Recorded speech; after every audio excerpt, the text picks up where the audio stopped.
time to share your presentations and your proposals as we then can move forward with the presentation. I do understand that some of you are out there getting breakfast. Please won't you just quickly grab a bite, come into the auditorium, and let us begin the session.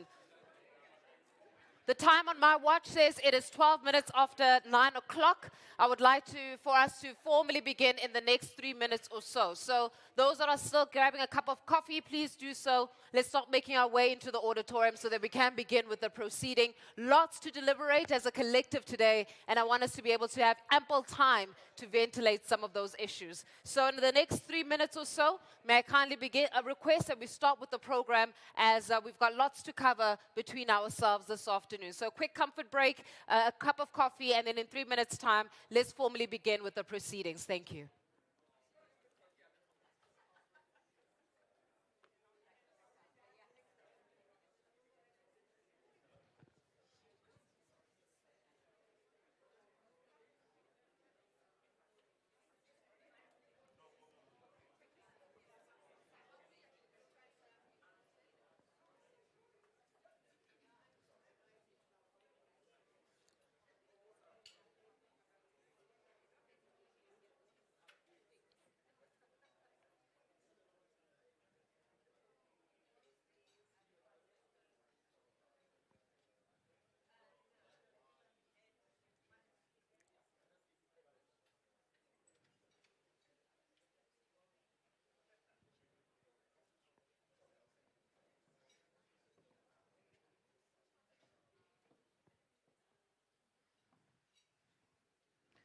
Okay, I believe that we are all in the auditorium. Delegates, distinguished guests, business leaders, a warm welcome to the inaugural Private Sector Symposium addressing gender-based violence and harassment in South Africa. My name is Faith Mangope, and it is an absolute honor and a privilege to be taking you through the program from the course of the morning all the way into the afternoon. Now, I do know that we've got lots of engagement that is in store for us this afternoon and even in the morning as we really start getting into the heartbeat and to the pulse as to how exactly we're going to, as a collective, look at setting up those models, frameworks that allow for us to firmly eradicate gender-based violence and femicide and also harassment, particularly within the private sector, and how exactly we're going to hone in on those public-private partnerships that will allow us to do so. However, knowing and given the amount of experience I've had in these kinds of gatherings, sometimes when you come into a gathering of this nature and you're required to talk or you're required to get to know someone, it becomes a little bit awkward. So what I'm going to do is, for just 30 seconds, I'm going to diffuse the awkwardness in the room for a second.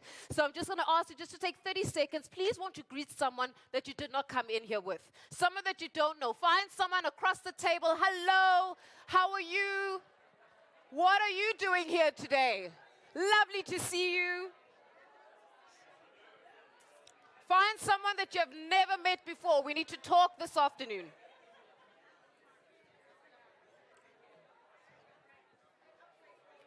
It is wonderful to be in your company. I can't wait for exchanging the business cards later. There we go.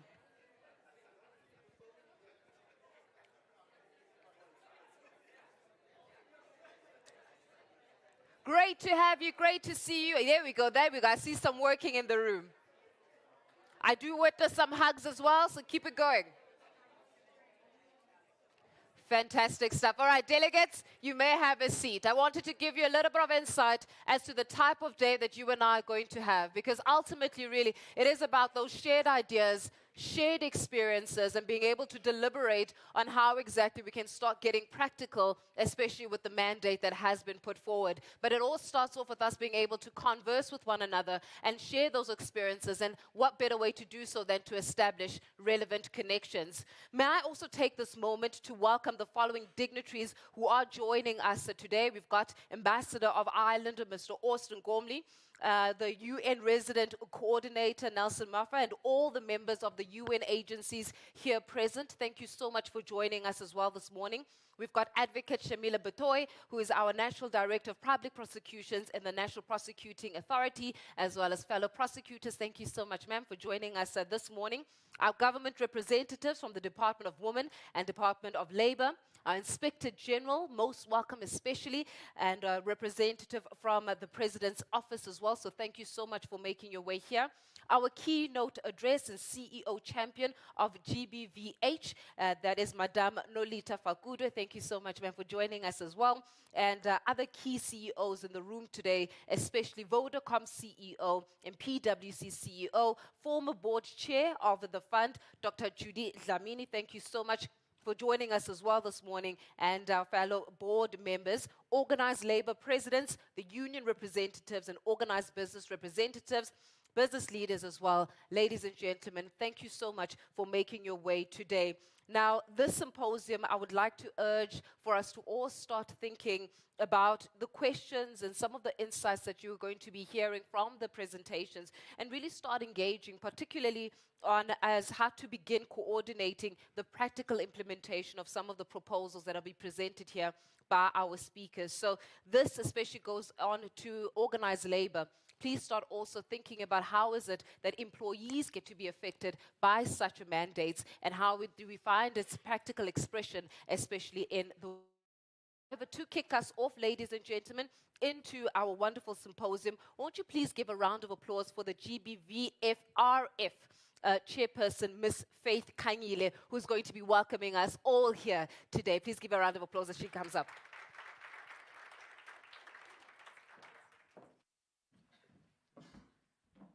Thank you very much, Faith, for your great energy. You really have shaken the room positively.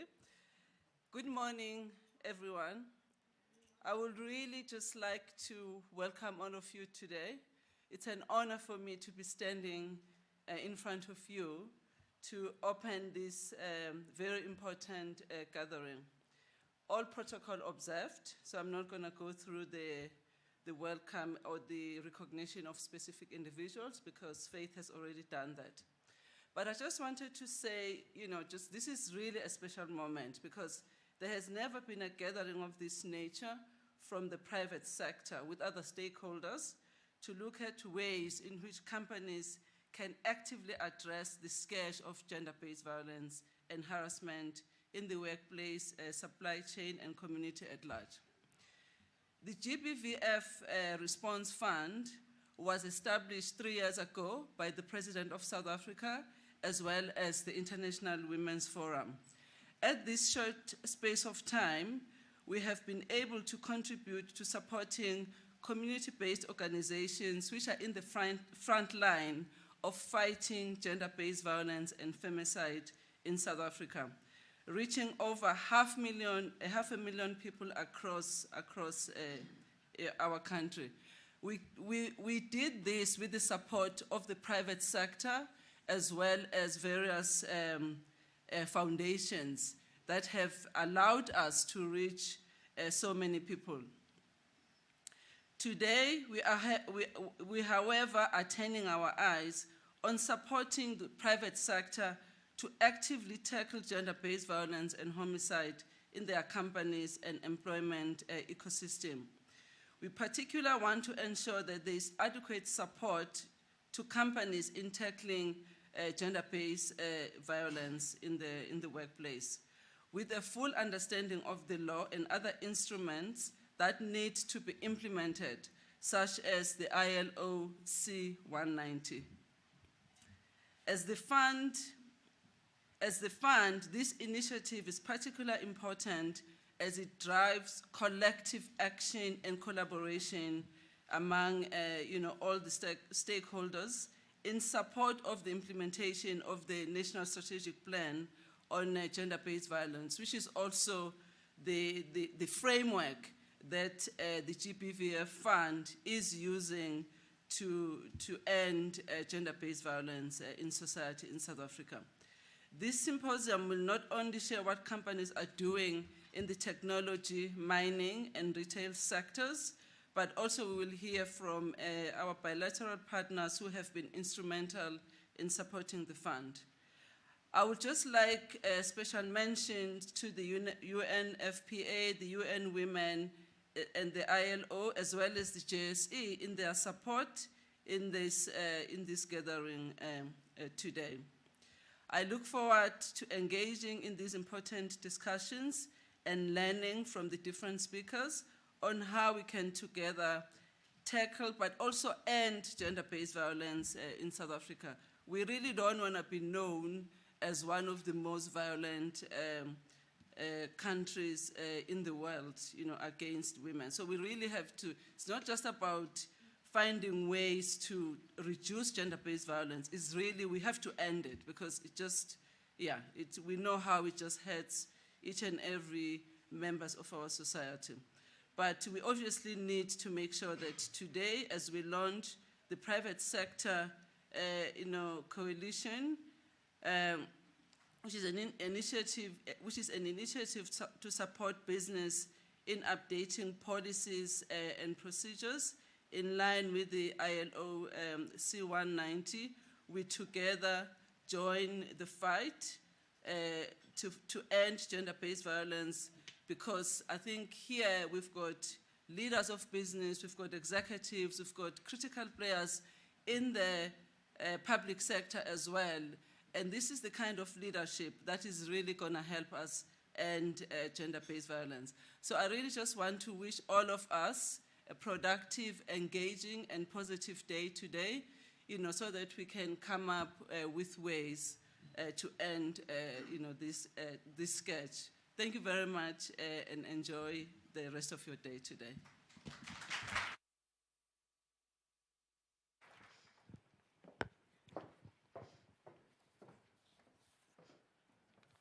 Thank you very much for welcoming us all, Ms. Khanyile, into it.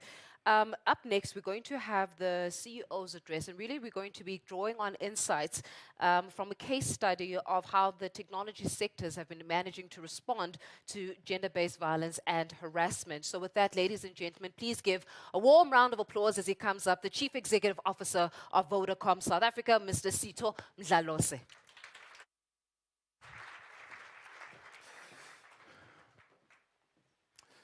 Good morning. Thank you, Faith. Thank you for that introduction. What a lovely morning to be here. And this gathering, and the name of the gathering, I think is significant.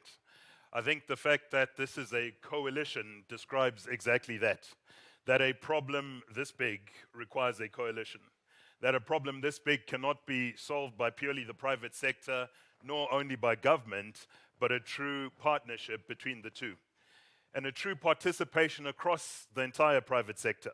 And so this morning it is a privilege to be able to share our own journey. We're far from a finished article as Vodacom, but we have a journey. And I think it's important that all corporates across South Africa craft their journey in terms of their unique contribution towards towards getting rid of gender-based violence in South Africa.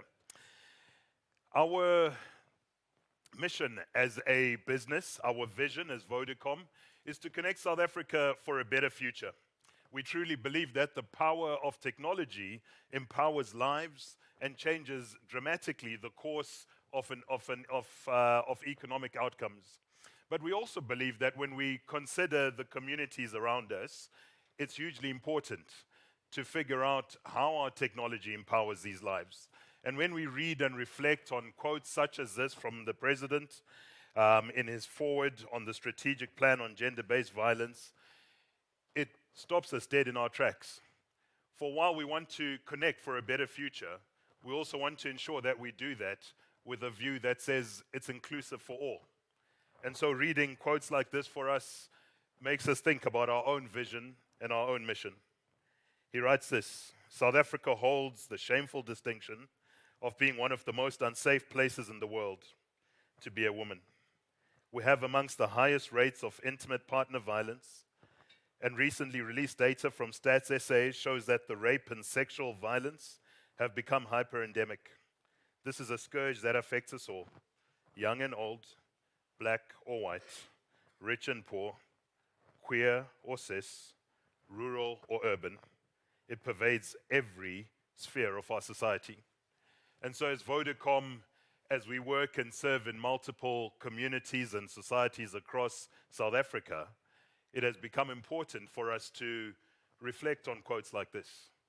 And when we think about connecting South Africa for a better future, we think about it in light of the challenges that the communities are facing that we serve. And so it's with humility that we've continued. I think the slides have dropped off there, but I'll keep going. It's with humility that we, in reflecting on all of this, consider what our path is when it comes to what's our unique contribution? What can we bring to the journey? And so Vodacom has developed and put together over time a holistic approach that includes our customers, our employees, and the communities that we serve. And this is all on the back of the National Strategic Plan. And so our holistic approach is very much built on prevention and response. It's built on support and empowerment.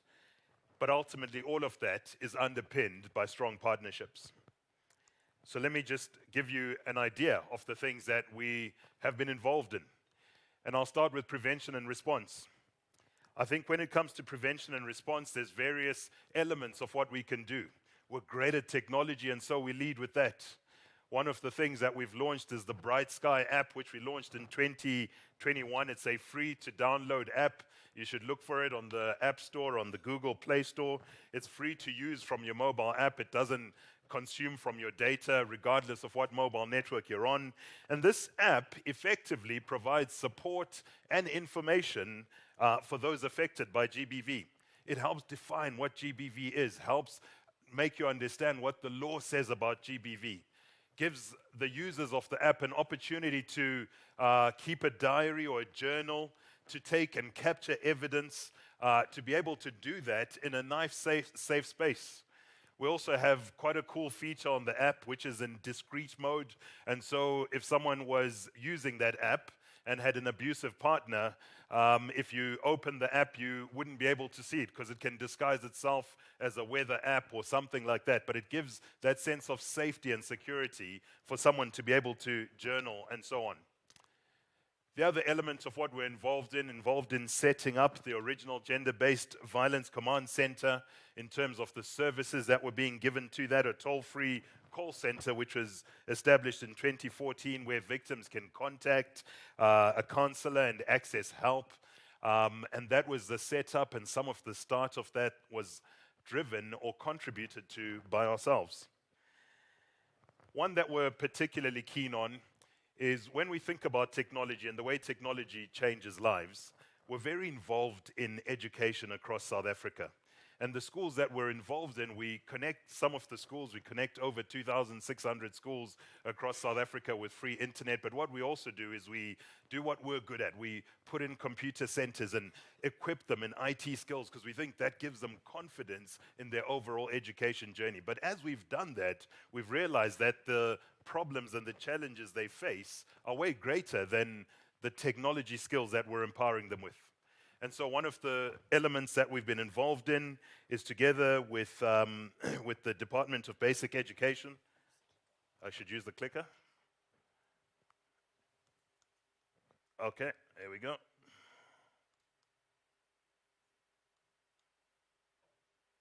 All right, I think it's on 2G speeds.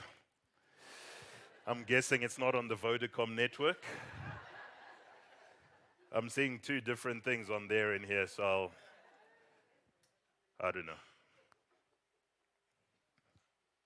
Yeah. Yeah, sorry. I'm going to keep going. You might want to take it down, perhaps. I'll keep going. I'm not sure.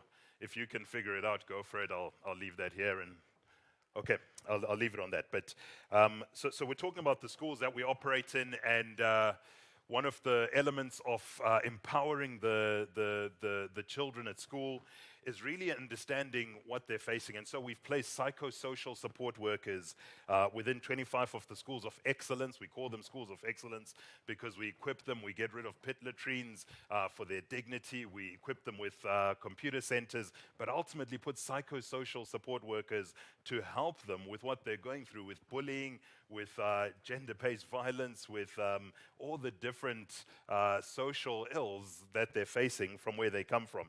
So far, of these 25 schools or 25 schools that we've placed, we reached something like 42 schools because they work across different schools, and over 35,000 learners have access to these psychosocial support workers. Some of the stories that we have heard firsthand from some of the psychosocial support workers has been incredibly painful to listen to, but gives one a sense of the confidence that is being built in some of the young children as they battle with these issues at an early age, which gives them a better chance of not becoming victims of things such as gender-based violence in older ages. We also have partnered with the NPA as part of our 10 million rand donation to the GBVF fund to build Thuthuzela care centers. We launched one in the Eastern Cape recently, and we'll be launching in Mpumalanga. And these are safe places or safe houses to allow victims victims of gender-based violence, to come and safely report and be able to be seen and treated medically, to have their statements taken in a safe environment, away from perhaps an intimidating police station or something like that. And it really gives that safety for victims to be a part of. And so all of these form part of our prevention and response strategies, but we can't stop there, because we believe one of the elements that will help us fight gender-based violence in totality is really supporting victims, but also empowering victims. And so we have a few initiatives that are aimed at supporting and empowering victims of gender-based violence. We offer employment to victims of gender-based violence in various elements. One of the things that we've been involved in is across the shelters that are run by the Department of Social Development. We have provided training on ICT skills to over 1,800 victims of gender-based violence across South Africa. And again, this is all aimed at getting to empower them to be able to economically lift themselves up from where they've been and hopefully start to change their circumstances, as poverty can often be a contributor to gender-based violence as well. Vodacom has together trained and provided training to over 3,200 female farmers on ICT. And all of this, again, is about empowering women to successfully run their businesses, to successfully use technology, to be able to increase their chances of success. We've helped to develop and to equip over 27 early childhood development centers across the country, all of those owned by women. And these early childhood development centers do two things. Firstly, again, they empower the women owners of these, enable them to go further and do more and be more successful. But it also starts to equip and empower a new generation, not just on technology skills, but on all that gives confidence to be a confident child in their growth and what comes with that. Vodacom spends over 24 billion rand. We're quite specific on our preferential procurement. Over 24 billion rand a year is spent on women-owned entities of greater than 30% black women-owned suppliers. And these suppliers, especially small to medium enterprises, were quite deliberate about some of the small tweaks we can make, like paying them within 15 days. These are the kind of responsibilities that great corporates can take. But we know that all of that starts with what we're like at home. And our stance on gender-based violence within Vodacom is pretty important to us, because it's great that we're doing all of that outside. But what's important for us is, what does it feel like at Vodacom? What do we feel like as an organization when it comes to gender-based violence and femicide? And so in this regard, Vodacom was one of the first companies in South Africa, the first company, I believe, to unveil a policy to support employees who have been exposed to domestic violence or abuse, either inside the workplace or outside. As part of that policy, thank you. As part of that policy, we also encourage employees they can take up to 10 days of paid leave for activities concerning domestic violence. We encourage people to engage with it, to consider their own circumstances. We like to increase our employees' awareness of gender-based violence. We regularly hold forums and webinars for staff. We have an annual GBV walk during the 16 days of activism, and all of this is to encourage us to engage with the conversation, to have honest and sometimes difficult conversations, to challenge some of our personal biases, some of our personal beliefs that perpetuate violence, especially against women and children. And so this is our journey at Vodacom, and it's far from a complete journey. I think as we've reflected, some of the elements that we've thought about is when we go about something as Vodacom, we kind of have this tagline at Vodacom that says further together. It's not just something we band around, we truly believe it. We believe that we are only a part of a greater ecosystem. And so when we say further together, we truly believe that we can achieve more together. And all the things I've mentioned now are not solely a Vodacom achievement, not solely a Vodacom venture. The GBV Response Fund, where Vodacom pledged 10 million rand, those are the funds that we use to build the Thuthuzela Centres. The Department of Basic Education supports us and works with us and enables us to release the psychosocial support workers into the schools. The Department of Social Development helps us and supports us in training the survivors of gender-based violence across their centres, their 92 centres across the country. The National Prosecuting Authority we work with them in partnership on building the Thuthuzela Centres. The UN Women and South African Women in Farming, we work together on training female farmers across the country, and various NPOs working in the GBV space. We truly believe that we can go further together when it comes to gender-based violence. And so just in closing, some of the lessons that we've learned and reflected on as Vodacom, some of the things we felt we want to continue to do better, we want to continue to lean into, are as follows. Firstly, we will remain resolute in taking a multi-sectoral approach and saying that this is important. There isn't one sector that will lead and complete the fight against gender-based violence.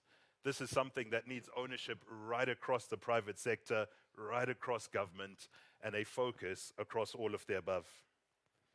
I think the second thing for us is that we've realized, and I think this is an encouragement to all CEOs across South Africa, as CEOs we're driven by returns and things that we need to see. We want to see the results fairly quickly.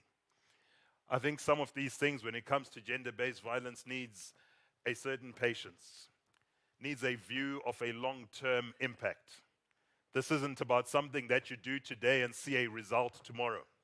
It's about a multi-generational investment that you're making, an investment that will impact the years to come and the decades to come in this country. And so our encouragement as Vodacom to ourselves, but also to others, is don't look at the short term. Don't be short-term focused in your programs on GBV.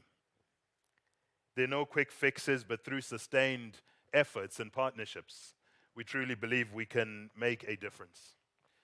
And finally, I think for us, the biggest reflection point has been the people in our organization who lead this. And I'd like to pay tribute to our Director of External Affairs, Taki Nechitenje, and our Executive Head in the Foundation, Angela Abrams, for their commitment to driving us as an organization, to constantly holding up the mirror to us internally, to challenging us not to settle with anything we've done. And so thank you to you, thank you for all the different inputs across the room. And as Vodacom, we are truly proud to play our part in this extremely important fight against gender-based violence. Thank you.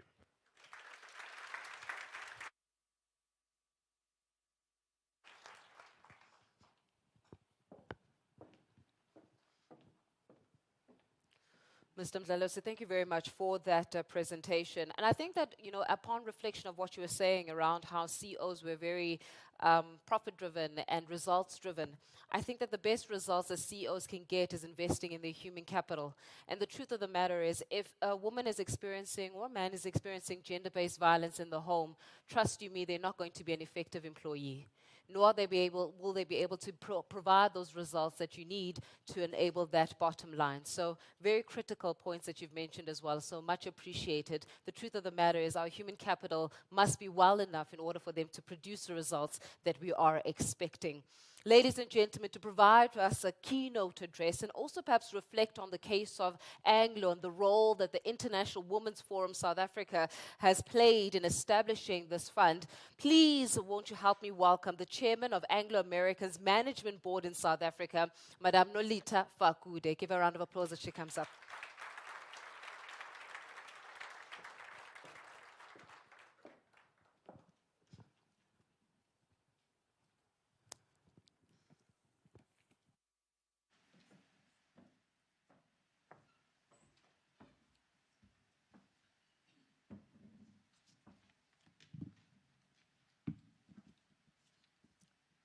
Thank you very much, Program Director, Ms. Faith Mangope. I must apologize up front. I'm on my third week of recovering from a cold. So if you hear me sounding a bit nasal and chesty, it's because I think I've, like most people this winter, I've unfortunately been caught up by that particular bug. But it's not infectious anymore, I'm told. So I need to declare that I'm safe to be amongst people. So firstly, I would like to just acknowledge and recognize the chair of the Gender-Based Response Fund, Ms. Faith Kanyile, the other Faith, in the room, and also the board of the GBVF Fund, especially CEO Sazini Mujapilo. I saw her somewhere here. The CEO champions and captains of industry who are here with us this morning, members of the Diplomatic Corps, the founding chair of the GBVF Fund, Dr. Judy Dlamini, partners from civil society, especially labor, honored guests, and all protocols observed, good morning. One of the vivid memories that still lingers in my head is the 2019 #Sentence Shutdown March that social justice activists and women's groups and their allies undertook. Their path led to the JSE offices in order to get the attention of corporate South Africa. For most of us as leaders in business, it was a sobering reminder that our employees are faced with the reality of sexual harassment, victimization, as well as gender-based violence within the workplace, as well as outside of work within their homes. The call to action from the marchers was very clear. As the private sector, we needed to as well take a stand by strengthening our own houses and in-house processes and policies, and also be an ally to the other stakeholders in the fight against this growing challenge of GBV. So with COVID-19 in 2020 exposing the depth of the scourge of gender-based violence and femicide globally, and South Africa, through the presidency, declaring that this was tantamount to a second pandemic, the National Strategic Plan was adopted by the country through the relentless advocacy from civil society for government to take action. And it's important that we recognize and acknowledge that it was truly through the relentless advocacy and championing that came from civil society that firmly put this on the agenda for all of us. The National Strategic Plan as a framework was a huge breakthrough, with the 6 pillars adopted as the anchors of the strategy. And all of us in the room here, I'm sure, know those 6 pillars, so I'm not going to hash them over. What I just want to point out is that as a result of that process, all of us in business and also in civil society and government realize the importance of public-private partnerships to be able to address this particular challenge.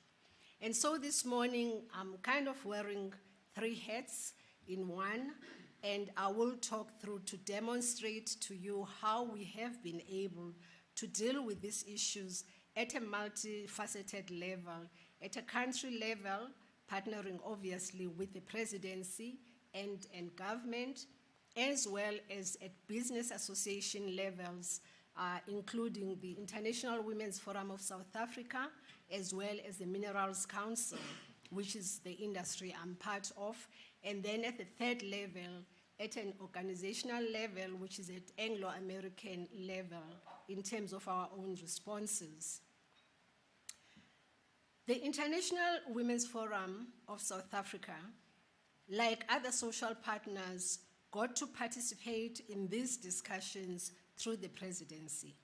In support of the NSP, we as the International Women's Forum of South Africa convened a fundraising event, as already said by Madam Faith Kanyile, in early 2021, and actually Ms. Faith Mangope was facilitating that virtual event where we were raising the funds. So we've come full circle. And this particular fundraising event raised 120 million rands from the private sector in one evening. 60% of these funds came from the mining sector, various companies there, and from within Anglo American, we contributed 30 million rands towards the fund, and that was through our companies, group companies, Kumba Iron Ore, Anglo Platinum, as well as DBS. Many other companies donated in-kind valuable services like audit services, legal, as well as banking support, amongst others. And I know Vodacom was also part of that contributing partner in some of those processes.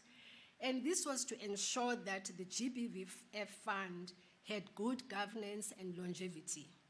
So truly today, it's important that we also congratulate the first established board, which was led by Dr. Judith Lamini, who successfully delivered this fund and defined its scope of work to make sure that any other future work that gets to be done is based on a solid governance foundation. Well done. We really appreciate that this has grown over the years.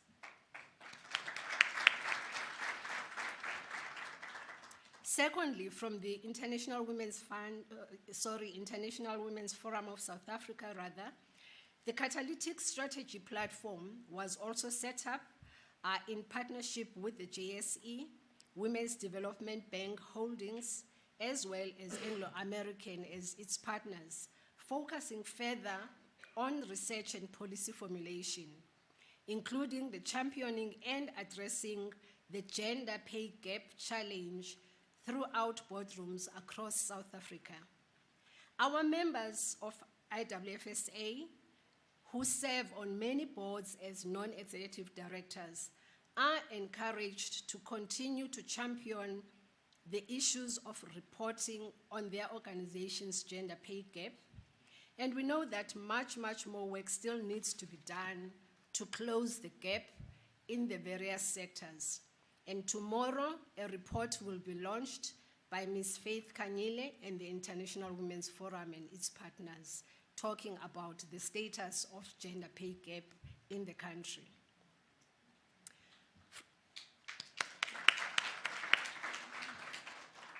From a Minerals Council perspective, which I had the privilege to be the president of for 3 years as part of my term, we looked at this particular process and established in 2021 the Women in Mining CEO Leadership Forum, which was the first step towards enhancing CEO support and commitment. And for us in mining, core partners in anything that we do are the host communities, because mining happens around those communities.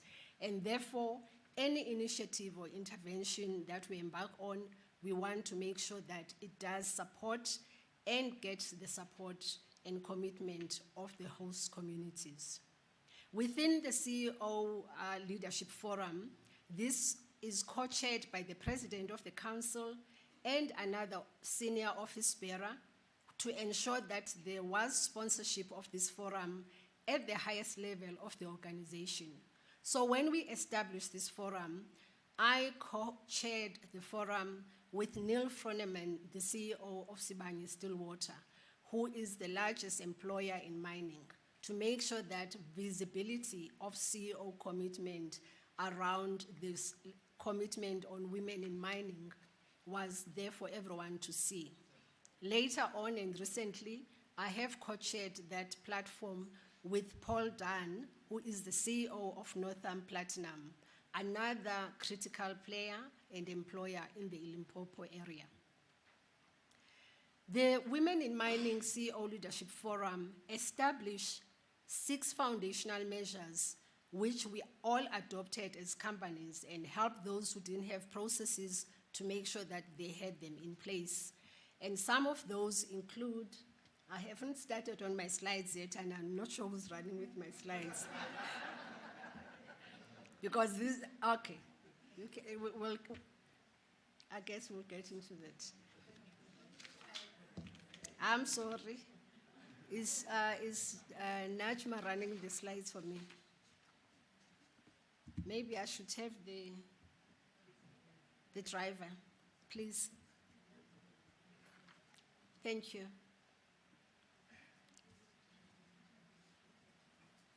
As we are getting the process, you see these processes are merging into each other. So clearly my slides are talking to some of the stuff I'm talking to. Because as I had said, our approach has been such that we are integrating every process that we are part of. So I have spoken about the International Women's Forum, thank you. All that I have said has been covered there. And then the Minerals Council, I am now talking about it and the structures that we have set. The Women in Mining CEO Leadership Forum that I had mentioned.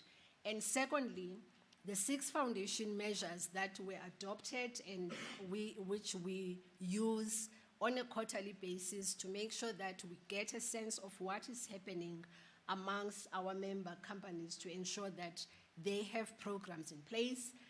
These include reaffirming zero tolerance for gender-based violence gender-based violence and femicide. And that is an important principle because in mining, we always talk about safety first. And we have extended the safety first principle into psychological safety, and that psychological safety includes issues around being clear on having a policy of zero tolerance for gender-based violence and femicide. And also other foundation measures include training employees and giving them opportunity to unlearn whatever they have through training on unconscious bias to change the culture, ensuring that a diversity, inclusion, and equality strategy exists with each company, conducting regular pulse check surveys to make sure that we know and understand what is happening, and also make sure that we continue to refine the process as we move forward. Crucially, fixing the physical working environment using technology and monitoring underground ablution facilities. One of the challenges that the mining industry has faced over the years has been that some of the companies have not fully converted ablution facilities, for instance, or change rooms, to make sure that they're not only unisex, but also that you have separate ones and safe ones for women and others who would like to use them rather than putting everyone in one place. We have put in cameras underground to make sure that also employees feel safe and understand that there is focus around these issues. This also includes providing employees with the appropriate PPE clothing for women. As you can understand, having a one-piece overall doesn't help if you are interested in having a two-piece overall suit. And those are some of the basics that we have had to make sure that we tell employers to have.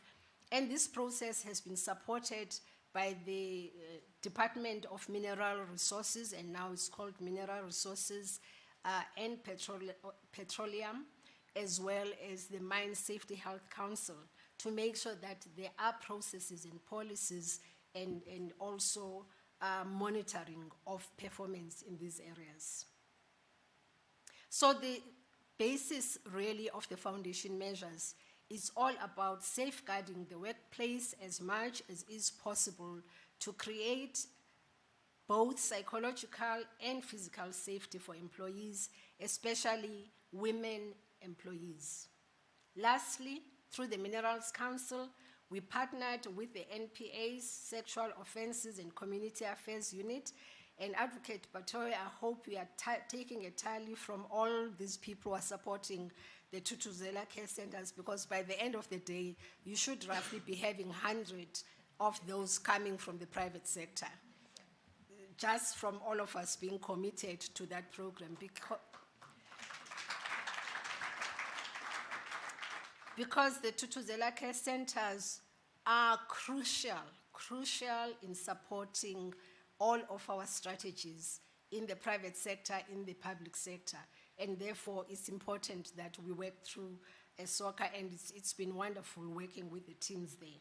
And the mining industry in the last year has committed 10 of these centers, brand new, and not only within the host communities, but also in the labor sending areas, to make sure that we continue to make a big step and a change in how we support victims. Coming into Anglo American in terms of how we have decided to deal with this issue. As all organizations, we have a purpose, and our purpose as an organization, simply put, is to reimagine mining to improve people's lives. So we always continuously look at ourselves and ask, are we improving people's lives in whatever we do? And so our journey started in 2019 specifically with a platform that I will be talking about this morning. And that journey started with an independent survey that was conducted by the NGO International Alert, and the action and interventions that we took after looking closely at the survey results was to establish an additional assurance function over and above traditional reporting channels of HR, your whistleblower line, in our case it's called Your Voice, as well as internal audit processes. Because the results of the survey were telling us very clearly that employees, even though they were aware of all these traditional routes to reporting, they still did not trust those platforms. They still did not trust that if they go there, they will not be victimized or even get into a situation where obviously the perpetrator gets to find out as to what has happened. And so this is how, for us, our Living with Dignity Hub was birthed. We wanted an independent and victim-centric system that would give us, as the Anglo American leadership, that additional assurance that our employees, when faced with dignity harms within our organization, they would find unconditional support from this platform. We want our employees to have confidence in our systems and our commitment to changing the culture of not supporting victims. And I will talk through in terms of how we do that and how that journey has evolved in terms of this particular process. Secondly, we developed a global policy on zero tolerance on bullying, harassment, victimization, and domestic violence across the group in collaboration with external stakeholders. And actually, in 2020, all employees were required to attend the workshop, 4 hours workshop on anti-bullying behavior. And I remember me here saying, do I need to be in that workshop? And they said, every employee has got to be there and get to understand what it means and what it is that we're trying to change as an organization. And this was a serious commitment to demonstrate to all employees that there is zero tolerance against really bullying, which we know that in a male-dominated sector and environment, especially a space like mining, bullying and harassment just on its own is one of the most endemic issues that we are faced with, all of us as organizations, long before you get to issues of sexual harassment and also other violations. The policies that we designed and adopted were aligned to the ILO Convention 190 and the Department of Labor Code of Good Practices, which were recently developed and put out there, which are also aligned to the Employment Equity Act, and these have been integrated with our existing policies.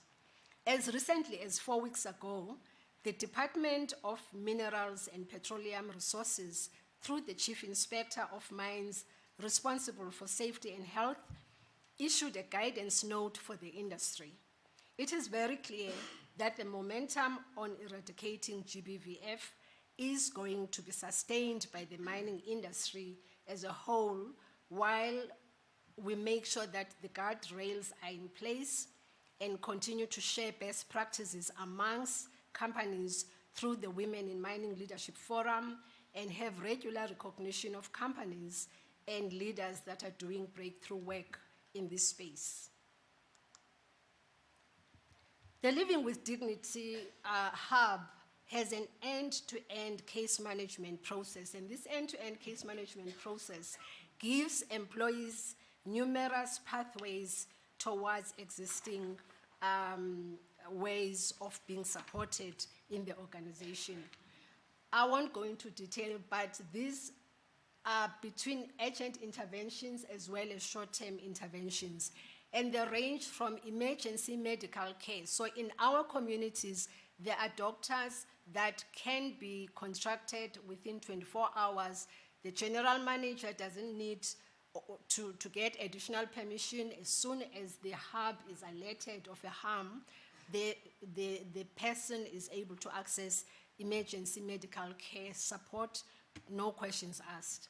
Protection services, including our own security people accompanying the victim back home if they need to, so that assessment of the situation can be done immediately.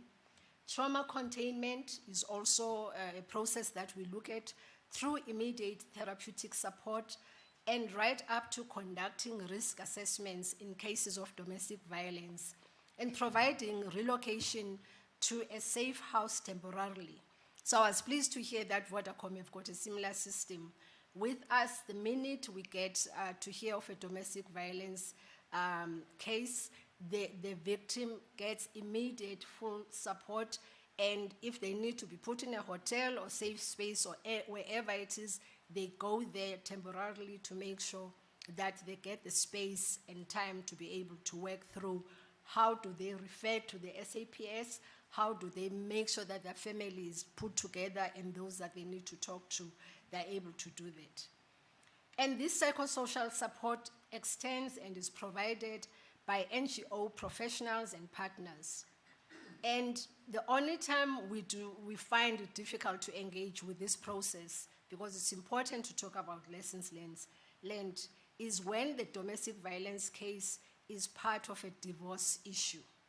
Because again, the law is still not clear how we as an employer can engage, but obviously we work through SAPS and other partners. And also, if needed, we will make sure that the employee does get access to lawyers to be able to be supported. Temporary suspension of perpetrators also takes place, and these perpetrators get blocked from entering our sites on cases of sexual harassment or violence. And more challenging are still the cases on domestic violence. So I'm hoping that we will, by the end of the day, get to hear more in terms of how best do we deal with this issue. Because for us, remember I said mining happens in host communities. It is more difficult when both parties are employees of the company, because then whose side are you perceived to be taking? And that's why it is important that our approach is very much holistic around supporting, preventing, and also making sure that we proactively train and talk to people. Expert facilitators tend to be brought in, and the hub team has done an excellent job here in making sure that even in these cases of domestic abuse, violence that take place, we begin to understand and document what it is that would give the particular victim a sense of being heard and supported in terms of their process. Because 9 times out of 10, we do know that when the parties get to talk together, all the other party that they are asking for is just stop being violent. So we start that process of facilitating the counseling, obviously, before they can move to a permanent support. And our employee wellness program extends, obviously, to support all employees during this period. Urgent interventions by our professional case managers, including those provided by third parties like Careways and others, as well as short-term interventions, are crucial in providing support to our employees and contractors or service providers. We've taken an approach that we simply say it's 3 circles that we are looking at. It's a victim-led, person-centered response, trauma-informed approach, as well as a safe and fair response. Because all that I've spoken about, that is the lens that the hub uses to look into these cases every time each one of them comes up. And each one of these will inform how we respond to the individual case. And as you can imagine, because of now the visibility of the hub, we have more cases that are being reported, which means that the case managers who are working in this process, the workload is increasing every day, and it's important that we continue to partner with other stakeholders in this regard. So in summary, the core pillars of the Living with Dignity Hub for us have been independence of the hub. So when we established the hub, we said we do not want an Anglo American employee to head up the hub.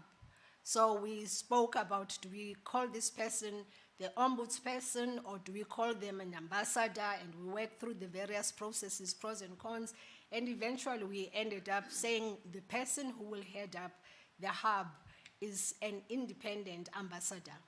And the fact that they happened to be ambassador in their lives was a very, very good coincidence. So Ambassador Nozipho January Badil has been with us chaperoning this process from day one and continues to champion it on behalf of our board. So thank you very much, Sis Nozipho. Obviously, Sis Nozipho is supported by the hub team, and that hub team is led by Vanessa Doble and many others. I see Marcelo are here, and so we make sure that we provide the internal support as much as is possible. The second pillar is zero tolerance and consistency in sanctions. As you can imagine, in an organization with over 35 sites in South Africa, for instance, every time there's a disciplinary hearing or a case that comes in, if you have a chairperson who is not looking at this particular issue with the right lens, they are going to give you a different sanction. And we had actually discovered that there was inconsistency in terms of the sanctions that were meted out. In one case, you will find that it's literally a slap on the wrist, The other one, they go for the death penalty. Death penalty is you get fired. And then you realize that the conditions and the processes that were used by the chairperson were not consistent. So one of the initial big projects and programs that the hub went through was to identify key individuals in the organization as well as externally that were trained specifically to chair these types of cases so that we can start having consistency and also have a sense of what is happening and the themes that are coming through. And this has been successful because we also have learned through this process. The victim-centric and case management approach I have spoken about, it's something that we do. We do not want the individual to feel that they are walking alone. In this instance, we want them to know that they can always talk to the hub and have someone support them, even if their case is not going to be successfully prosecuted. But at least they know that they would have had support from the company. And lastly, working with perpetrators, especially, as I had said, on domestic violence, when both parties are employees, is an area that we're looking at. In conclusion, Madam Chair, what is our leadership commitment as Anglo American and therefore the private sector? Firstly, the fact that general managers are operationally running the company is important because you can make policies at the top, but the people on the ground who are running day-to-day operations need to also be consciously aware of what's happening. And so our general managers have been trained to partner with us in this process. They own the process, and in fact, 95% globally in our company of our operations are run by general managers. So they have taken a pledge. There's a general manager pledge that they all have taken to support and drive this process as owners of it rather than the Living with Dignity Hub. Social and ethics committees are important because reporting is given to them on a quarterly basis on the stats without giving substance and names and on an anonymous basis so that we can understand what themes are coming through and also whether our interventions are working or not. Partnering with labor has been absolutely important for us. We have within Anglo American a platform that we call Anglo American Tripartite Forum. And this is labor, all the labor unions that are within our stable, as well as the Mine Health and Safety Council, and also the Minerals Council of South Africa, and including the Chief Director or Chief Inspector of the Department of Mineral Resources is part of that process, and the CEOs sit in every quarter to get feedback from the tripartite members on various issues, including safety, skills development, but also on this issue on gender-based violence interventions. Collaboration, obviously, colleagues with stakeholders and multilateral groups like the UN Global Compact and many others is going to be important because for us, we want this model to be replicated across the group globally, and if possible, we believe that this is a model that can be adopted at an industry level because not every company will have the resources and time to put through all the different processes that we work through. We work with internal audit, we work with HR and other partners, and if these resources were pulled together as best practice and run at an industry platform level, then we would all get better impact and benefits from a process like this. We know the journey is long, but we are resolute in owning and also monitoring the process as it goes, and as I have indicated, making sure that we can replicate the model in our sector as much as is possible. Already Australia are looking into it because they also are managing their own challenges within their own environment.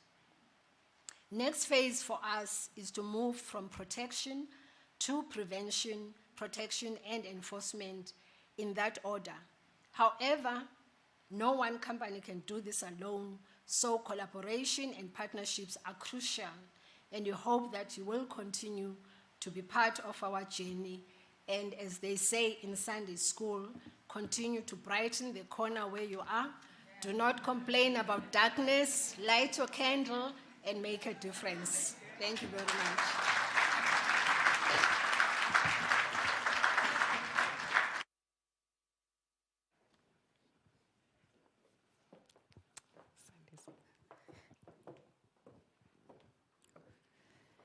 Thank you very much, Ms. Vakude, for that.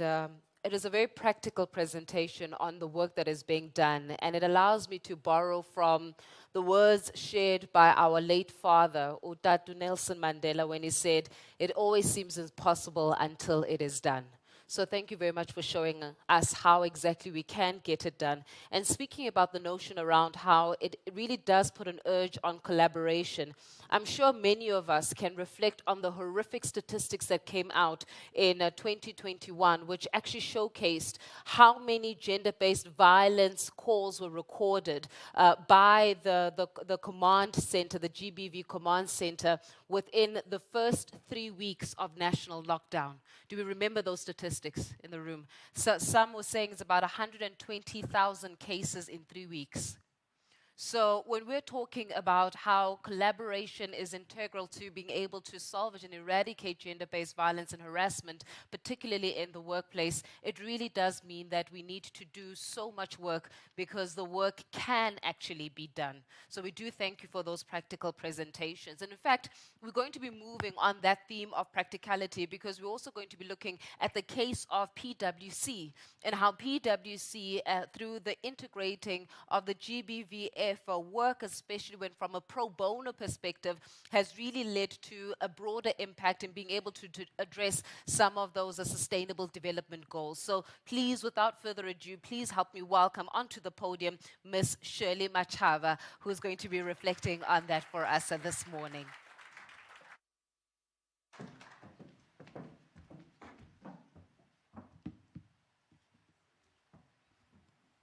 Thank you so much, Program Director. In the interest of time, I'm going to say all protocols observed. I hope I don't get a penalty for that. Yeah, so my presentation will start by saying, really, thank you so much for affording me the opportunity to be with like-minded individuals and organizations when it comes to making sure that we have a profound and lasting impact. So let me start by saying, from PwC's side, the case for us to be involved in society, involved in helping our clients, helping our communities, our people around gender-based violence was really from the demographic or the mega trends that we identified some years ago. So if you look on the screen, you'll see that we are talking about 5 mega trends. I have no intention to take you through those mega trends, but all I can say is that, you know, there's a corresponding relationship between the mega trends as well as what is happening in terms of, you know, unemployment, poverty, inequalities, and the economic pressures. Let me zoom into the last one, which is social instability. I don't have to remind you that in South Africa, you know, we know what we are talking about when we talk about social instability. And unfortunately, while these mega trends affect all individuals, the most impact is on women and children. So for us at PwC, we said to ourselves, let's come up with the strategy to respond to these mega trends so that at least we can be able to help our communities, our clients, and our people, as I said. So it's also in line with our purpose. Our purpose is to build trust in society and solve important problems. And for us, GBV is an important problem to solve. Then we moved on to another tool that we use to respond to this, which is our values. And the values that are really linked to what we are talking about today is working together. I heard a lot of people talking about collaboration. PwC is no exception. We collaborate, we work together because we believe that we need to solve together as a community of solvers. And when we say community of solvers, we are not only talking PwC professionals, we are talking our stakeholders, all of them. So the other value really is around care and reimagining the impossible, reimagining the possible. I'm glad that the previous speaker also touched on reimagining the possible. Then the third tool that we use to respond to these mega trends, particularly social instability, is really our 5+1 Ubuntu Bethu strategy. Ubuntu Bethu will mean, for those who really don't understand, it's our humanity. So while we are driving profits at PwC, we also focus on the humanity side. Everything that we do, it has an element of Ubuntu. And we are saying we are only half the story because, we need to collaborate with other partners so that at least we seem to be stronger together. We can't be, tackling these problems in isolation. And according to the UN Women, South Africa has been seen to be one of the countries that is having a lot of, gender-based violence incidents. You will know that. So then we came up with another strategy, which we call Reimagining Africa Together. It's a societal purpose strategy, which is focusing on 3 pillars. One pillar is community, the other one is clients, and the other one is firm. So when we talk firm, we're talking the employees because they are also affected by GBV. You can imagine our environment is not about an 8 to 5. You find that we work, odd hours. We have all these young people that we employ every year, and majority is women. Just to share with you the stats, the staff complement for PwC, particularly in Southern Africa, it's 62% females. And those are really young people. So yeah, this is very, very relevant for us. And if you look on the right-hand side of the slide, you'll see that our societal purpose point of reference is based on the 17 SDGs. But we said to ourselves, there's no way that we're going to be impactful. We need to make sure that we focus on only the SDGs that are relevant to us. And those SDGs are on the right-hand side. And for each and every SDG at PwC, we have initiatives. I'm not necessarily going to bore you with those initiatives. All I want to say is that if you look at the majority of the initiatives on the slides, they are really around quality education because we have strong capabilities around training, making sure that we provide quality education. Maybe let me pause and just share with you few examples of what we do in terms of making sure that we are supporting our people, we are supporting our communities, and we are supporting our clients. We have various initiatives. One is called the Foundation of the Future, where we appoint young people who are not necessarily following the CA route. Why I'm singling out that initiative is because all the big firms and other audit firms, they're known to be, grooming chartered accountants. And we said we don't want to leave other people behind. In addition to the chartered accountants that we recruit every year, let's also focus on those who are not necessarily following CA route. So the Foundation of the Future, you step into PwC as a young person because we're also trying to address high unemployment rate amongst the youth in South Africa. And you are subjected to 18 months of training. You are trained on a lot of technical matters, but at the same time on leadership skills. When you come out of that program, you are really an all-rounded individual. You are empowered enough. So why am I really focusing on quality education? If I look at Kenya, you find that they don't have a lot of gender-based violence incidents. Why? Because they invested a lot in quality education. So that's our emphasis. And we believe that I'm not saying all the organizations because organizations are different, but if all of us, we can really find time to invest immensely in quality education, I'm sure at some point will not be talking a lot of, gender-based violence incidents. So we don't necessarily only focus on our people. We have initiatives where we empower rural women in business. And here I'm talking, women who are more into, very, very infant stage of businesses like your flower arrangement, beauty salons, manufacturing, construction, but at a very, very, infant stage. We provide them with business skills so that at least they can be able to run their businesses in a very sustainable, successful, and profitable way. I must say, this is a flagship, project that started in 2006. To date, we have been able to train more than 4,500 women who are really running profitable businesses, and they are creating sustainable jobs. If you scale up on that, if you take that 4,500 and you say to yourself, at least maybe they were able to create on average 5 jobs. So you multiply 4,500 by 5 jobs, and then you again multiply with the number of people that they are feeding in their families. It's a big number. Okay. So let me move. Okay, before I leave the slides, I want to also, focus on the service delivery center. That's another initiative where we, again, focus on those who are not following, CA route.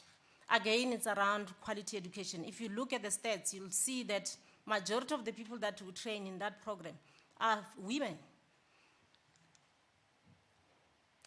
Now, from our partnership with Gender-Based Violence Fund, we also provided pro bono service in line with the vision of Institute of Directors South Africa, where they talk about better directors, better boards, and better organizations.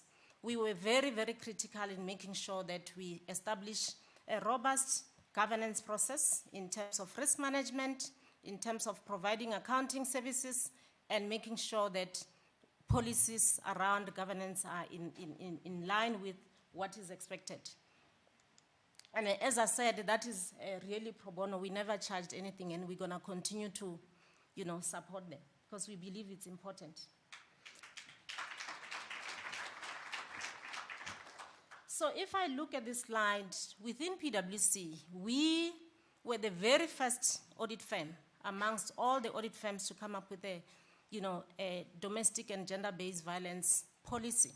I think it was around the early 2021. You will remember that is the time when we were now, confronted with COVID. You will also agree with me that during COVID, there was a lot of all these incidents. So we felt we need to do something about it. And the policy also, the aim was to provide support measures in terms of financial assistance. You will know that if somebody is really a victim of abuse or domestic violence, sometimes you don't even have enough finances to make sure that you organize yourself temporary accommodation. So we felt it's important that we do that. I noted from the Vodacom presentation that there's something similar to our own program as well. We provide paid leave for 10 days. Additional support is really around the EAP program that Sis Nolita spoke about, emotionally, mentally, and physically. We make sure that, we don't necessarily disclose what we discuss with those victims because it's important so that at least they continue to have that dignity. So what is our commitment to ethical conduct? Why I mentioned ethical conduct there, it must not be confusing. Our ethical conduct incorporates gender-based violence. Remember, auditors and accountants are expected to be, living a life of integrity. So ethical conduct is very important. Amongst that, we do have gender-based violence.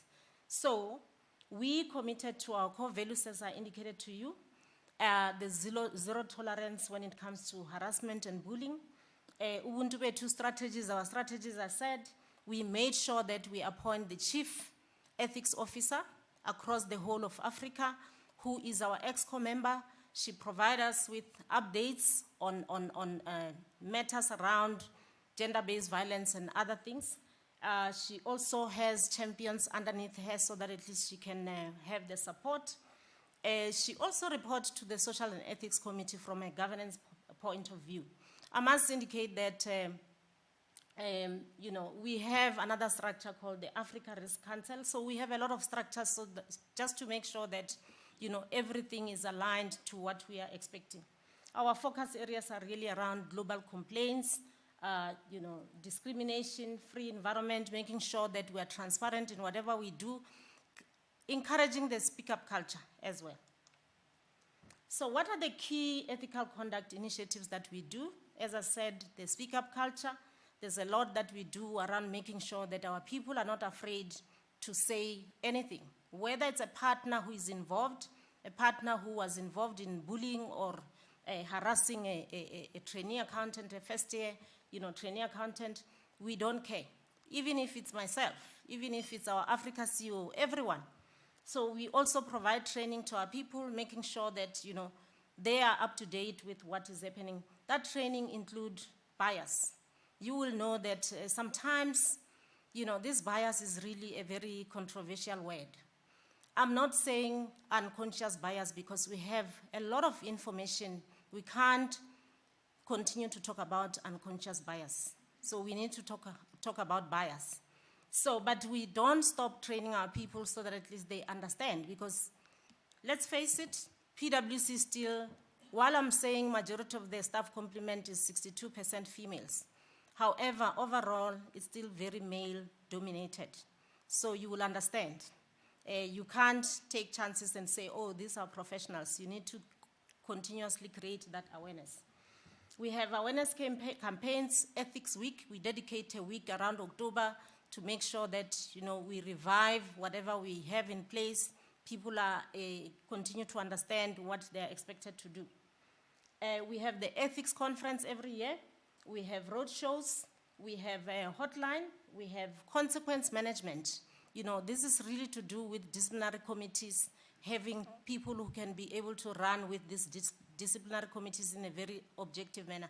I really liked what Sis Nolita indicated here, and I think it's a takeaway for me, Sis Nolita. We don't necessarily have the chief ethics officer who is outside the organization, but I think you consider that, because sometimes you find that this person, poor lady, she's investigating the CEO, she's investigating one of the EXCO members. Yeah, it's a takeaway for us. So we also have some tools to support our people. This tool on the screen is called the Radar. It's more to guide our people in case they have an ethical dilemma, or in case where really they don't know what to do when it comes to certain ethical matters. So I don't want to bore you with taking you through, but I'm sure you're going to get these slides. We also have our Global People Survey. Sis Nolita spoke about the Pulse check-ins or Pulse surveys. So we do Pulse surveys, but we also have this annual Global People Survey where, amongst the questions we have on the Global People Survey, we have questions that are really dedicated to discrimination, diversity and inclusion, you name it. And we don't just get this information. We make sure that we analyze what comes through the survey, and then we allocate responsibilities to all the group leaders so that at least they can take action.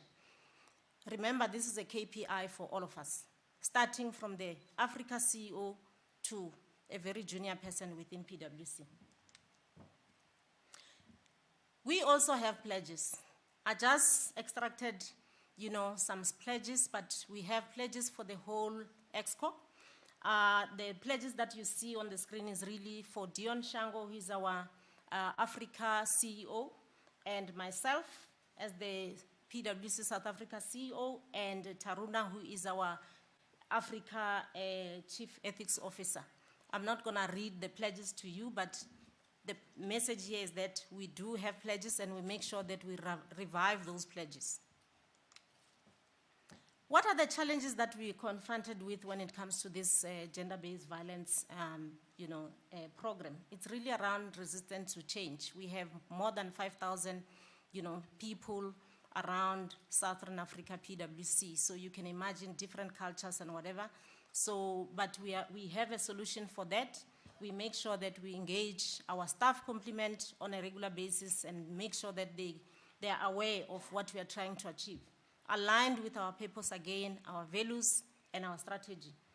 Cultural attitudes, I think I already mentioned that. Diverse needs, you find that, you know, all of us are different. We need different things. So we try and make sure that we accommodate those needs. So this is really the last slide where I think it's going to be aligned to what the previous speakers indicated. Really, collaboration is very important.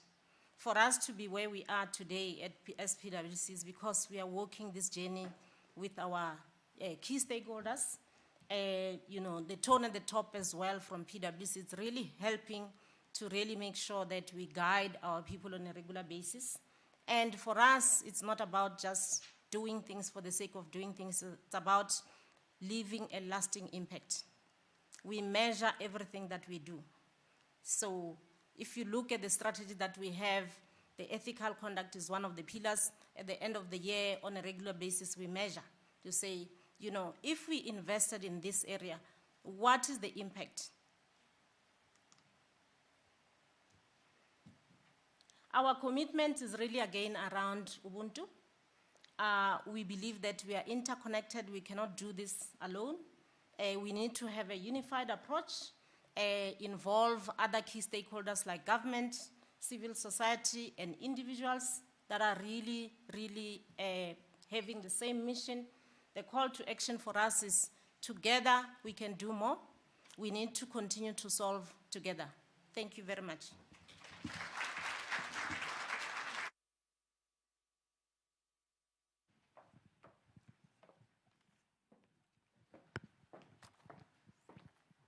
Thank you very much, Ms. Mashaba. And of course, I mean, making reference to Ubuntu Betu, speaking significantly to how we used to say, and I wonder where it's gone, and maybe it's time for us to be intentional about bringing it back, that it takes a village. We often say it takes a village to raise a child, but maybe it takes a village to raise a nation. Maybe we just need the collaboration of the village to raise a nation. So much appreciated for those sentiments and also for the practical way of implementing some of these frameworks that you just shared with us. Now, speaking about it takes a village, obviously no man is an island, an organization or partnership or can exist outside of the collaboration and the support of the greater global framework.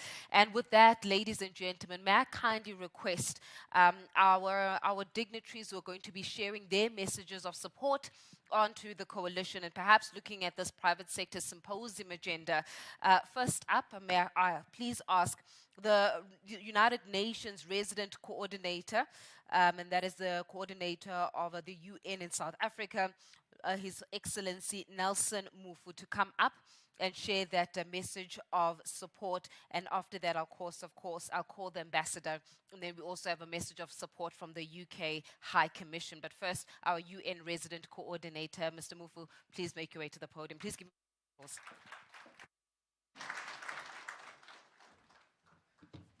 Thank you, Program Director, and let me stand on existing protocols, whilst though acknowledging Sis Nolita and all the other captains of industry who are here to champion this very, very important cause.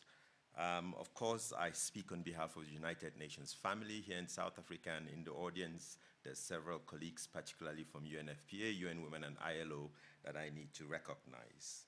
And before proceeding, let me also say Happy Women's Month.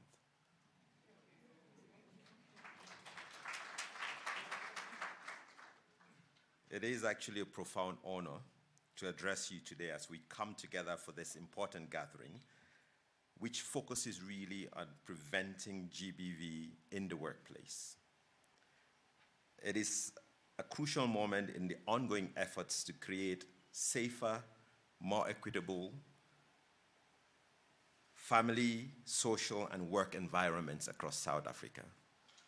I know the focus is in the workplace, but really it is about the difference we make in society, starting from home and in our communities, and the contribution that private sector and business leaders also play in that regard.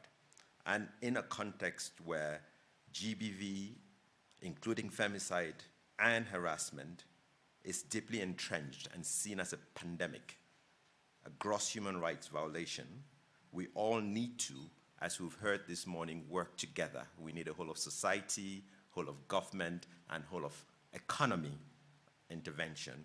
And so collaboration really must be underlined to deal with this challenge, as well as other existing challenges we're facing around unemployment, corruption, climate change, food security, and equitable access to essential services. And we are all aware that despite the urgency it requires and the progress that we need to be making, we are still far from finding ourselves close to the finishing line. And so a lot more needs to be done to course correct. And immediate action, collective action, is required. And so the experiences and examples that we've been seeing this morning are certainly very welcomed, because this leads us really towards a space where private sector leadership and firm commitment will help us attain zero tolerance and a victim-centered approach, which also emphasizes prevention and response efforts that will create safe and inclusive workplaces. So the formation of this coalition is a clear signal that the private sector is stepping up, that we have valiant leaders within industry who are ready to call out and face head-on the need to get their companies and their colleagues to be rectifying the internal practices that need to be rectified, to shape the internal cultural approaches that need to be shaped, and also ultimately changing social norms and values of our society. The United Nations family in South Africa, through my office and the entities that I already mentioned, stand firmly with and behind this coalition. We have experience of our own as a multi-headed organization across the world dealing with this challenge. And the Chief Executive Board actually has a best practices fact sheet, which we will share in this regard, that looks at policy interventions that need to be made, accountability interventions that need to be advanced, outreach and advocacy interventions that need to be emphasized, but also the investigative practices and approaches that need to be underlined. ILO has been at the forefront of advocating for decent work and social justice, and its efforts to promote the implementation of international labor standards remain crucial in our fight against GBV. UNFPA, with its focus on reproductive health and rights, understands the critical link between workplace safety and overall well-being. UN Women also brings its experience, extensive experience, in advancing gender equality and empowering women and girls globally. The entire UN system in South Africa and beyond is certainly, as I already emphasized, committed to supporting this coalition as it works to establish a workplace culture that is void of toxic masculinity and respects the dignity, rights, and safety of every employee, starting with its women. We have witnessed the transformative impact that partnerships like this can have in other parts of the world, and we are confident that together we can achieve similar successes here in South Africa. Allow me to use this opportunity to encourage and also challenge the private sector to leverage the entire sector and other stakeholders and social partners in addressing the systemic and widespread violence that workers face today. Establishing gender-sensitive and harassment-free workplaces is imperative, and this will ultimately lead to the creation of more productive and inclusive workforce in the country. It is not only the right thing to do, it is the good thing and the necessary thing to do. As it is often said, doing good is good for business. And as businesses that promote gender equality and prevent GBV thrive and achieve success, others will be compelled to join in this effort. By uniting as a coalition, you are sending a powerful message that the private sector is not being left behind, but is actually adopting an immediate zero-tolerance approach as well. You're setting a new standard for corporate accountability that recognizes the health, safety, and well-being of all workers. It will require unwavering commitment. You will have to fight against the pushback as leaders, but you can embrace innovative solutions, be steadfast, and confront the difficult hurdles ahead of you. In this regard, you can count on the UN family in South Africa to accompany you, to play its part in mobilizing the support that is needed and in engaging the stakeholders that need to be engaged. Let this coalition serve as a beacon of hope and a model for others to follow, like I said. My boss, the UN Secretary General, Antonio Guterres, actually urges us that together, let us stand up and speak out. Let us build a world that will not tolerate violence against women in any form, anywhere, once and for all. That is why I wish to end by joining the call to action asking all men, especially business leaders, to become better he for she's. Male allies championing positive masculinity that accompanies, supports, includes, doesn't abuse or stand in the way of women thriving. The positive masculinity pledge initiated by President Ramaphosa is something we must all sign and promote. And by rallying new allies and partners, harnessing innovation, exploring new forms of scaled-up financing, and embracing the power of technology, through this we can heed the call to action and ensure better lives for women, free from GBV, harassment, femicide, and other harms that are being perpetrated in our society. I thank you all, and I wish you fruitful deliberations.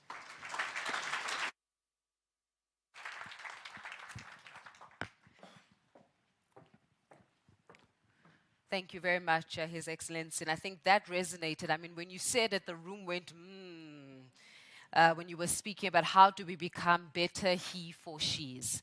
And I think that has landed substantially, especially when we're looking at it, even from a private sector perspective, better leaders, better individuals, better fathers, because ultimately you are a man first before you are the CEO, and you are a woman first before you are the CEO, or in this case, the chairperson. So much appreciated, and really thank you for that presentation. We're going to be continuing with the messages of support. Next up, please welcome His Excellency Austin Gomlu's Ambassador of Ireland.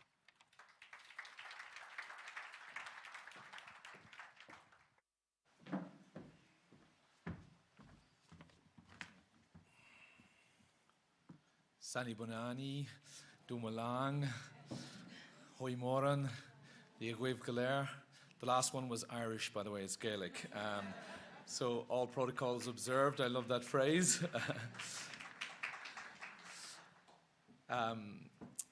Resident Coordinator, ladies and gentlemen, High Commissioner, it really is an honour and privilege as well for me to participate today at the Private Sector Coalition Symposium against Gender-Based Violence and Harassment.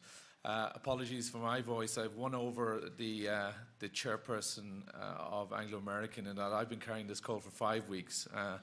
I can't understand it given the weather in South Africa, but anyway. Gender-based violence, it's an issue that not only impacts individuals, obviously it affects, as we've heard, every fabric of our organisations and our society as a whole. This symposium plays an important platform for stakeholders to share insights and develop effective strategies to combat this pervasive problem. Addressing gender-based violence is not just, and harassment is not only a woman's issue, it's a societal challenge that demands collective action. By working together, we can create an environment where every individual feels safe, respected, and empowered to contribute fully to their workforce. As the resident coordinator said, at UN level, we have a convention, which is very important, which is a convention on the elimination of discrimination against women, or more awkwardly summarized as CEDAW. This is a key instrument in the global struggle, as is the work of the UN Trust Fund to End Violence Against Women, and that work of the ILO and the UNFPA that has been mentioned. Preventing and countering violence against women is a domestic and foreign policy priority for Ireland. No country is within reach of eradication of this issue, Ireland included. At home, we have a national strategy on domestic, sexual and gender-based violence, which runs to 2026. The commitment to the cause is also reflected in our international development policy, which is appropriately called A Better World.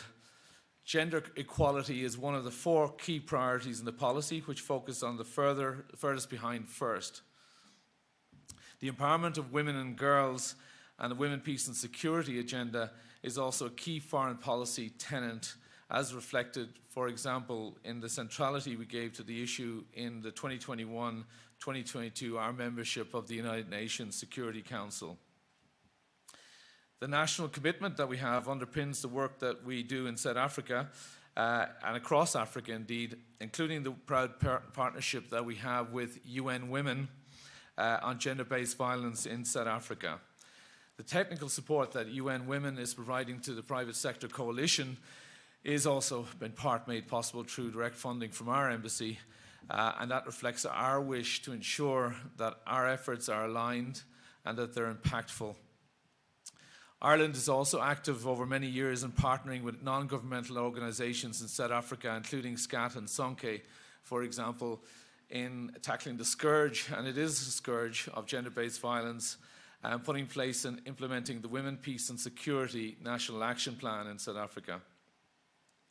We also promote women's empowerment through a technology challenge fund, which focuses on high-potential startup companies, with Wits University and also with the Department of Science and Innovation, and also women's empowerment through our fellowship programs.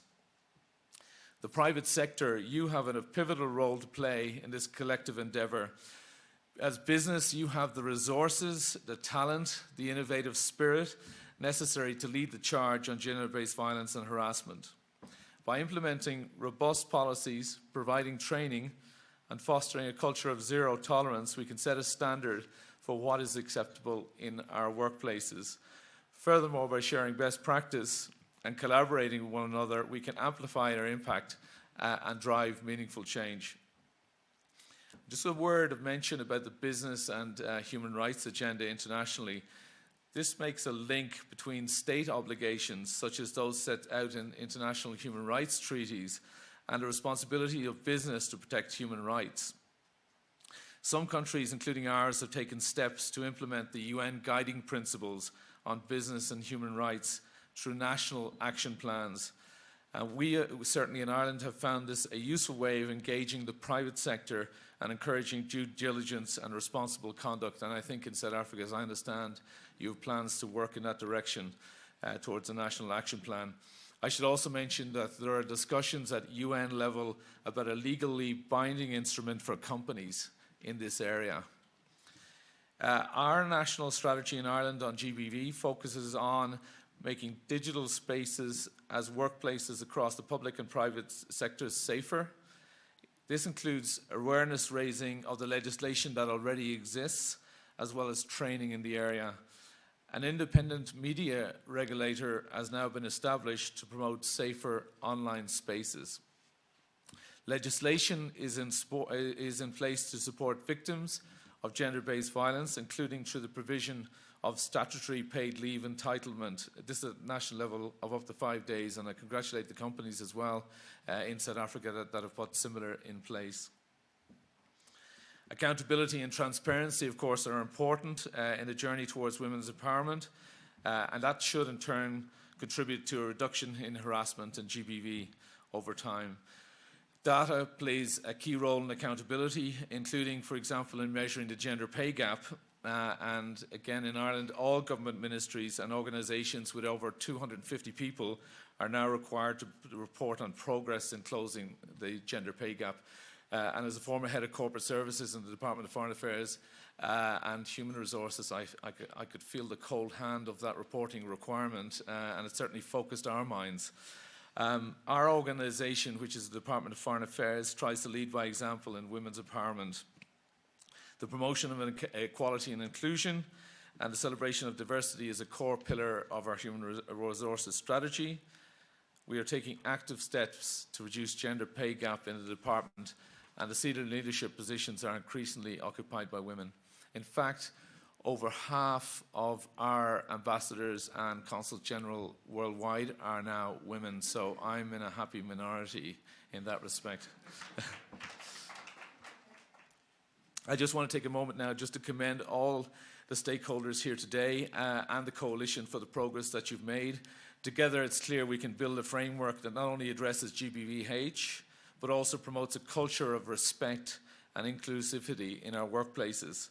The constructive dialogue among stakeholders today that you've started will no doubt identify gaps, share successes, and strategize on how you move forward. My embassy certainly looks forward to continuing to provide support through these partnerships. Our Gender Programme Officer, Sibisiwe Nkosi, is here with us today, and by collaborating, we can work towards achieving the goals set out by the coalition and learn from each other's experiences. In closing, let me recall that the fight against gender-based violence and harassment is not a sprint, it's a marathon, as the CEO of Vodacom has said. It requires sustained commitment, collaboration and courage. Together, we have the power to promote lasting change, change that will benefit not just our workplaces, but also our communities and our societies at large. Thank you very much, and I look forward to the further discussions today.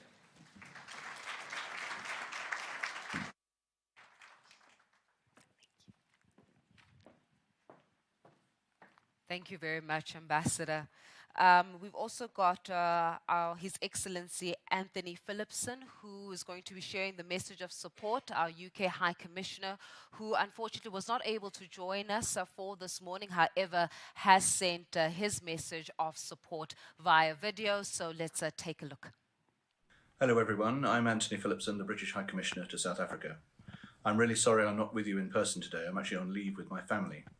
But I'm really grateful to have this opportunity to provide a message of support, given the importance that I and the UK High Commissioner in South Africa afford to the issue of addressing gender-based violence and supporting gender equality and inclusion in South Africa and around the world. Right at the heart of the UK and South Africa's bilateral relationship is our shared commitment to human rights, gender equality and women's empowerment. This was underlined in the joint statement that we issued when President Ramaphosa made his historic state visit to London in November 2022. He was the first visitor received by His Majesty King Charles. In that statement, we noted our shared ambition on achieving Sustainable Development Goal 5 on gender equality, and we underlined our particular concern about attempts to undermine sexual and reproductive health and rights, as well as the importance of working together to address gender-based violence around the world. This commitment of the UK has been reiterated by our new government, continuing our focus on ending violence, empowering women and girls, and educating girls. The government of South Africa has, of course, also set out its plan to address gender-based violence and femicide within its national strategic plan, which I'm sure you'll hear a lot about today. This important document provides the direction of the GBVF Fund, who alongside the Presidency and partners such as UNFPA, UN Women, JSE and ILO, have brought everyone together in Sandton today. Many of you will be aware that the GBV Fund has now been running for 3 years, launched by the President in 2021, and with the mandate to implement this national strategic plan through supporting organisations around the country, working to prevent and respond to GBV and femicide in line with its 6 pillars. I'm very proud that the UK has been a partner with the Fund since the very beginning of that journey. We remain the largest bilateral funder, having consistently increased our support over this period as the Fund proved itself through real-world results. We have been impressed with the work of the Fund, of the professionalism of the team ably led by Sizini Mohapelo, and by its ability to show impact over a very short period. And I've been privileged to meet with some of the organisations and inspirational individuals working on this issue and supported by the Fund during this time, whether that's doctors and social workers in the Thuthuzela Care Centres in the Western Cape, community first responders in KwaZulu-Natal, human rights defenders in Gauteng, and 2 weeks ago I met some organisations helping survivors in Mpumalanga, where we are seeking to support communities as South Africa delivers its just energy transition. But we know that even a strong and capable team supporting over 100 such community-based organisations are not able to turn the tide on such a complex and urgent issue as gender-based violence on their own. Alongside the communities themselves, the multilateral agencies, academia and government, of course, the private sector is critical to making a lasting impact. And this means not only through the private sector providing financial and in-kind contributions to those efforts in communities, which many of you are already doing and which I commend, but also scrutinising the cultures within your own organisations and considering how we can all lead by example.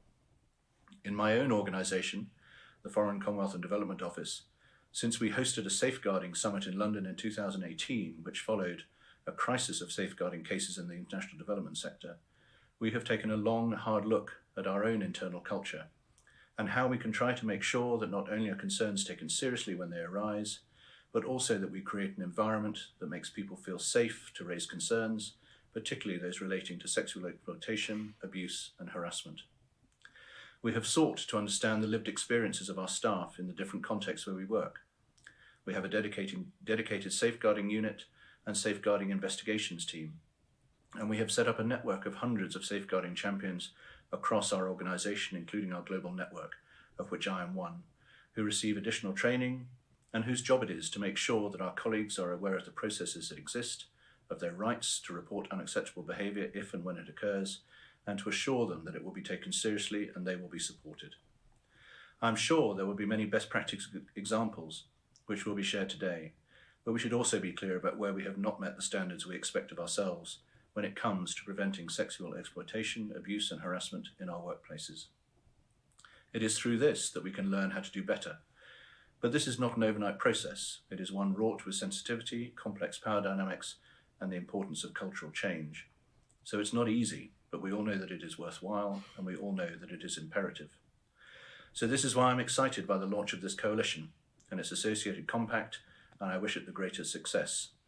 We know that this whole of society approach is needed and vital if we are to make the lasting, critically needed change to the unacceptable, continued presence of gender-based violence in our society, which affects not just individuals and communities, but also organisations and indeed entire nations. I'm sorry again that I can't be with you, but a number of my colleagues from the High Commission are there today.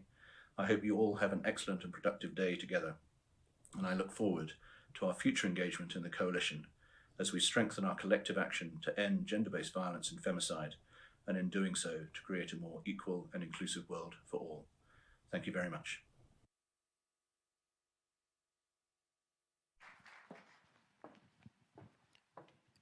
Thank you very much, His Excellency Anthony Phillipson, just sending out his message of support.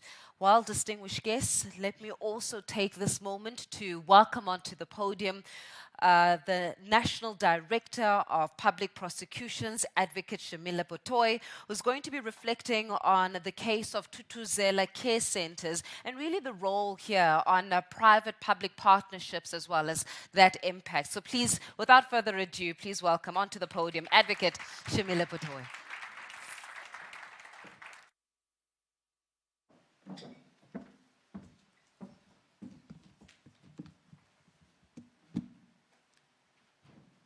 Thank you very much, and good morning to all partners in fighting the scourge of violence against women and children. And let me stand on the protocol that's already been observed in the interest of time as well, because I do know I stand between you and tea.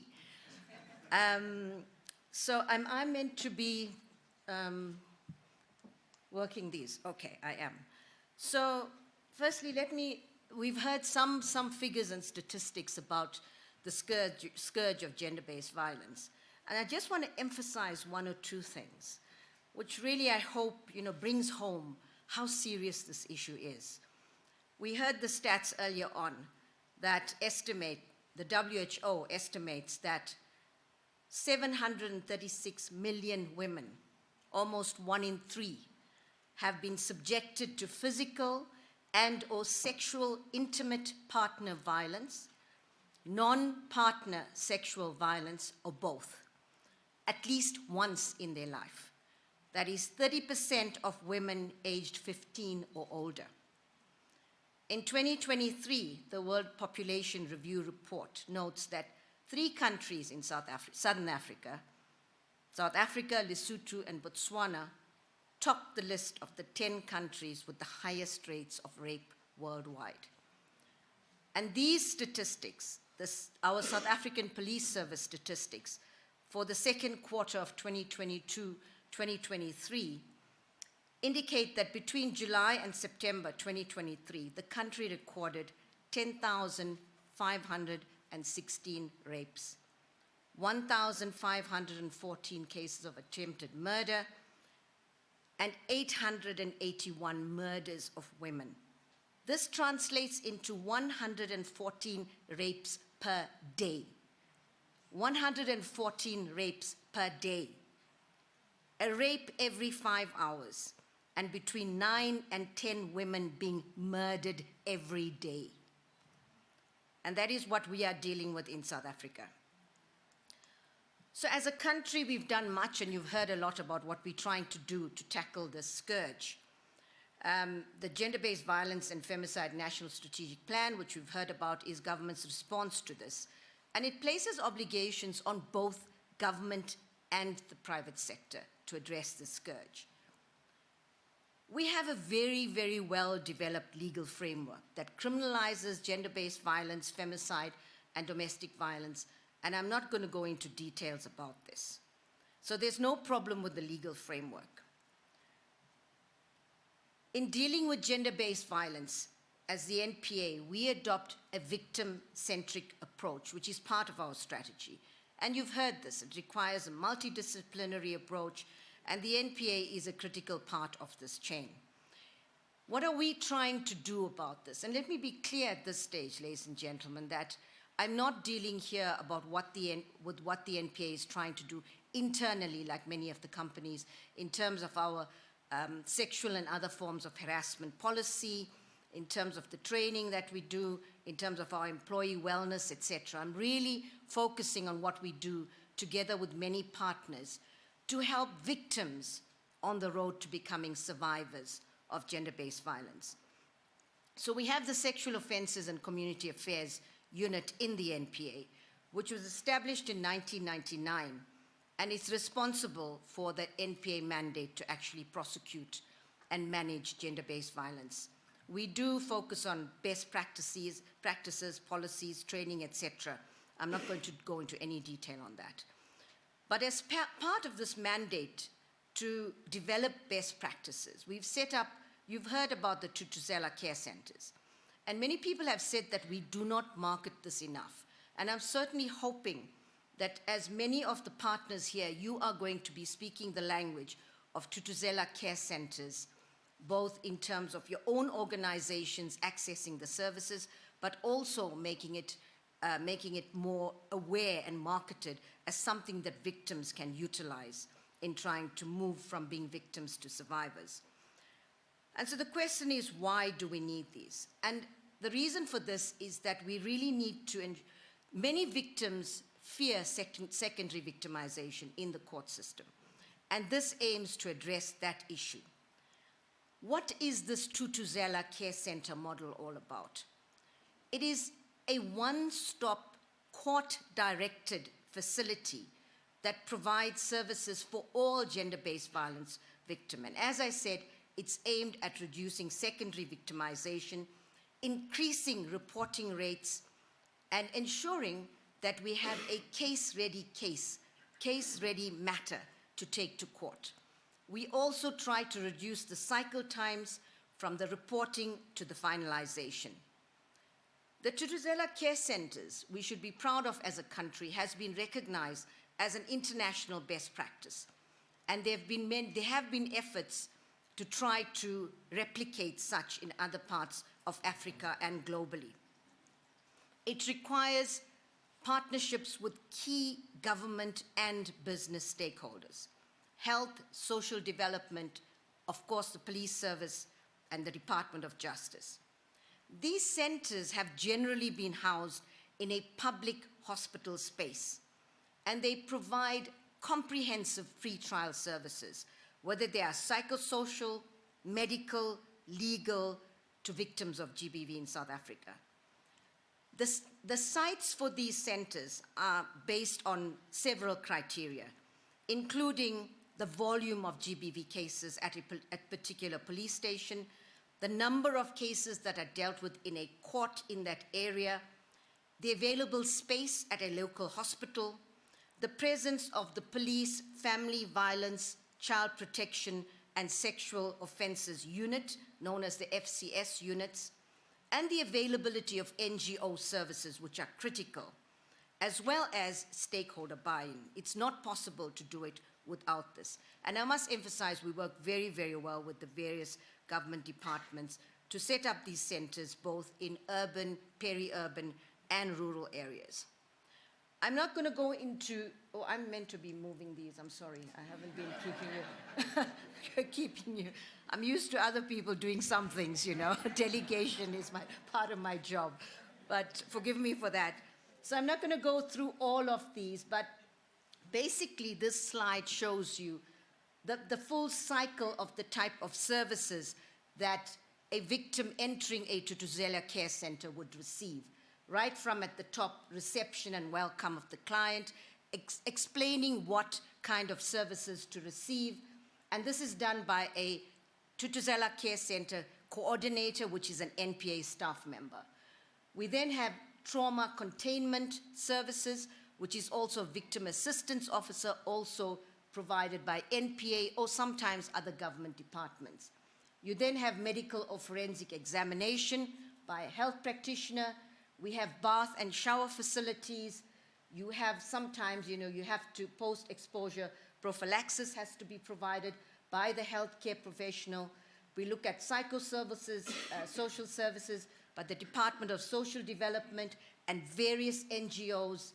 We're looking at sometimes referrals for a longer-term treatment, victim assistance officers of the NPA. Then the police come in, take the statement when the person is in a state that enables them to make a statement to the police.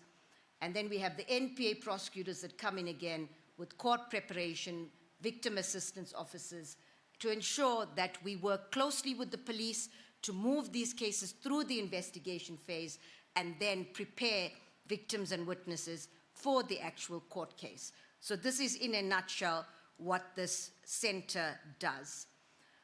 Why does this model work? As I said, services are tailor-made for the victim's needs to avoid secondary victimization. We try to create a victim-friendly environment, and we really invest a lot in victim management, empowerment, and preparation for court. It's court-directed, and it is about justice for the victims at the end of the day, and I won't go into any detail on that. And then, again, it's a multidisciplinary approach, and we're really able to talk to the victim's need and also try to address systemic problems in the system, because victims don't see the Department of Health, the police, the prosecutor, or the NPA as different. They see it as one system. So we try to make the experience as seamless as possible. This is just a picture of the Victoria Hospital TCC in Wynberg, and you see we try to make it quite victim-friendly, particularly for children. In moving forward, we've actually been talking with the Department of Justice to try to increase this facility so that victims and witnesses could potentially testify from the center and be connected to the court so that you don't have to actually even enter the intimidating court environment. So that's what we're trying to do for the future. This is also at the Victoria Hospital. You see the various rooms, the counseling room, psychologist, our various colleagues in the Department of Health that work with us in trying to ensure that victims get all of the services that they need. We also at trying to actually, we have a video for those that are deaf when they come into the service to actually see that, watch the video, and at least understand what kind of services, whilst we try to get an interpreter onto the site to attend to such victims. What are the key successes of the model? We've had improved conviction rates. We've had a number of increased long-term services and life imprisonment sentences that have been meted out. The conviction rate for sexual offences has improved from about 60% in 2010 to about 77% currently. And we've actually, with regard to femicide and intimate partner femicide, the conviction rate is 92%. But before everyone gets too excited about that, let me just add a caveat. And that is, it's the conviction rate based on the cases that actually are prosecuted. It's not in relation to reported cases. And so, sadly, when one compares the conviction rate of reported matters to convictions, it dwindles down to under 10%. So under 10% of victims get justice. And it's worrying about why the stat. We've spoke to our police colleagues about it, and one of the sad realities of statistics is the perpetrators in over 50% of these cases are known to the victim, particularly when it comes to children. And we are dealing with not just children under 18. Our youngest victims are not even a year old. So, they are, and here you got to look at the services for mothers that are working who leave children in the care of neighbors, mothers' boyfriends, uncles, even fathers that are actually violating. And if it's 50%, we should be getting from reporting to conviction, at least a 50%. What's happening there? What are the social issues that actually mitigate against these cases moving forward? So those are the things that we need to look at. We also have very long sentences that are being meted out. I won't give you the stats. But colleagues, the reality is that notwithstanding this, we have a serious increase in life sentences, 20 to 25 years. But why is it not having the desired impact on the deterrent nature? So we've got to look at what are the root causes. We are focusing on serial rapists. So together with the police, we are looking at DNA. There was a huge backlog. The police have done a really good work at bringing down that backlog. In the past couple of months, we've had like over 40,000, or in the past year or so, 40,000 of these reports. So we are now looking at identifying serial rapists and focusing on them so that we can be more strategic in terms of how we deal with the scourge. Looking at prosecuting teenage pregnancy prosecutions, another issue in this country that destroys our young girls' lives. What are we going to do about that? How do we actually engage as partners to address this issue?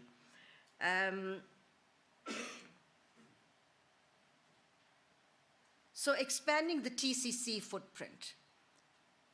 Having a bigger footprint means that we will have increased reporting. In the recent years, we have actually increased, we now have 65 TCCs across the country.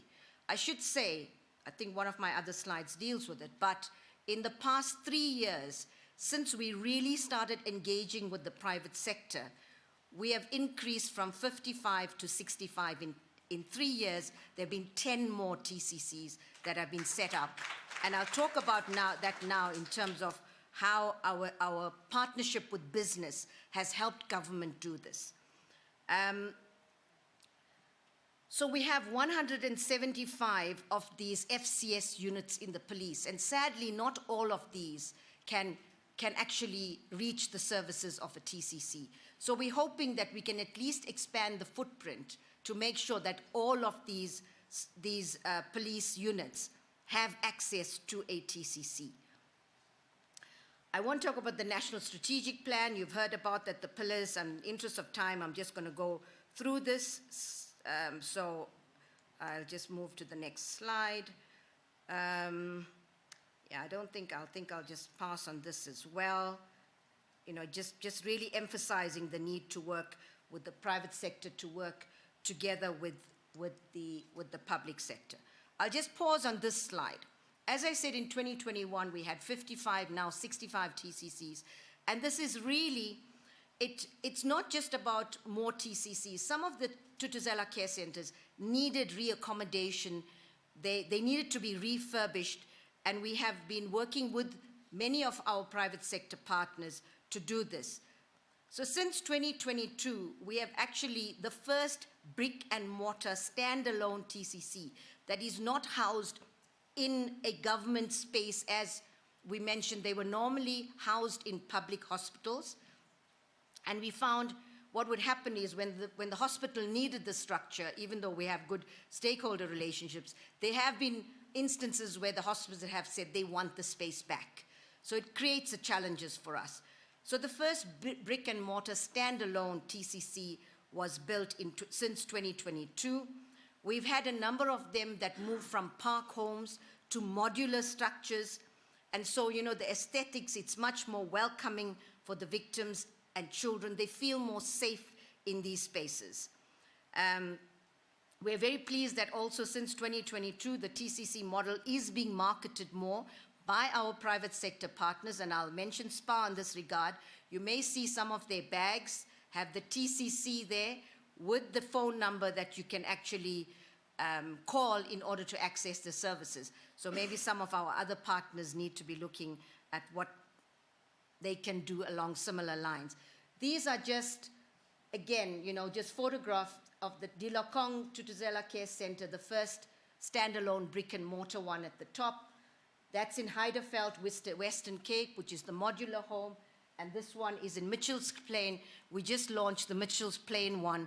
I think it was about 2 or 3 weeks ago that was the latest one. So there are various ways in which the private sector has assisted in ensuring the increased footprint, but also in other ways. For example, since 2022, the Spar food chain has actually ensured that when victims come into TCCs, they have fresh food in all the TCCs in the country. And that is really, really important. Since 2022, we've also signed an MOU with the mining sector, and we've been able to ensure that, you know, the awareness campaigns have been amplified. There's a lot more visibility in the communities that's been enhanced because of very bold signage that has been, just a matter of signage. It's not such a big deal, I would think, for big businesses. But mine has actually helped us to ensure that all of these TCCs have proper signage on them. And these are just a few examples of how we can do better with regard to. This is, again, the Spar bag in the middle that I talked about. The other one's a Victoria Hospital in Wynberg that was also launched. There I see Nolita in the picture there as well, with the launch of the Minerals Council that actually, you know, assisted us.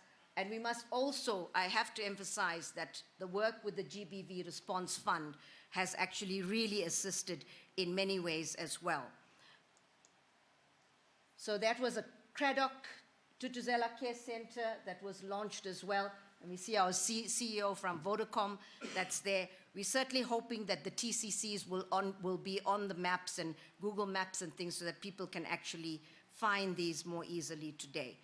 So, colleagues, these are just some examples. I just want to mention that we also, in Stellenbosch, Bonnie will help me, what's the name, if it's Ida's Valley? Ida's Valley, where and I'll introduce you to Bonnie soon, because you're going to contact her to let us know how we can access your money. But in Ida's Valley, which is a little township outside Stellenbosch, we working with Mediclinic now. So we're moving away from just public hospitals. Mediclinic has come on board, and there was a facility, it was an old residence of the Stellenbosch University that was not being used. It was in this township just outside Stellenbosch. It's the first one that also has overnight facilities for women. It's 48 hours, you can stay there, it's beautifully decorated, so that the women, more often than not, it is women and children that come there, can actually have 48 hours, and whilst other services come on board, they don't need to go back to the home where they've been violated. So that is the only TCC has that facility as well.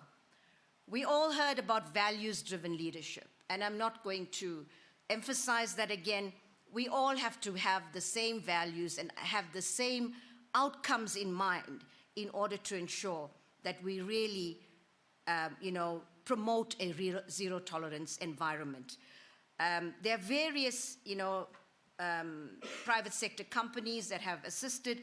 I mentioned them. I hope I'm not leaving anyone. Bonnie, I'll blame you for that if it is.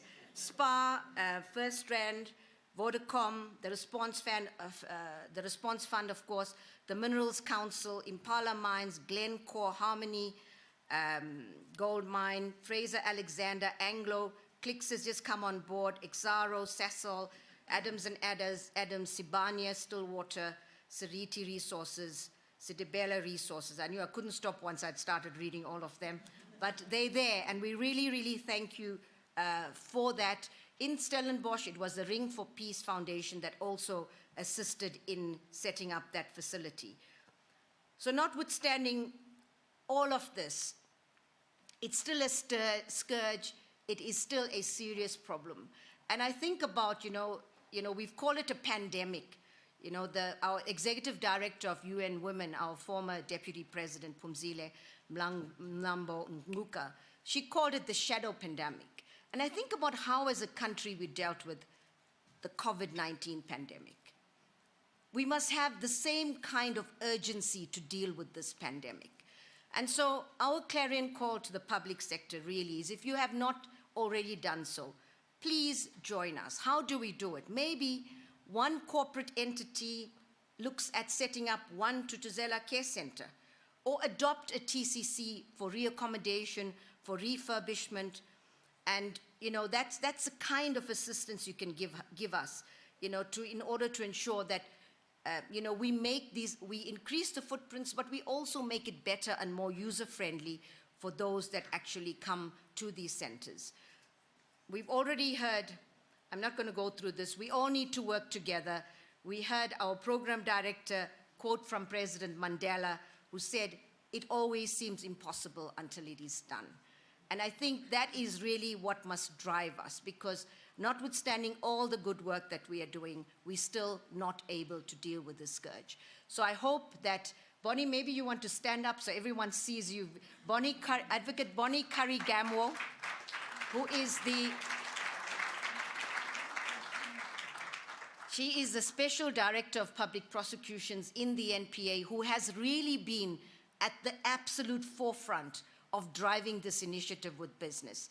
So I want to thank you, Bonnie, and thank all role players. Hopefully, we're going to be able to reach our targets of really expanding the footprint. And there was one doctor, and I end with this, there was one doctor in the Victoria Hospital who, when I was there, said, one of the victims came to him and said, "Thank you for making the unbearable bearable."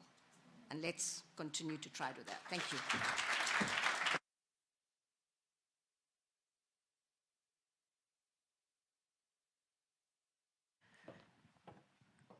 Thank you very much, Advocate Batoy, for really just giving us and showing us, when you can see the work that is being done.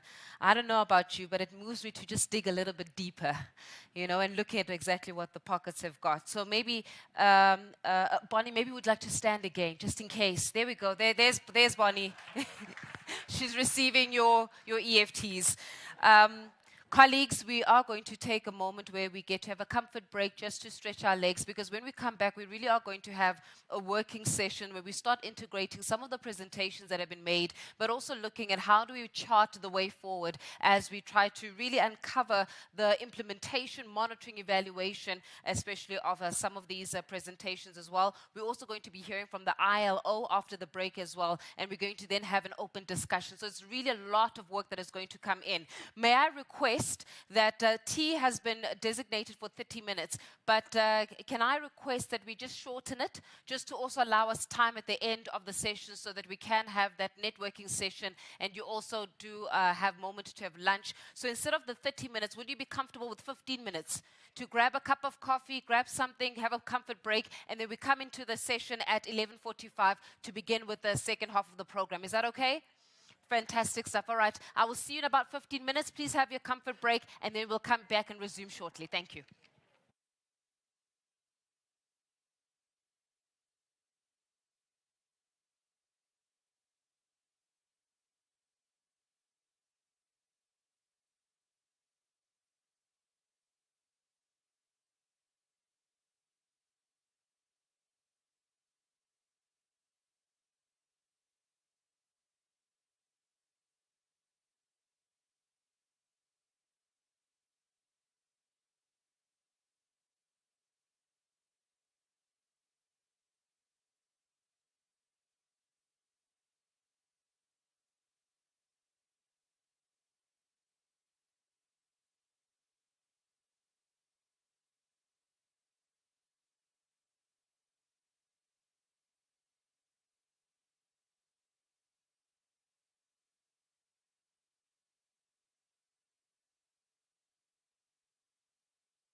Let's try that again. There we go. Colleagues, may I ask that we start making our way back into the auditorium so that we can begin with the next part of the program. We've got a big interactive conversation that is ahead of us, so I'd like us to just start promptly so as to begin with the workings of the presentations that have been given. So those that are ushering and hosting outside, please just start encouraging people to make their way back into the auditorium. I also do have in my possession a lost phone. So if you do, there we go, I've got a lost phone, I found it, the phone has been found. But please, may I just request that we all start making our way into the auditorium as well. And colleagues, in the meantime, if you have been unable to log on to the Wi-Fi, let me quickly share with you the Wi-Fi logins. It's under GBVF HHC, and the Wi-Fi code is GBF 2024. That is GBVF 2024. That is the Wi-Fi code. But may I kindly request that we all start making our way into the auditorium so as to start with the next part of the presentations. I'm going to give it about a minute or so and just allow everybody to make their way inside. And those that are assisting us on the front of by the food station, please start encouraging our delegates to start making their way into the auditorium so that we can begin with the next part of the program. Thank you.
All right, colleagues, may I start requesting that you take your seats so that we can begin with the next part of the program.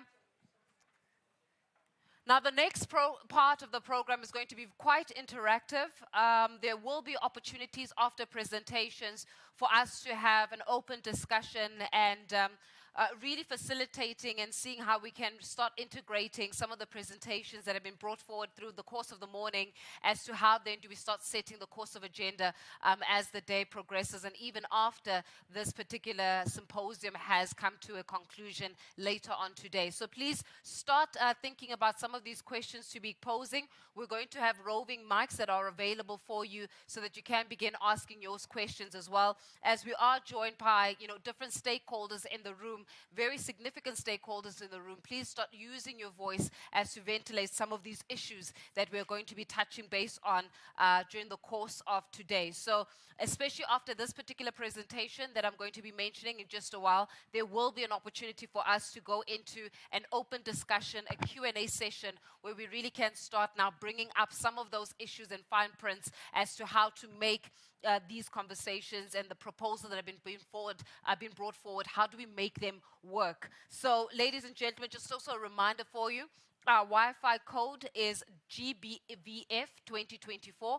That is GBVF 2024, and it is under the GBVF HHC. So if you just go into your settings, you'll be able to see that the Wi-Fi is GBVF 2024. Ladies and gentlemen, without further ado, may I kindly request Mr. Simpiwe Mabele, who is representing the head of the International Labour Organization of East and Southern Africa, to come up onto the podium and really give a presentation on the ILO C190. Please give him a round of applause as Mr. Simpiwe comes up and really gives a brief insight into that. Thank you so much.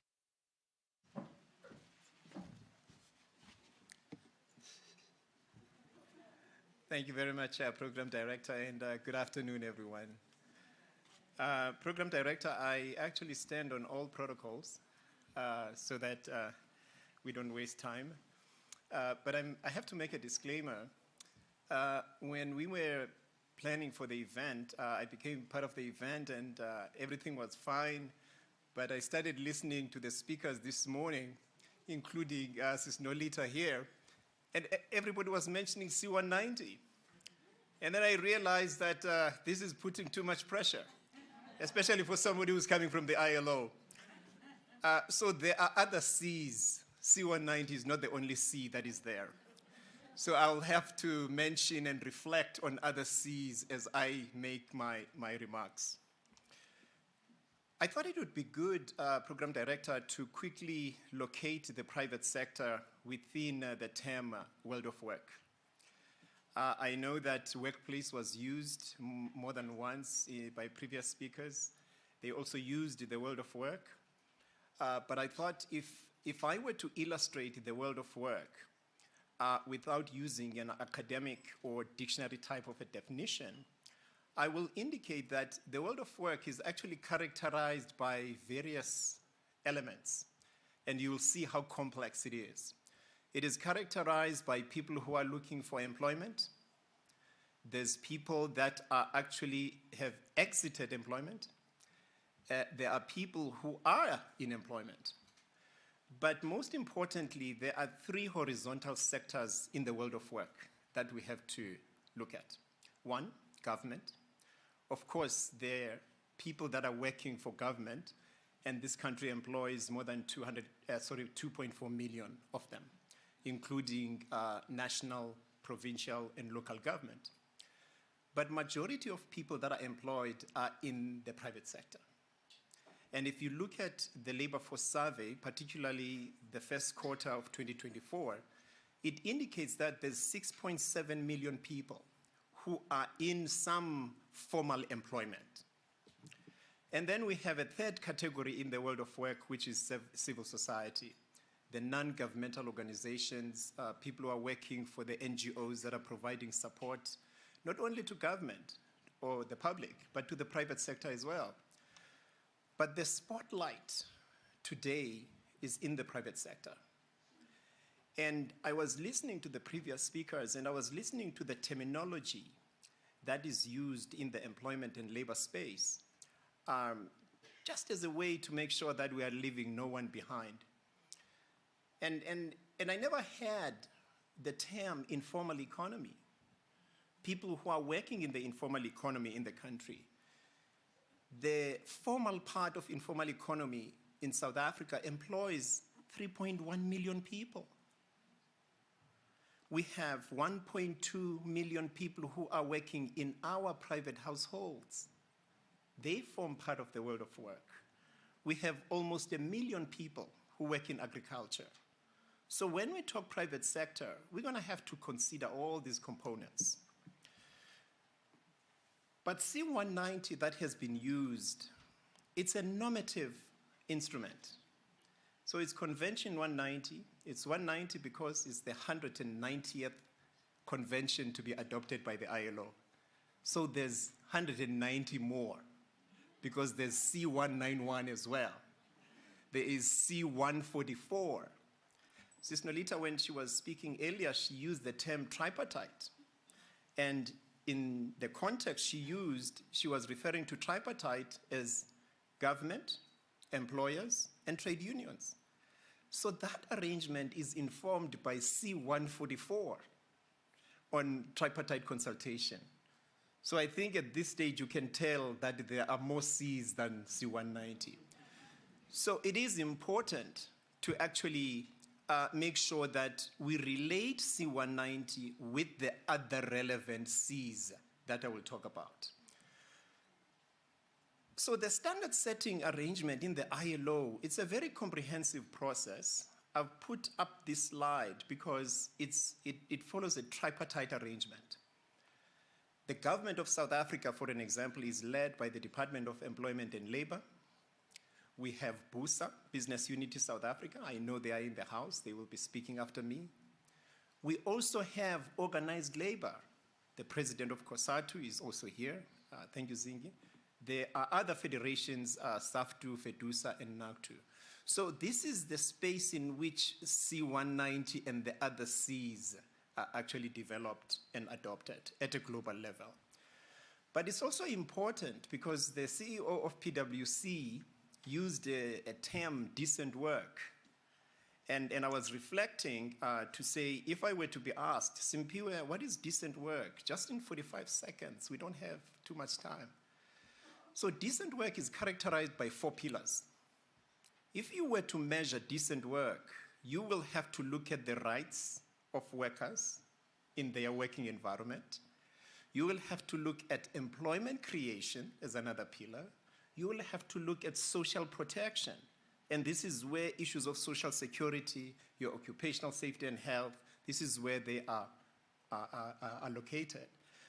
And the last one is social dialogue.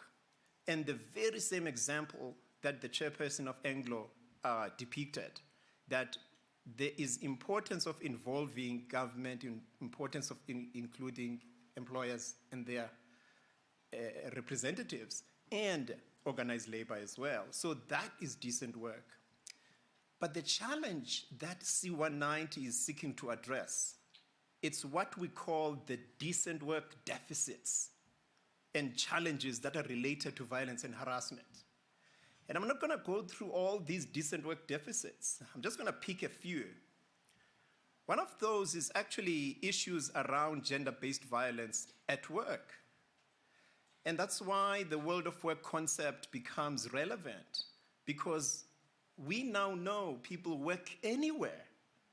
And COVID showed us flames because COVID showed us that we can actually move with our work. So that means the world of work has become complex. Other deficits include invisible ceiling, whereby we see people who actually will not be promoted higher than where they are. And unfortunately, in many a times, this invisible ceiling affects women more than men. So C190 is not necessarily a gender instrument. It's beyond gender because it will address issues related to stigma and discrimination, issues related to harassment in the workplace. So C190 and all the other Cs that I haven't mentioned, I think I only mentioned C191, C183, I didn't mention maternity protection. There is C155 on occupational safety and health, because issues of violence and harassment, they affect mental health. So C155 becomes relevant. And that is why we are saying to the colleagues who are working in this space, yes, let's look at C190, but in the context of the other Cs as well. So the spotlight in terms of C190 is on violence and harassment. What is this C190? It was in 2019 when the International Labour Conference, which is the space that would normally adopt these Cs, adopted a centenary declaration for the future of work. And the ILO at the same time adopted this very first convention on elimination of violence and harassment in the world of work, called Convention 190. So C190 is not the only instrument that is relevant to violence and harassment. there is also recommendation 206, which is called R206. So Sazini and team, when you are implementing and applying or guiding the businesses, C190 has an accompanying recommendation. Just to give maybe a sense of what is happening elsewhere, because I think some of the businesses here have footprint in the neighboring countries or in the region. South Africa, yes, ratified C190 in 2021.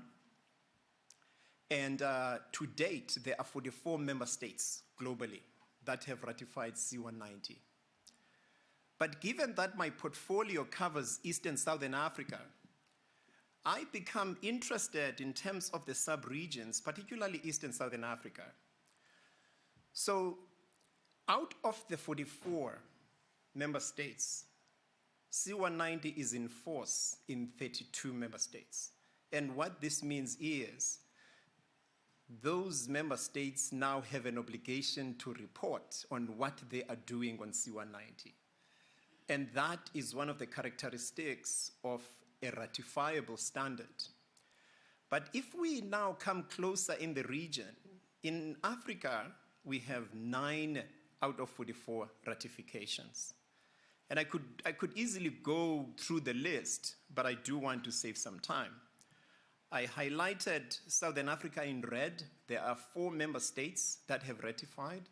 This is Mauritius, Namibia, Lesotho, and South Africa, of course.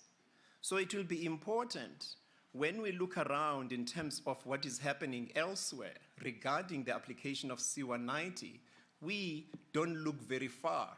We also have our neighboring countries that are actually implementing. So we do have about 143 member states that have not yet ratified. So C190 does have contents, and I will definitely not go through this part in detail. The convention is a binding instrument, which means if you ratify, there's an obligation for the member state to report. So this is a significant milestone by the private sector in terms of addressing violence and harassment in the world of work. Yes, South Africa reported last year in September. So for sure, this work that is being done now will get into the next reporting cycle. So the recommendation 206 that I mentioned, it provides guidance in terms of implementing the convention. Out of all the articles that are in the convention, I just decided, let me pick maybe 2 or 3. Article 1 defines violence and harassment. And if you look at the definition, it actually refers to whether a single occurrence or repeated that aim at, result in, or are likely to result in physical, psychological, and economic harm. That includes gender-based violence and harassment. Single occurrence. So it is important when we are going back and looking at the policies to look at whether are our gender-based violence and harassment workplace policies as specific as C190. The part that I will skip and summarize is around who is covered. I'll move to who is covered. So the convention applies to all sectors. And I asked Sazini yesterday, how many sectors do we have in the room? And Sazini indicated that we probably have no less than 10. But we all know that there's more than 10 of the vertical sectors of the economy, be it retail, be it agriculture, be it mining, and be it finance, all those sectors. So C190 is applicable to all the sectors. It actually protects workers and other persons in the world of work, including the people in our private households. The question is, where is it applicable? Yes, it is applicable in the workplace. It is applicable in public and private spaces where they are linked to the world of work. And I think this is very important, because if now you leave your office and you go to attend a meeting, it's still related to work. And that means you are still in the world of work. And we have seen and observed some cases whereby there is violence or harassment when people are in work-related trips. So C190 brings that protection as well. So it does provide and prevent protection measures. There's training and guidance linked to C190, effective enforcement and remedies, and I know there will be a brief discussion later, but there are specific measures to address gender-based violence and harassment. The part that I really want to summarize has to do with the reasons to ratify C190. South Africa, for an example, ratified C190 because they want to prevent and address the rise of violence and harassment beyond the physical workplace, to protect everyone in the world of work. So the reasons go on and on and on and on. So Program Director, some of the reasons that I want to highlight have to do with ensuring equality and non-discrimination of those in situations of vulnerability. And we have people who are more vulnerable to violence and harassment in the world of work than others. So as I conclude, South Africa ratified C190 in 2021. And since then, a code of practice on preventing and eliminating harassment in the workplace was adopted through a tripartite structure called NEDLAC in the country. So this is a document that, yes, even though it's a paralegal document, but it is linked to the Employment Equity Act.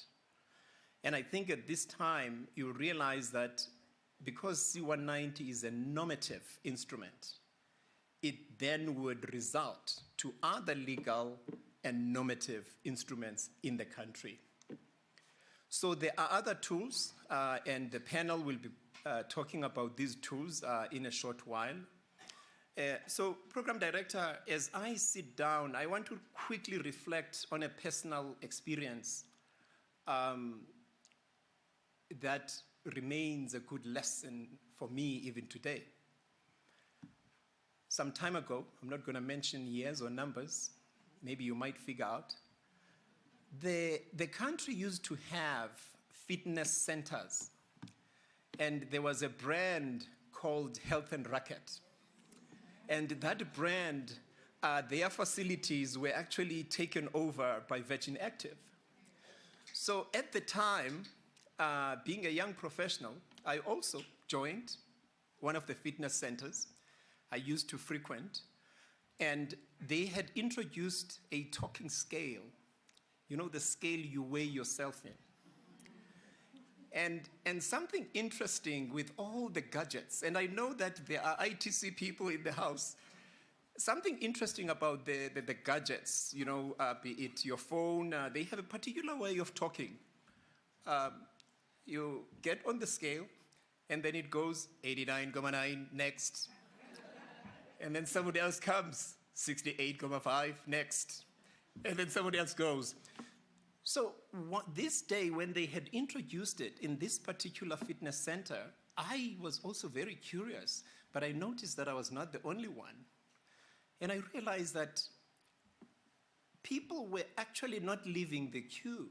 The queue was long, but they would weigh themselves, and then they were not leaving. Why? Because there was somebody who actually looked a bit built. And everybody wanted to hear how much this person weighs. So you imagine the line goes 89.9 next, 65.6 next, and then the person goes on the scale. And the scale went bizarre. It actually went beep, beep, beep, one at a time, one at a time. And I looked at the person, and this person seemed to be very humiliated, looking around, and everybody was in close proximity. They could hear that there's a problem here. The person stepped on again. Unfortunately, the scale went bizarre again. Babe, babe, babe, one at a time, one at a time. The person left the fitness center. Program director, the lesson I learned here, somebody designed this technology. And when they designed it, they put a cap that if you weigh so much, it doesn't matter. It could be 95 kilograms.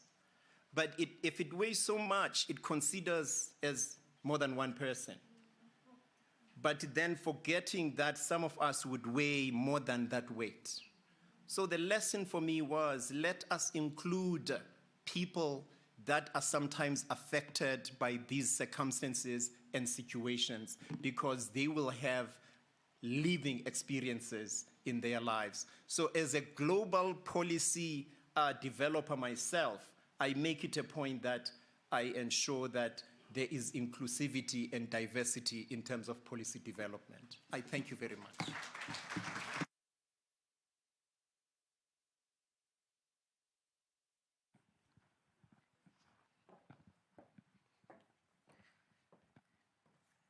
Thank you very much, Mr. Mabele. May I just say that if it does not work out in policy development, you can always try voice recordings, and also being a voiceover artist. I think that will definitely serve you. Just saying, just a suggestion. If it doesn't work with the policy formation, voiceover artists are always welcome. And in fact, Mr. Mabele, right here on this side, we've got somebody from the SABC. So don't worry. We're just connecting the dots here this afternoon as well. My boss, I must be very careful. But colleagues, I know that on the program it speaks about how we're going to have an open discussion now. May I just kindly request, though, that we hear from organized business so that we can just integrate and consolidate all conversations, and then thereafter we will open it up for this discussion that we promised to have. So at this time, may I kindly request from Business Unity South Africa, Ms. Jani de Villiers, to come up and to give a presentation from the perspective of organized business. Please give a round of applause as she comes up.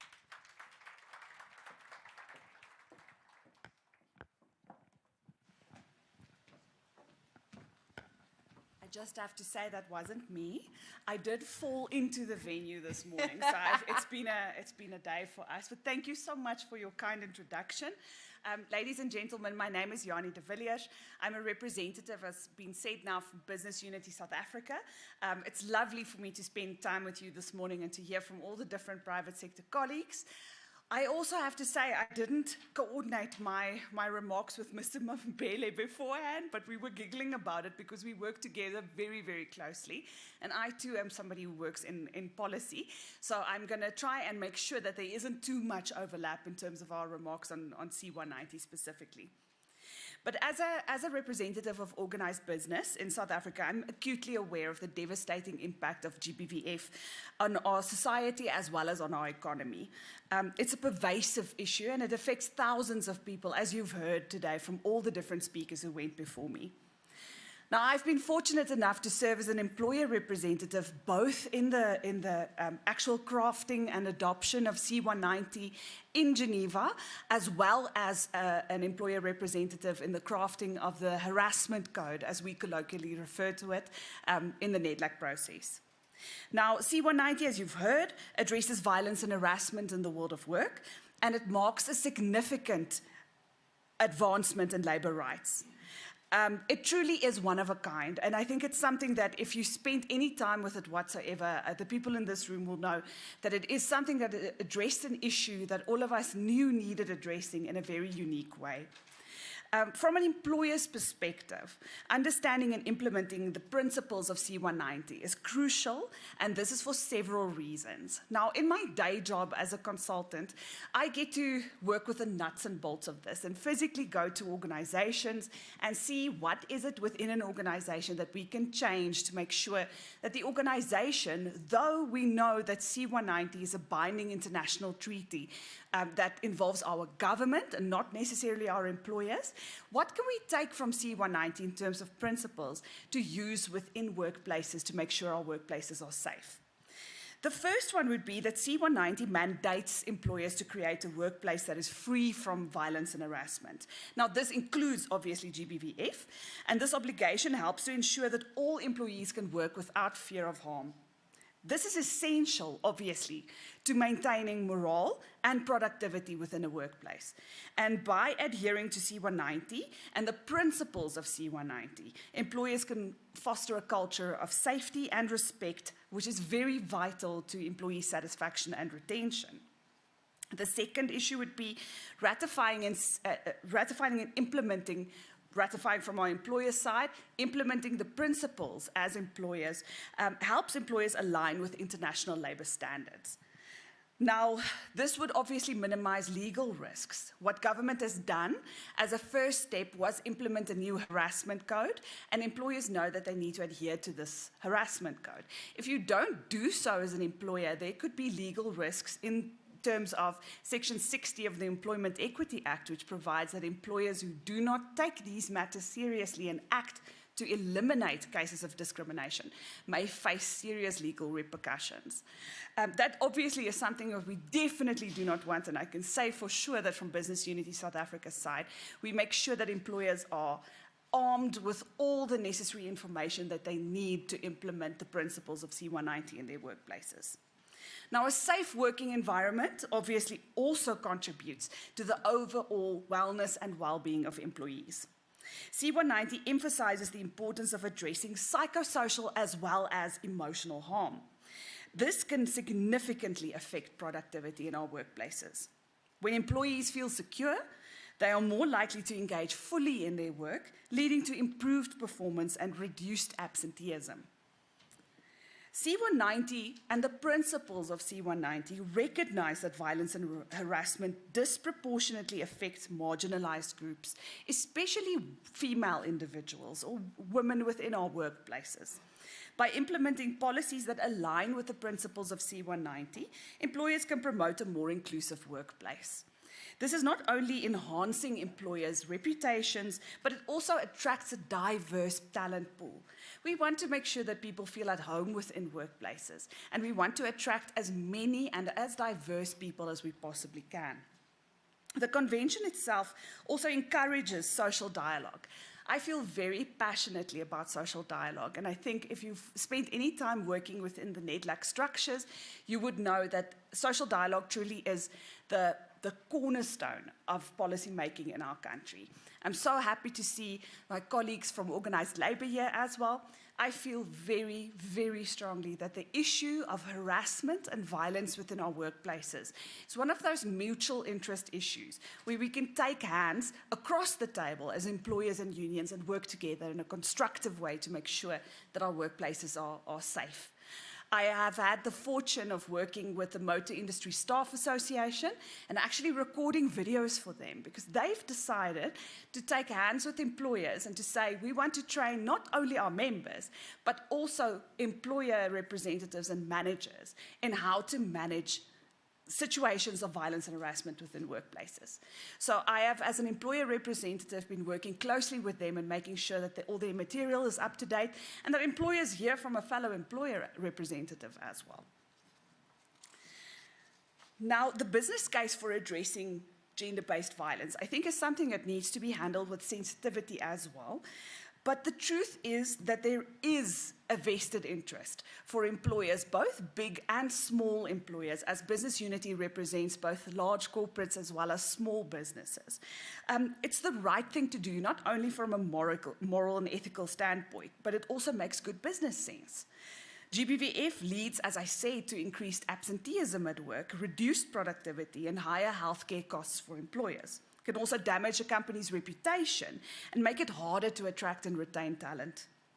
The new Code of Good Practice on Harassment in Workplaces has been effective from the 18th of March 2022, and it's a critical development for employers. It outlines the responsibilities of employers to create safe and equitable workplaces, emphasizing the need to address various forms of harassment, including sexual harassment, bullying, and GBV. There are several key points from this code to consider. And as I said, this is the nuts and bolts. This is the wonderful work that I'm most fortunate to be engaged in on a daily basis and to help employers through. The first one is that it obviously is legal compliance and risk management. And I say obviously because it's obvious. We need to make sure that we mitigate these risks within our businesses. The second one would be that we create a safe working environment. Thirdly, enhancing employee wellness and well-being, which in turn enhances retention of employees. The fourth thing would be promoting a positive organizational culture. Organizations that are positive are going to be more productive at the end of the day. In the fifth place, facilitating social responsibility and community engagement. I'm so glad that Mr. Mabele referred to community engagement as well. Our employers do not exist in silos. We are part of a community. We need to make sure that the principles that we espouse are also given to that community. And it was wonderful to hear, especially in the mining industry, how seriously the commitment to communities are taken. Now, in terms of the work that employers can do, because luckily I am a consultant and the job is never done, I can tell you that. What employers can do in future is firstly to make sure that you develop and implement comprehensive GBVF policies and procedures within workplaces. Make sure that these are made to fit within organizations. Secondly, provide training and awareness raising for all employees on GBVF. I thought it was wonderful to hear that even the chairperson of the board had to attend specific trainings in this regard. That is definitely what we want to hear. Thirdly, partner with civil society organizations to support survivors and prevent violence. You would have seen today from all these case studies that we heard, the magic in those case studies is that hands are taken with organizations who are already doing the work, and we're not trying to reinvent the wheel. Lastly, invest in research and data collection to better understand the scope and impact of GBF within workplaces. Now, in conclusion, employers have a critical role to play in combating GBVF in South Africa. By taking action to prevent violence, support survivors, and advocate for change, employers can help to create safer and a more equitable society for all. It's time for all of us as business leaders and citizens to stand up and say enough is enough. Together, we can and must end GBVF in our country. Thank you.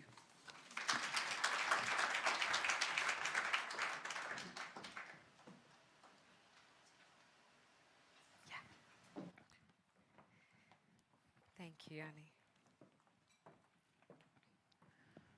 Okay, colleagues, we're going to go into a part where we're going to have a Q&A session, perhaps an open discussion about the presentations that were shared. May I kindly ask Mr. Mabele to come back onto the stage and join us for this part of the conversation as well, because it's going to be integral in terms of how it finds its way for the practical implementation, especially in the workplace. And because we've got also organized labor in the room, I think it also gives us an opportunity for us to start asking the practicalities of this address. So what we have across the room is roving mics. We've got our esteemed, wonderful hosts that are there with the 3 microphones. Can I just go across the room and just in terms of questions, or maybe if you would like to share some comments and insights in terms of what has already been discussed, just simply raise your hand. I will give you a number, then we'll go across the room, and then we're going to start the facilitation in that way so that we are all clear. So I'm going to give you numbers 1 to 5 to begin with. So thank you very much. Can I have you as 1? Do I have a 2? Okay, thank you, ma'am. 2, 3. Do I have a 3 in the room as well? 3. Thank you so much. Do I have a 4? Number 4 in the room so far?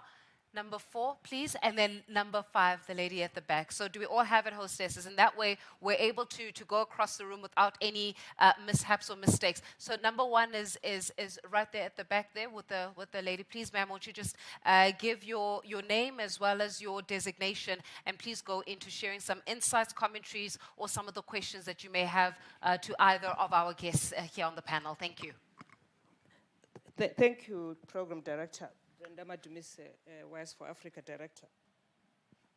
Couple of observations. Let me start with PwC because I walked in as they were presenting.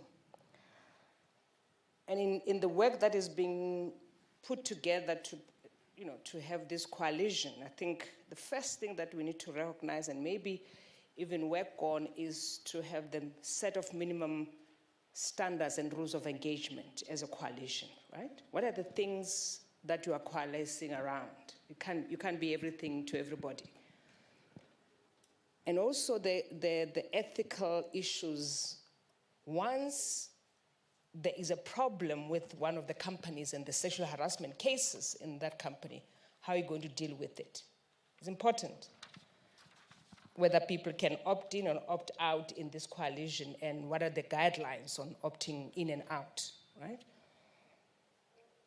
Because you see, it's good to talk about these things in public fora and give us the presentations, but on the ground. So I'm going to give a classical example, and I won't mention names, but we've got a case against PwC on discrimination and sexual harassment, right? And the victim and survivor had gone through the entire process that was set out by the presenter, the global risk team, the chief What Africa, but her experience is totally different, right? So we also need to challenge ourselves with the things that we say and we have put on paper and the real lived experiences of your employees, right? As we move on in this coalition, we also need to be honest with ourselves around the roles that we play in perpetuating the violence against women and employees in the place of work, right?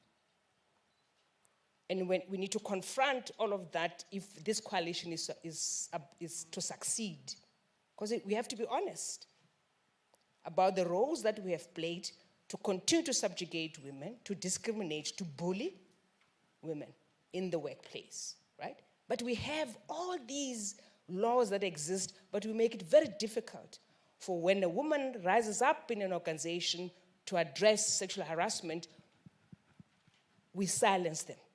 And we silence them with all sorts of tactics. And we can give it to them, to you, what are those tactics? Finally, also the role of the trade unions. They're part of ensuring that they protect the rights of employees, but they have been complicit.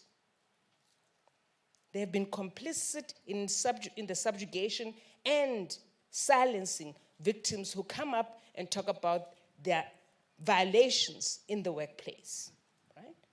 So if this coalition is meant to succeed, we have to do the work, right?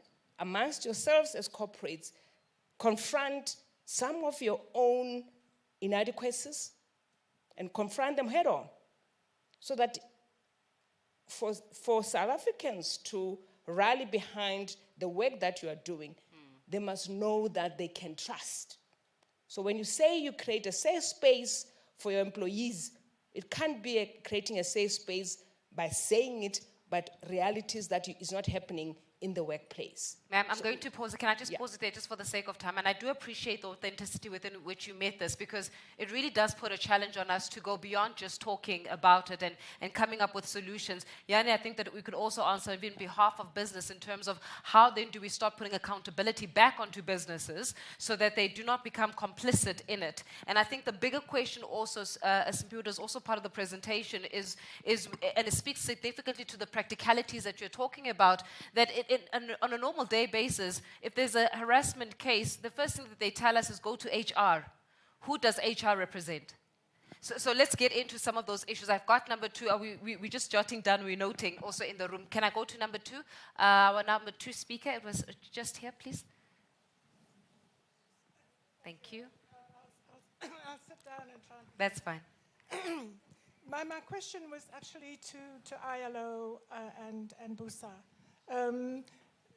I think many companies are guarded about particularly disclosing, even if they don't identify the individuals themselves who have been harassed, but just the scale of the problem in their companies.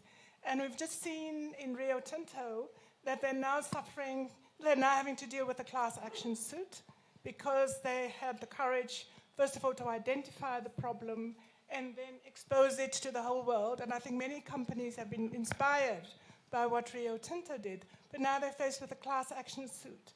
So I'm just wondering, how labor can work with justice so that the companies are then not punished. And what you find is that the legal departments are very cautious about how much disclosure happens within the company, and also talking about what they are doing to address the issue.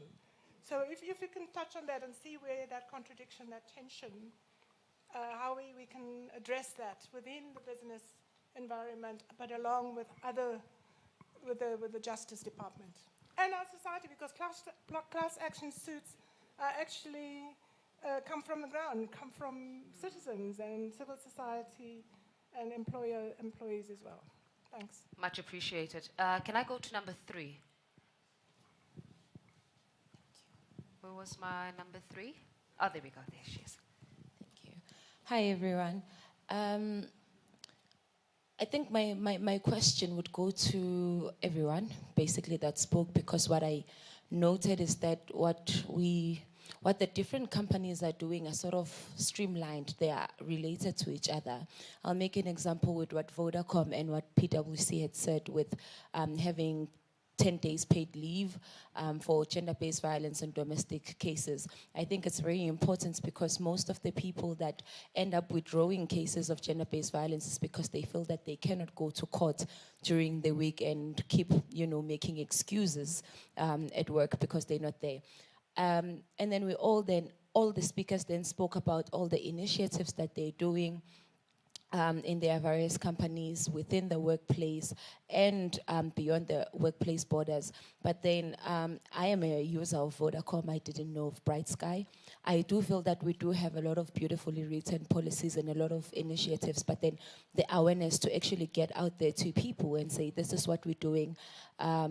What is it that we can do together in this coalition or in different companies, because we do need to get together and do something to show people that there actually is some work that is being done, because there is no point of doing all of this beautiful work and then it actually doesn't get accessed by the people that it's meant for. Much appreciated. The adequate dissemination of information that you're speaking to, and I think that that is very important. Thank you very much for noting that. Let me go to number 4. There we go. I don't know if my mic's on. Okay, so my name is Fatima Kade from Nema Foundation for the Deaf. I'm sure the fund knows what my passion is. I think I concur with the previous speaker, but mine comes from the disability sector. I think there's an alignment, or there's a, I don't want to say deliberate, but it's almost like an issue we don't want to attend to, and that's the disability sector. The white paper is clear in terms of the policies around people living with disability. However, majority of business here outside the Thuthuzela Centre, none of you guys touched on persons with disability. And these are all your employees. I think it's almost like people look at disability more like a physical, but there is also a mental, and there's also an unseen disability. And there are challenges. I myself, coming from a deaf sector, there's a whole lot of issues. I could stand here for hours and talk about the challenges that the deaf sector faces from every point of service that is available by law, from the justice system to your police station, to your clinics, that every time the police minister talks about unreported cases, I always say that there's a huge percentage that falls within the deaf sector. So it's a little bit concerning that business is not considering the sector of people that are within us. We may not physically see some of the disability, but it's there. So it would be nice from the labor sector to see how this enforcement is happening and how business is now becoming deliberate by having and ensuring that there is a line that talks to disability.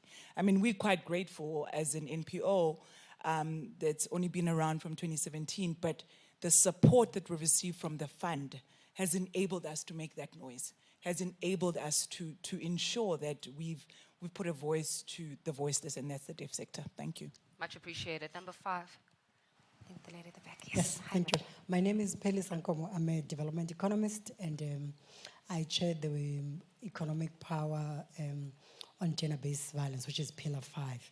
So the conversation today actually falls under that pillar.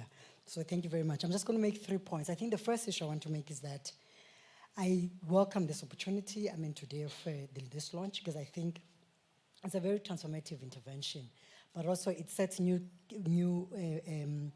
introduces new rules of engagement. I think the first issue is that if private sector is truly committed, you need to deal with social norms, because social norms influences the nature of human beings who get into the workplace. The second issue is that there needs to be an establishment of diversity and inclusion forums in workplaces to fundamentally have these conversations on a daily basis. The third one, it's around creation of safe spaces in workplaces where people could reflect, because there are always cultural, there are intergenerational issues, etc.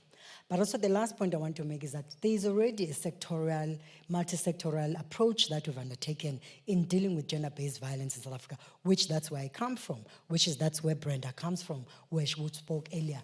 But the key point is that it's important to reinforce that initiative, because currently it's actually being weakened because it's under-resourced.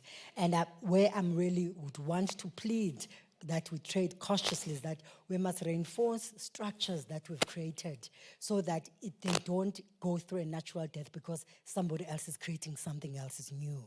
So I think it's important that that multi-sectoralism that has already been existing, that this coalition really be part of that conversation so that you don't have parallel intervention. Civil society remains one of your critical partners in dealing with this issue, because ultimately when everybody else has gone home after work, they interface with gender-based violence.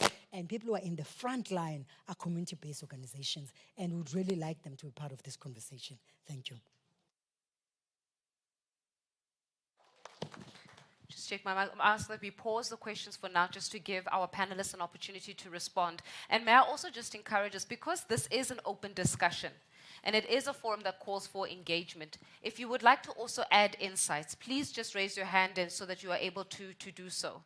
Because I think that is the way that we're going to start solving, especially to Sis Brenda's point here regarding what are those rules of engagement. Where does, for example, where do trade unions fit? I think it's also a wonderful opportunity as well, Ms. Lucy, to raise to the agenda and say, in addressing some of these issues so that we can keep it as conversational as possible. I mean, this is a safe space where business gets to meet to discuss their agenda going forward. So let us keep the conversation going. But perhaps, Simpiwe, let me start off with you in terms of answering to some of those questions that have been posed. And then obviously, if you want to make more insights, I can take it back to the forum as well.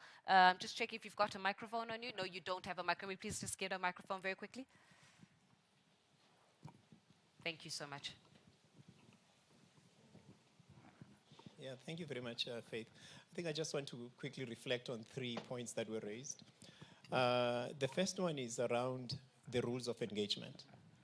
And I think this is a fair observation and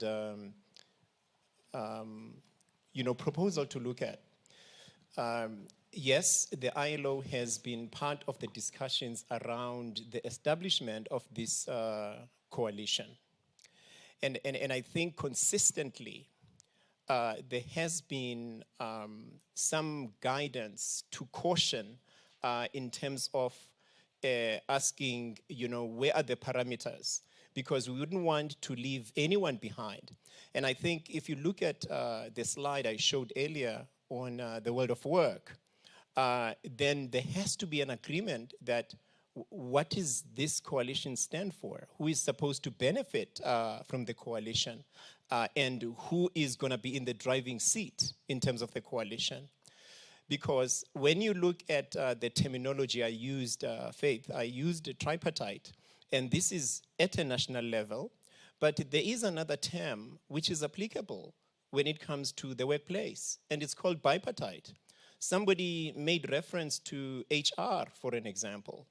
And we should be clear in terms of the roles at a workplace level and in companies, that there are people who will remain representing the employer, whereas there would others who represent the workers as well. So those roles are important, and that is the principle of social dialogue, which is linked to decent work. A quick reflection on the question around how guarded employers are. And I was just reflecting here the different levels in terms of developing labor legislation, whereby you would have, yes, government initiating the process, but the process is going to go through a rigorous stages, including your NEDLEX. For an example, where BUSA sits, where COSATU and other federations would sit, and government would be guiding the process. And the employment and labor space has to go through that process because it is people that are part of the world of work. The last part is around disability inclusion, Faith. As I indicated, there's now 191 Cs. And one of those Cs, which is a convention on the employment of people with persons with disabilities, unfortunately, not yet ratified by South Africa. However, South Africa developed in 2015 guidance in terms of the employment of persons with disabilities, the 2015 Code of Practice, which we are actually looking at refining and ensuring that is it known in the workplaces. And we are realizing that some companies are not even aware that there is actually guidance in terms of employment of persons with disabilities. I just wanted to reflect on those. Yeah.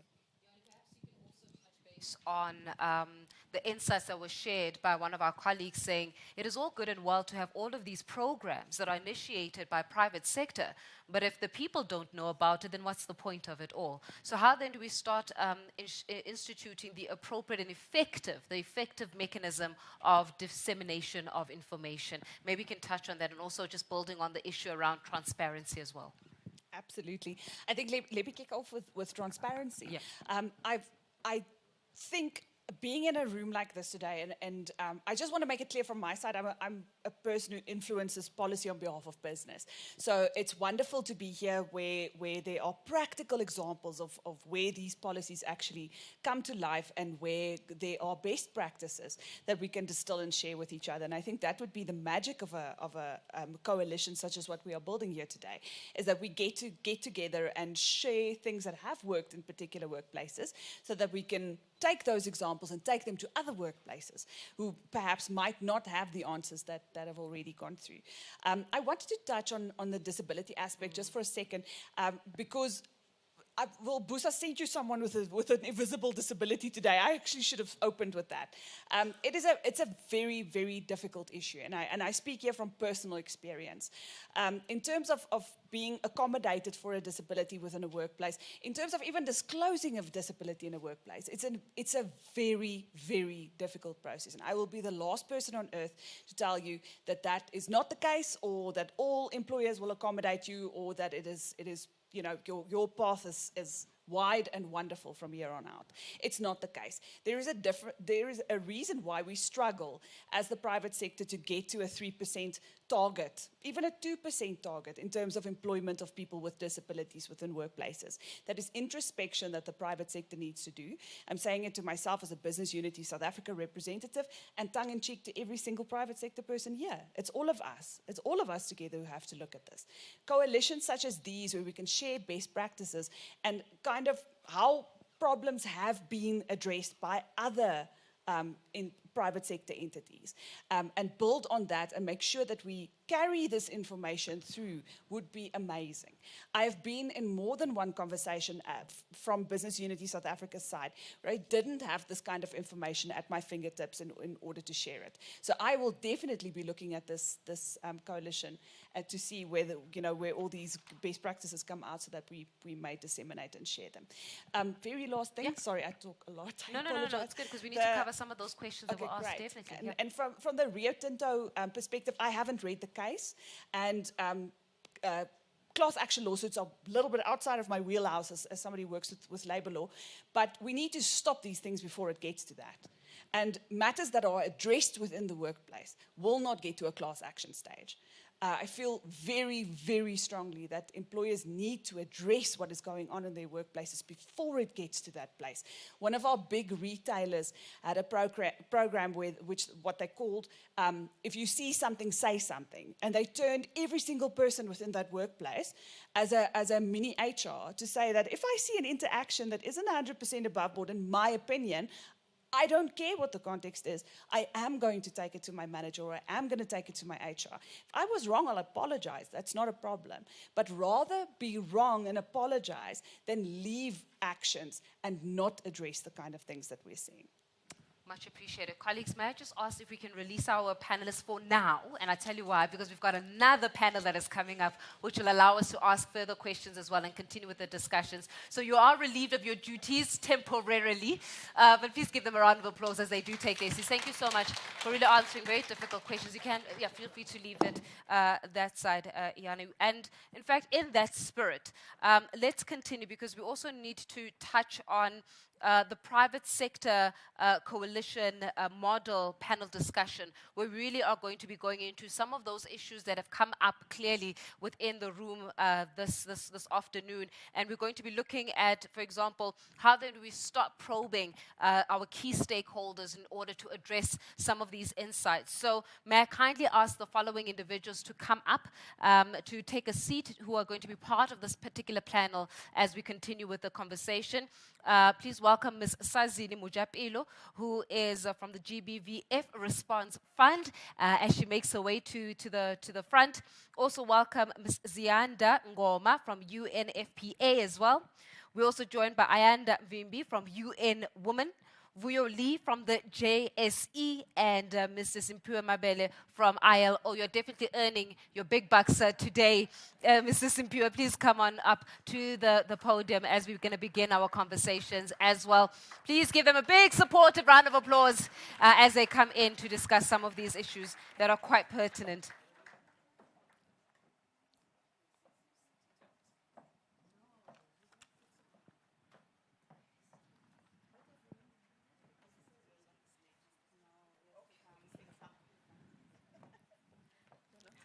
No, it's fine. Come sit here.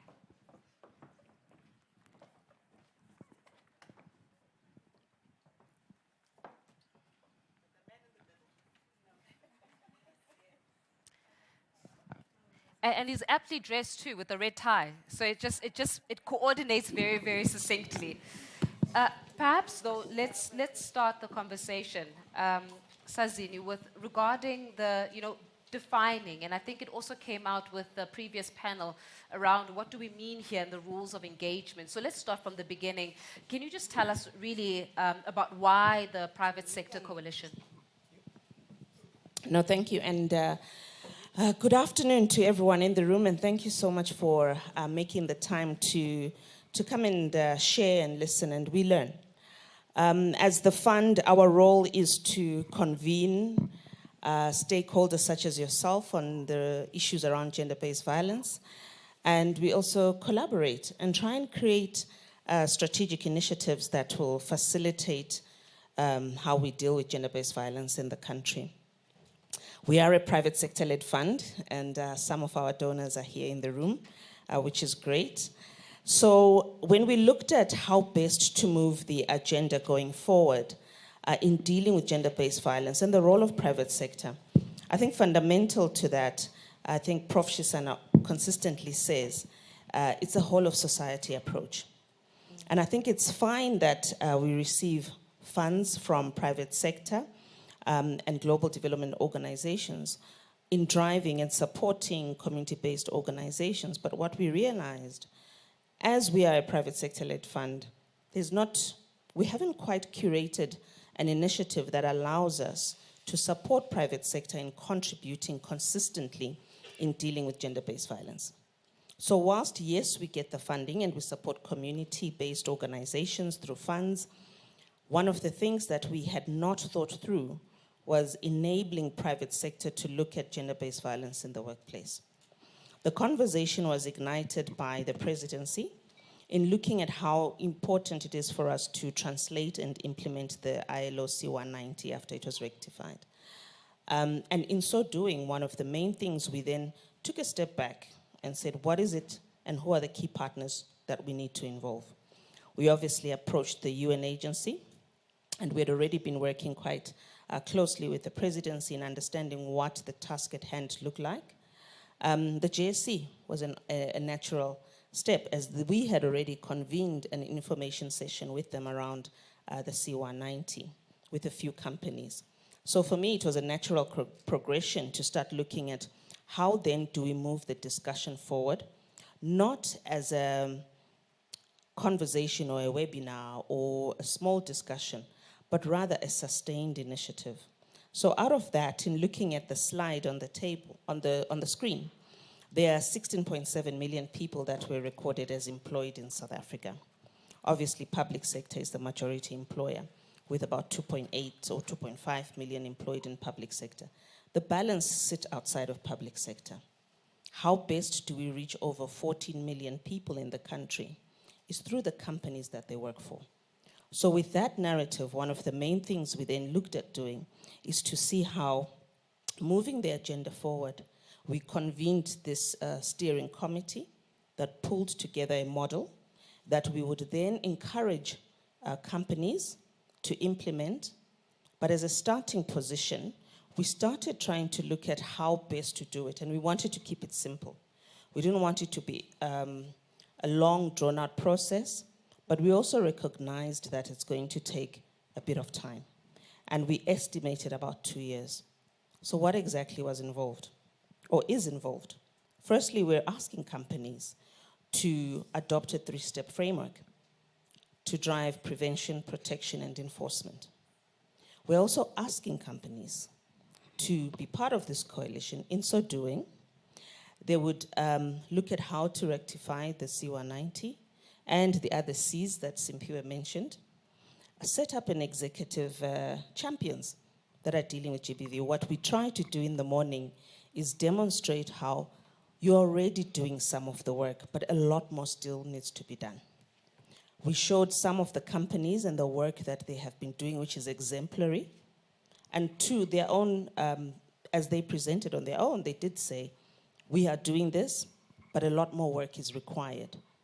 And in doing it, we need to collaborate by sector, by industry, in whichever way is private sector, to make a serious contribution to implementing the National Strategic Plan.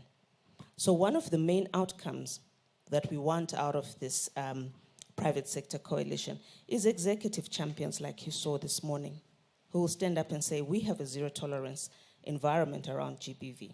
And as a result, we can hold them to account, because I'm an employee, as you are an employee sitting here. And we want our leaders to do the same.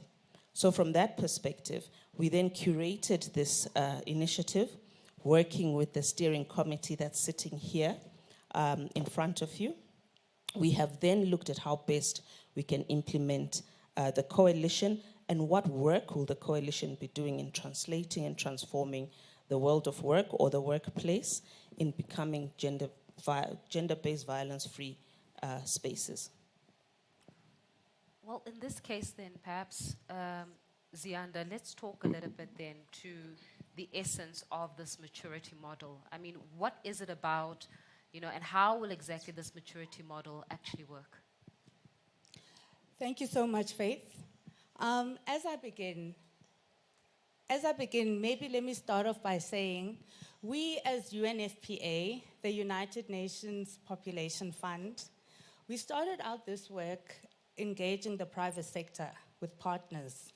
But as we were doing so, there was a realization that companies are at different stages, at different maturity level stages.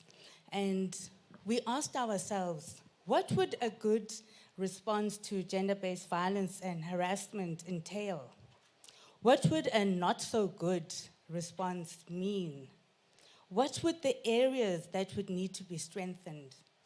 So as partners sitting in front, we did curate the model, and we are proud and happy to present the Maturity Model Framework, which is really a comprehensive framework that is designed to assist and support private sector initiatives when it comes to responding to GBV.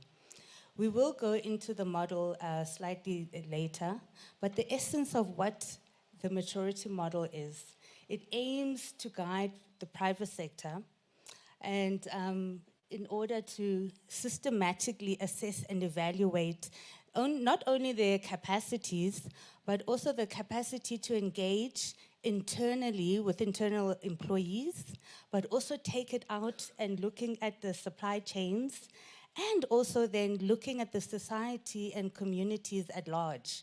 So today we are not only talking about internal responses to gender-based violence and harassment, we are also looking holistically at what this means for and communities out there. We do know South Africa is plagued by this scourge, and we do need to look at outward and not just focus internally. So for us, it's a structured approach to ensure that organizations are looking at the policies and practices, and also going out to look then, as I've already mentioned, the supply chains, which is very important, and also communities. You know, as I'm looking at this, the maturity model framework, I think the biggest question is, have we actually learned something from international best practice, and how does it really apply? Absolutely, Faith. So the United Nations Population Fund, working with partners, we have the Global Coalition on GBV and Reproductive Justice and Health. This was formed at the World Economic Forum in Davos, and really the main objective is to ensure that women and girls' health agenda is reflected in all private sector initiatives. UNFPA also works in various countries on specifically responding to GBV within the private sector space. We work with governments, civil society organizations, sister UN agencies, and the private sector.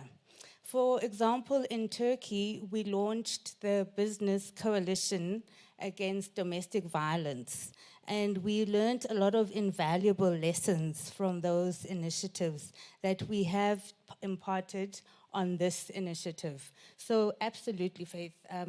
We have attempted to incorporate all those learnings and ensure that we have a standardized GBV model that will work in South Africa. Yeah. Well, I think, Simpiwe, let's get now practical. You know, in terms of exactly how do we draw from the practical tools that will facilitate the practical implementation, you know, speaking to this maturity model? Yeah, no, thank you very much, Faith. I think it's also important for me to highlight that there are other players in these processes. And before I talk about the tools, there's a process that South Africa championed even before C190 was adopted, whereby you have the country actually mobilizing itself, not only government, but in particular trade unions and communities in South Africa, where they were advocating for the ratification of this convention. And there is a team in the country called ILO C190 Task Team, which is coordinated through the presidency. And the team has actually gained traction because it's now a regional team for Africa, meaning that South Africa is leading in a process really of this application.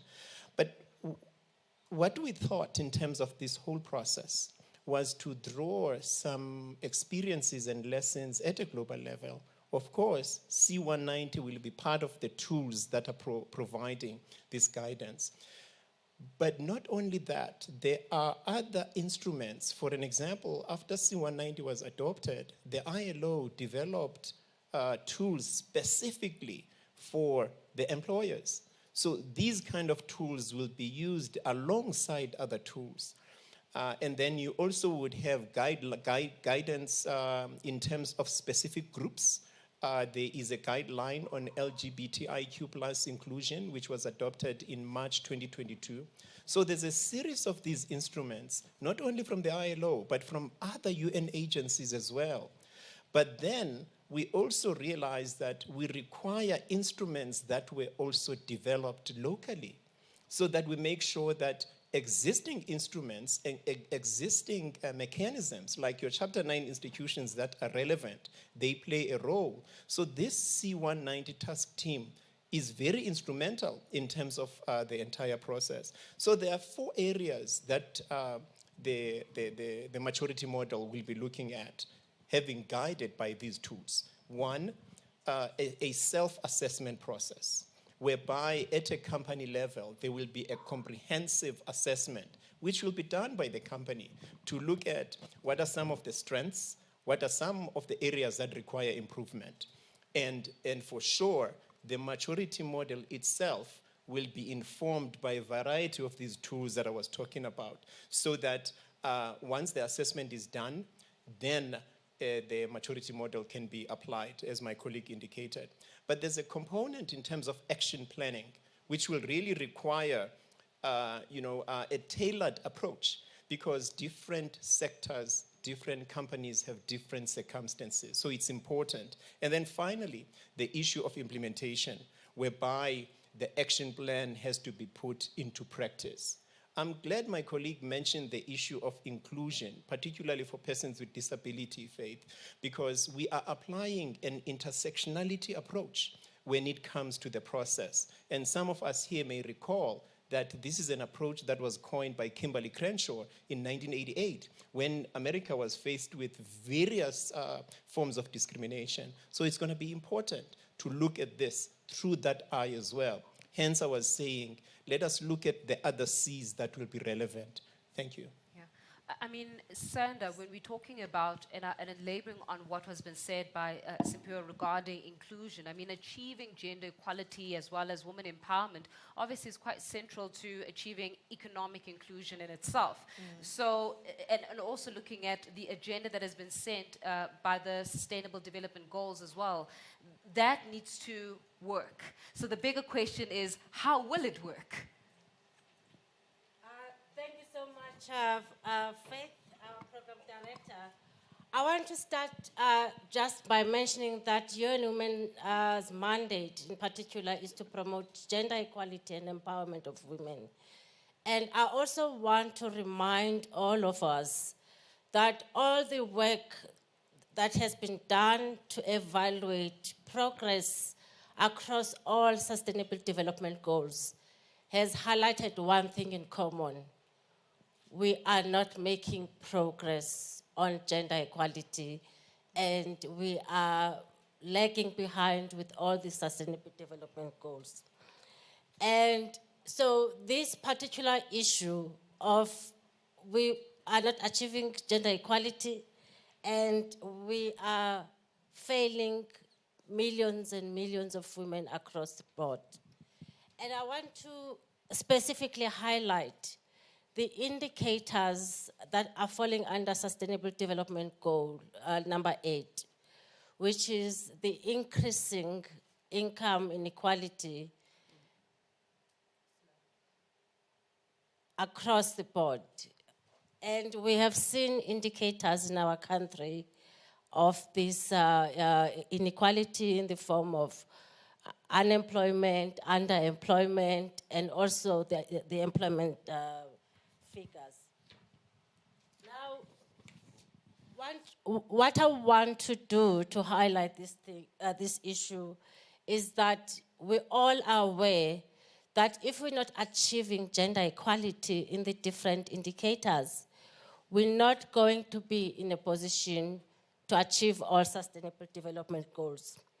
And if we're not achieving gender equality, we're not going to get rid of the stubborn social norms that are driving gender inequality.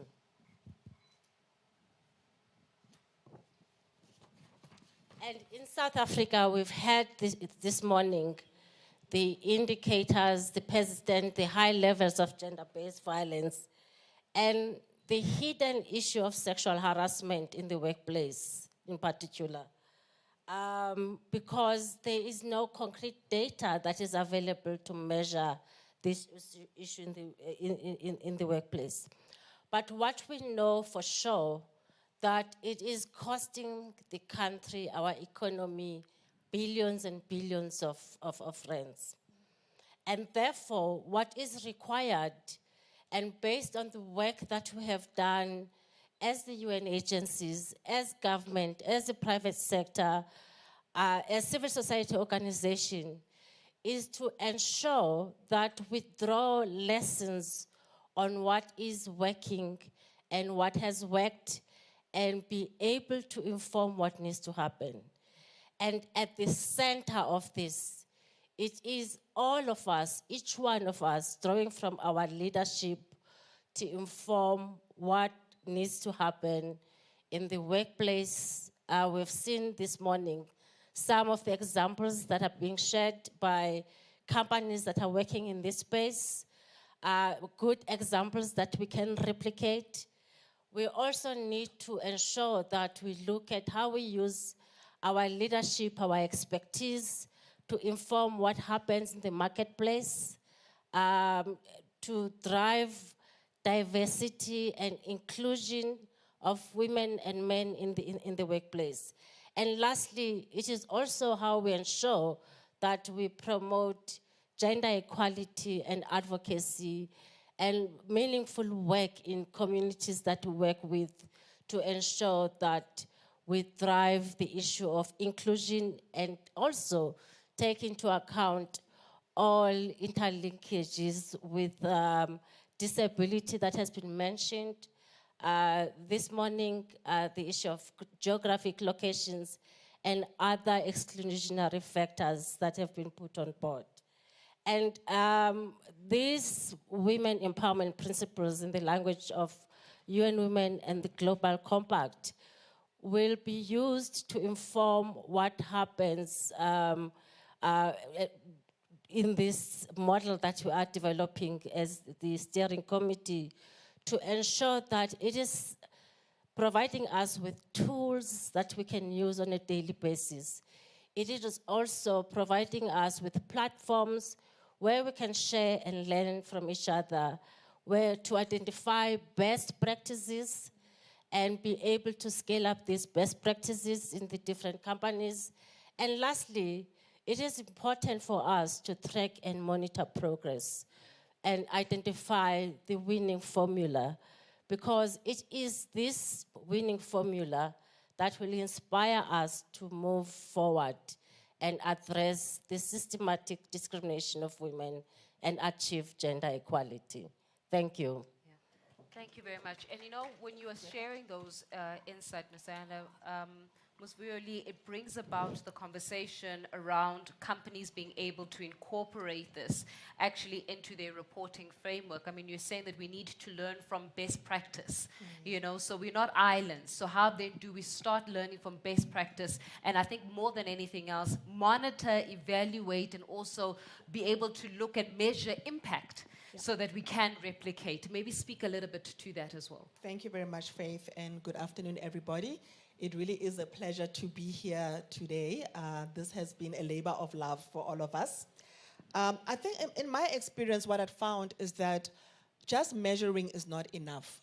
Disclosure is also important because it galvanizes organizations to act and also to really focus on progressing whatever it is they're measuring.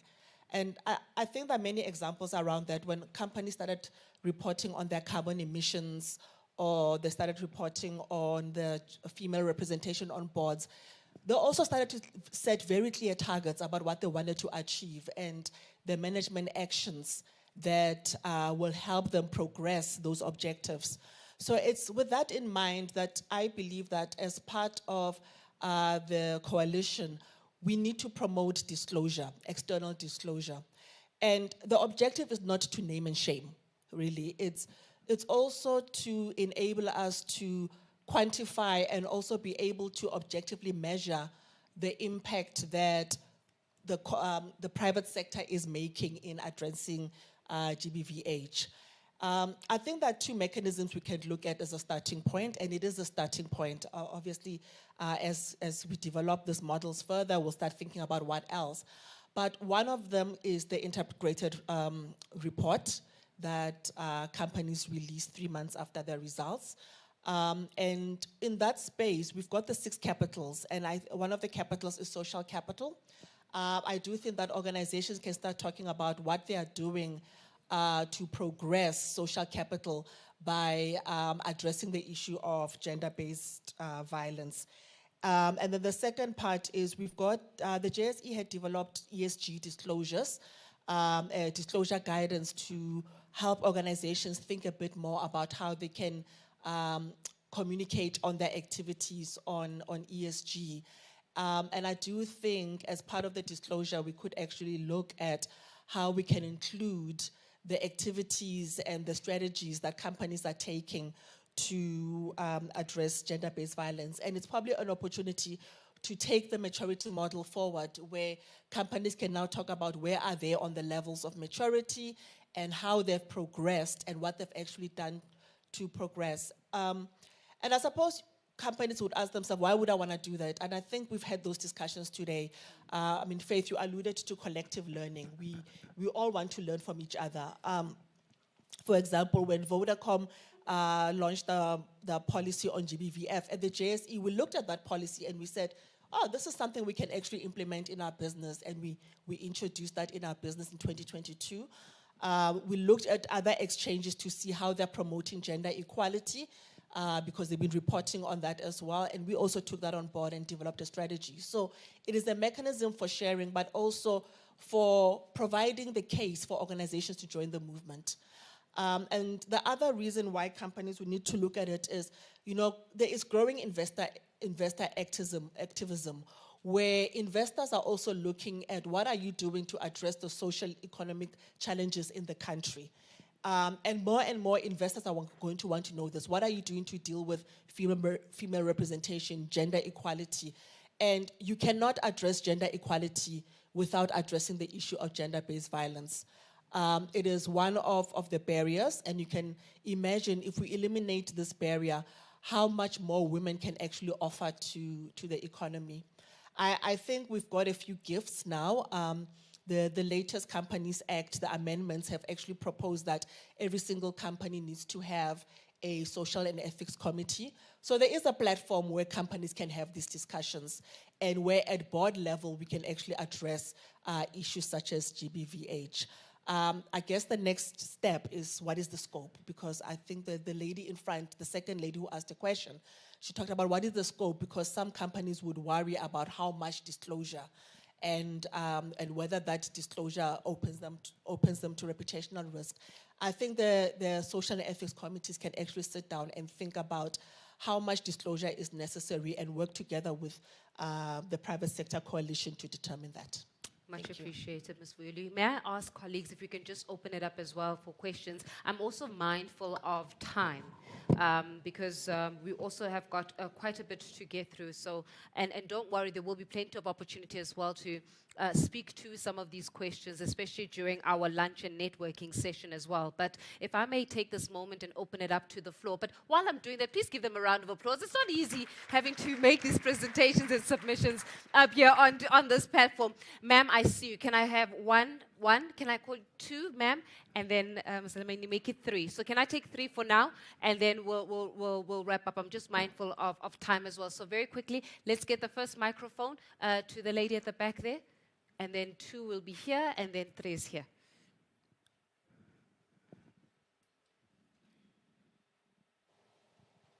Thank you. Thank you so much. I'll try and be quick. My name is Daniela Genrich from We Will Speak Out South Africa, and we are Secretariat of the Interfaith Collective to End Gender-Based Violence. So I'm representing the faith sector. I've noticed there's been a mention of the civil society sector every now and then, but I just wanted to raise the question. I would imagine that a high percentage of people sitting in this room are members of a faith community. And our faith communities don't have a good reputation in terms of how we socialize people and the damage that has been done. And the work that we are doing in the collective is to counter that, working with scholars, academics, and progressive leaders. And last year, we actually, together with 8 different faith communities, we developed a joint statement of commitment, as well as confession, which of course is a key part of the faith community's language. And this year we've been working on a strategy, interfaith strategy, to both prevent and mitigate gender-based violence. And we call it Strategy 2030, which is to be launched on the 3rd of October. We've learned so much just sitting here amongst you, and so much in terms of what has been done and what is possible. Of course, it needs money, which there isn't that much of. But the other thing that we've kind of noticed that seems to be perhaps a gap, or maybe we just use different language, is the interrelationship between social norms and individual belief systems. And the importance of actually very intentionally integrating that work. And in our work, it's also linked to basic awareness raising around theory, etc., around gender and power and gender-based violence and so on, but also our theologies. We've been influenced by our faith communities from the cradle to the grave, and many of them have not been positive. And there is a movement which is really addressing using sacred texts that have been ignored or silenced to speak out against the abuse and misuse of aspects of our sacred texts and beyond that. So I'm just asking if there is a possibility that this kind of partnership around the private sector could also reach out and work with the faith sector, and also that we could, as the faith sector, learn from what is happening in the private sector around internal accountability, which unfortunately the faith sector is famous for not addressing. Thank you. Thank you very much, ma'am. That is a very valid point. Much appreciated for that. And can I go to 2 and 3, and then before we give it to our panels to discuss some of these issues, let's go to our second speaker. Hi, everyone. My name is Tuli. I'm from the Spar group. I think it's more a reflection. Really, the question in my mind came as a result of how impressed I am when I just look at what is happening today. People joining forces to fight the scourge that is attacking our society. But the way I look at it is it's corrective maintenance. And the question is, how do we embark on preventative maintenance? Because when you are correcting something, it means something has already gone wrong. So, and I asked the question to say, how do we then work with our societies? Because it's okay to work with our workplaces, but we also come from societies. How do we work with our communities? We are parents, there are grandparents, there are teachers. How do we work with cultural practices? How do we deal with the issues of poverty? Because we also know they've got a big place in this GBV challenge that we're facing. And perhaps in my reflection, I kind of like thought of the COVID pandemic and how it forced us to descend on it and act quickly in finding solutions, because it was a pandemic after all. So we knew what needed to be done. You know, there were do's and don'ts. You had to be in a certain place at a certain time. You knew what you were not supposed to do. So we had to be decisive. So the question to all of us is, how do we do that when it comes to GBVF? How do we take this scourge that we are dealing with and make sure that it filters down to our communities, not just the workplaces, because people come from communities. Kids see mom and dad, and that's what they then do to their partners later in life. So how do we deal with that? And also, I think all of us being here, it's a great opportunity in that it's a non-competitive issue, it's a non-competitive space, so we actually can all join forces in communicating, in educating, so that we can make South Africa a safe place. Thank you. Much appreciated, and thank you very much for those insights, Sis Thuli. Maybe let me go to my third speaker as well. Ms. Lamini, thank you. Thanks very much, Faith. My name is Judith Lamini. I just want to start by saying congratulations. A lot of work would have gone behind this. And I really appreciate collaborating amongst each other to come up with this. That's the first thing. And then I have two comments, or are they questions? You listen to people in the room, they say, what about people with disabilities? What about the informal sector, Simpiwe? What about civil society? What about faith organizations? And it's all valid, because I think one of my colleagues, Pelisa, said it's parallel interventions. But then the question becomes, can't it be private sector-led coalition? The same way that the response fund was private sector-led, but it actually brought other people together. So that's just one of the questions. The last one is directed at you, Vuyo. We talk about GBVF, and it's part of a bigger problem, which is gender inequality. And we've had this conversation before.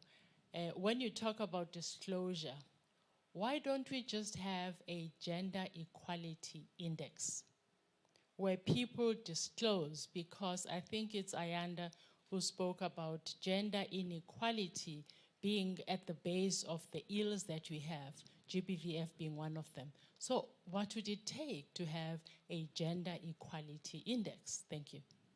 Thank you very much. Well, panelists, we've got a lot of work to answer. So maybe let's start off with the response coming in from faith-based organizations, saying we've got lots to learn from you, and likewise, especially in terms of how then do we start dealing with individuals who have got belief systems that then obviously perpetuate those belief systems onto other people. Let's start off with that first question. No, thank you very much, Faith. I think I'm going to go back to one of the slides that I presented earlier, where I personally mentioned civil society. And I think what is important here is we have different roles. Even here, I think some of us would probably have very focused roles. Some of us will play dual roles. And I'll give an example of this. Government, for an example, at the minimum, they have a dual role. Government, on one hand, they are the policymaker. They facilitate the development of these policies we are talking about. But on the other hand, government is an employer, because there are people who work for government. So same applies with private sector and civil society. There are these dual roles. If we look at the work that the UN is supporting through the ILO, and we look at the world of work, we look at employment and labor, it's a very defined space whereby you have people, when they are at work, outside that space, they have families, they have friends and relatives in their communities. So that is why we now have to also define these roles. If the faith-based sector, they actually know that in our society, they have a role to play. It may be within the world of work, it may be outside the world of work, just like private sector.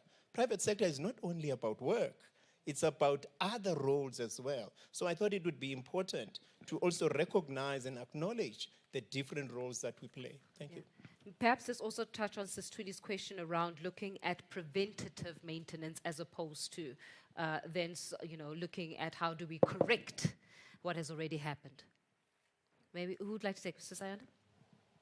I think, Amelika, I would like to say that we heard from Advocate Patoi this morning that the cost of not doing anything, of just steering the ship, is too high in terms of psychosocial but also economic indicators. And so where do we start? Because we're in the middle of a crisis. The numbers are telling us that we are in a crisis. We need to do preventative work which addresses embedded social norms and beliefs that are driving this.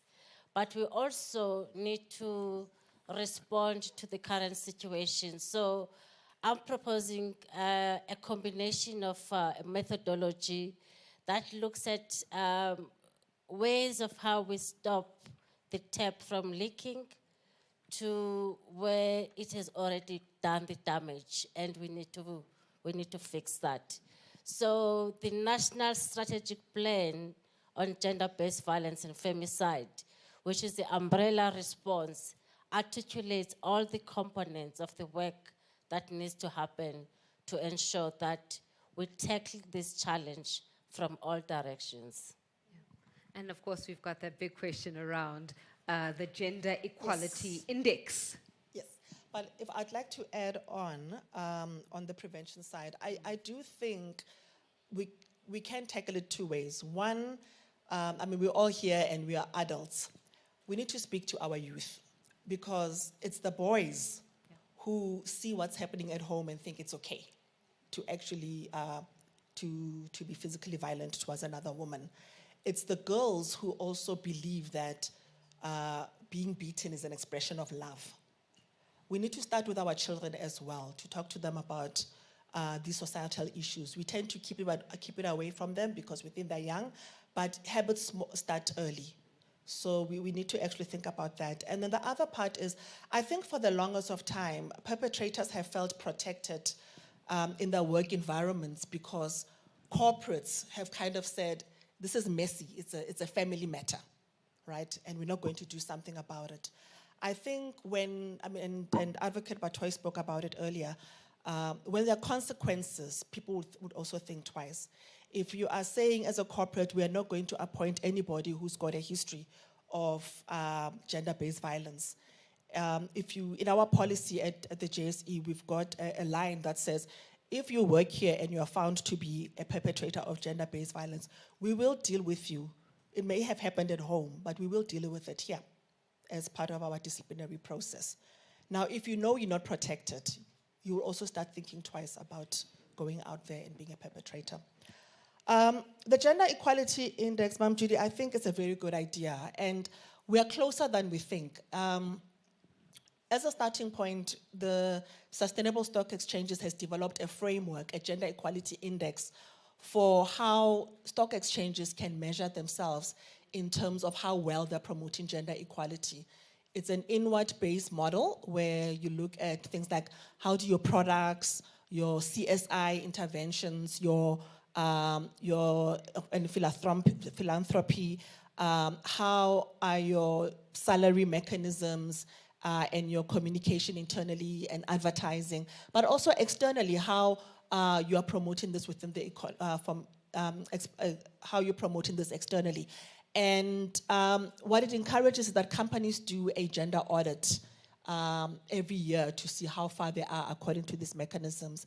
And it is something that we are developing at the JSE so that we can use it to encourage other organizations to follow suit. Also, the National Business Initiative has also started developing, I also have the 4-week flu, but it doesn't go away. Thank you very much. No, it's fine. Okay, but anyway, the NBI has also started doing some work developing a maturity model on gender equality. And we're actually having discussions next week about it, about how we roll it out, and for our own constituencies to help them identify what activities they can actually undertake. So I do think it's something that we should progress, and possibly at the JSE level look at how you can develop mechanisms for measuring and reporting on that as well. So I think it's definitely worth pursuing. Well, panelists, I believe that I can release you at this moment, as I am very mindful of time as well.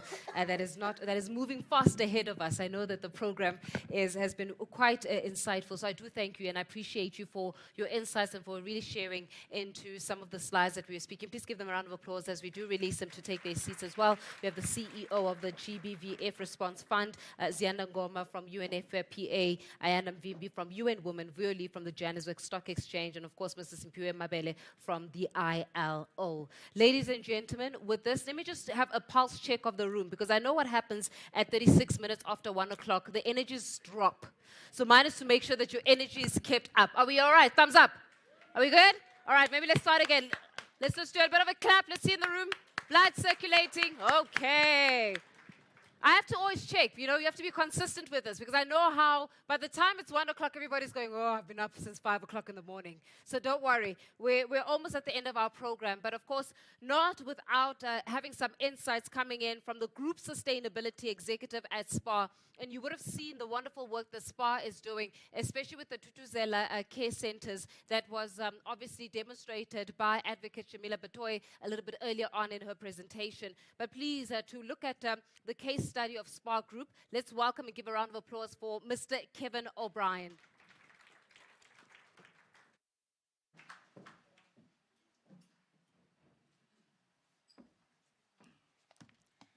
Right. Good afternoon, everybody. Yeah, 1:30. Life is not looking that rosy, and many people have spoken before me, so they've stolen everything I want to talk about. No, jokes aside. Hopefully I'm able to impart maybe some similar stories, but maybe some different thinking. And I really do believe that thinking is what's absent. We know how to do, but we're not always very sure how to think. And thinking is a very important part of solving future problems. Sorry, can I?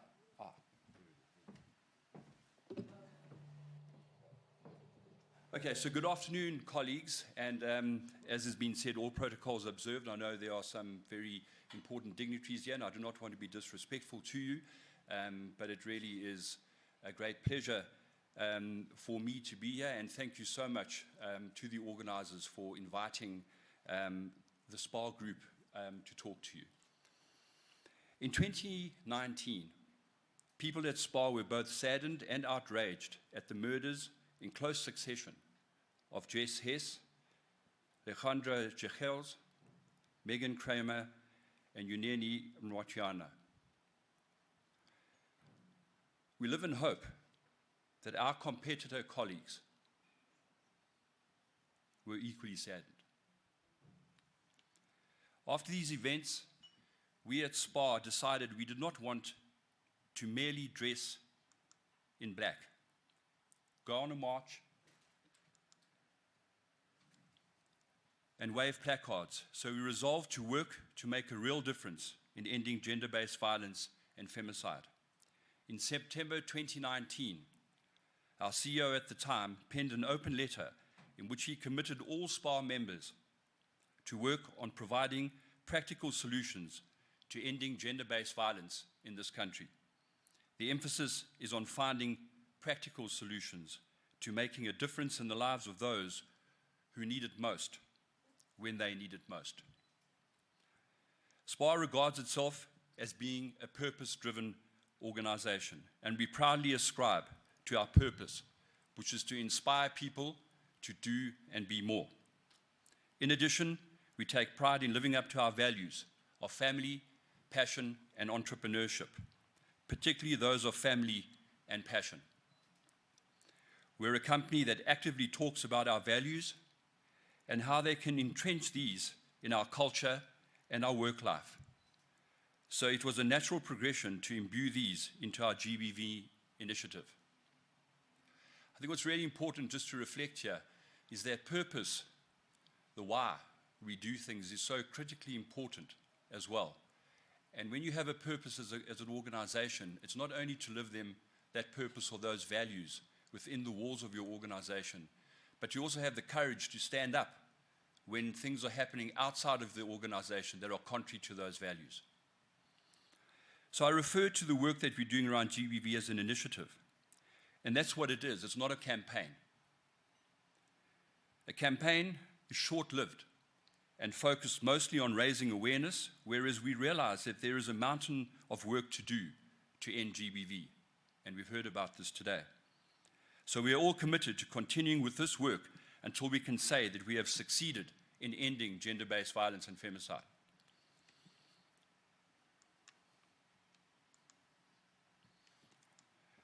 We have signed a 5-year MOU with Lifeline to enhance their GBV hotline infrastructure, increase the number of counsellors, and provide additional training to these support staff. We recognize that this 24-hour service, which is available both through physical calls and silent WhatsApp conversations, is often the first service a victim will reach out to when they need help. As an example of practical solutions, every year Spar hosts the National Netball Championships, and we host teams from all over the country. We embed Lifeline counsellors into these championships every year so that any player or official who is experiencing GBV can receive counselling in a safe place away from home.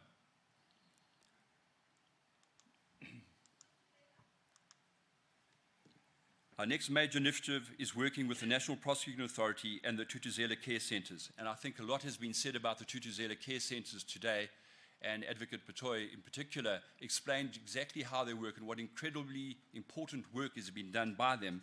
So I will not go into any detail with regard to the Thuthuzela Care Centres. Safe to say that Spar makes a contribution to the Thuthuzela Care Centres by donating comfort food and care packs to every TCC on a monthly basis. So when a person has been examined, he or she is then able to have a shower or a bath, and they are provided with toiletries to help them start feeling more human.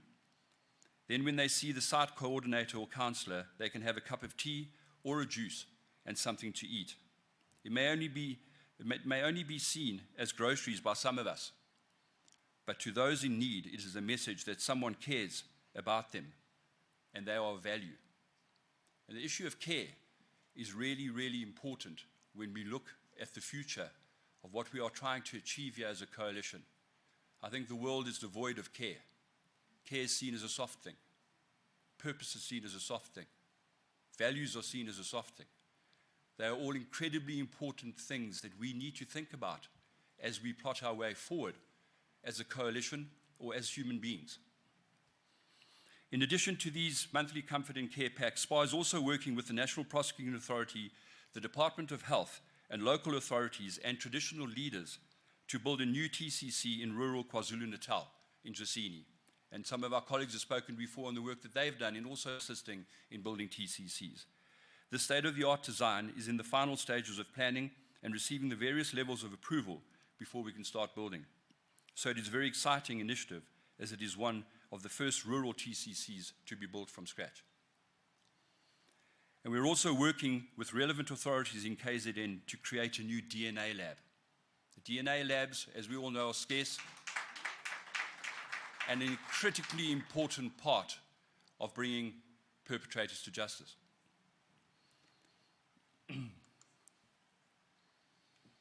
Both the Lifeline and the NPA initiatives aim to help people with the abuse they are currently experiencing or have experienced.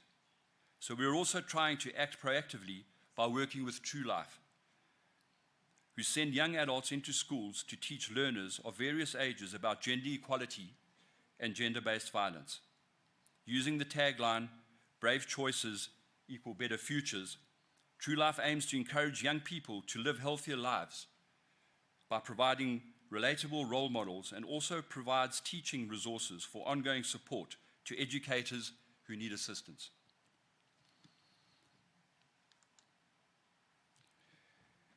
I'd also like to mention one of the smaller projects which has been launched, and that is the Unyeni Safety App. We have been working with the Unyeni Meritana Foundation, and this app is named in her honor. We have created an app to be used in tertiary campuses whereby any student or faculty member can press a panic button to alert both campus security and 3 named contacts that he or she is in trouble. And we're working with Fort Hare University, UKZN, and we'll be having discussions with other universities in the future as well. It's interesting that that app's not related to Spar at all. A lot of the work that we're doing is not Spar. What we're trying to deal with here is bigger than Spar. We can't deal with this on our own. Our shopping bags boldly carry the mechanisms whereby a victim can access help if they need to. A shopping bag wouldn't be out of place in any household, and can freely be passed from one person to another, yet it has all the resources a person might need.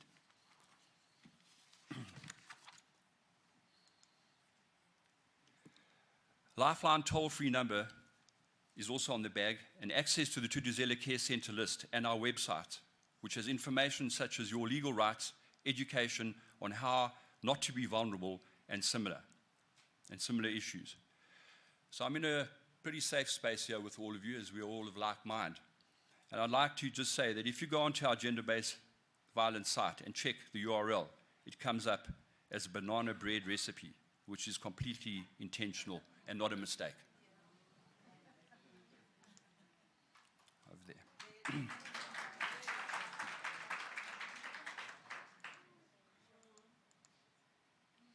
So in 2022, we entered into a collaborative engagement with Standard Bank and Motus, and recently KPMG as well, to pool resources and ideas and energy to end GBV. We are developing 3 main projects together, and they will be launched during the course of this year. Again, I think the important part of that statement is the collaboration. And I so wish I could have also mentioned our competitors' names in their collaboration, because then we're really doing something, because it's not competitive. So in internal areas with regard to our staff, we've recently launched a Safe Space at Spar initiative at our head office to allow people who have suffered GBV or domestic violence a confidential space to share what they are going through and hopefully be able to feel that they are supported by their colleagues. In 2022 and 2023, we instituted a review of our workplace harassment policy and provide training to every employee in our workplace. We have provided intensive training in both gender-based violence and workplace harassment, and had people sign the pledge, which is visible as you walk into our head office's reception area. Stakeholder engagement and inclusive, which is inclusive of our supply system, also includes social justice issues. We are doing a double materiality assessment at the moment in our business, which is to prepare for the integrated and the sustainability reporting, which was spoken about before. And all of these measures and all of this double materiality is inclusive of social justice issues. Because without those, it's very easy for a business to follow an environmental issue because you can save money. But how do you put a value to social justice? Very, very important. One of the very difficult questions asked earlier from the back of the room is a great reminder to all of us that when we deal with these issues, we do not enter the discussions with a preconceived idea of what we want out of those discussions. We enter into those discussions with an open mind as to how to come out with a solution which is inclusive of everything that has been said in that discussion. That's a massive challenge for business, a massive challenge. But without that, we will be talking about this in 10 years' time. And that means we would have all failed. So, in conclusion,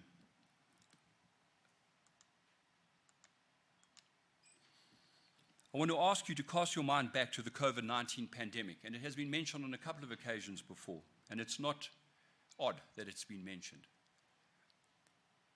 We mostly understood what was deemed necessary to try to save our loved ones from dying lonely deaths, and we did what every person could to try to avoid falling ill or passing on the disease to others.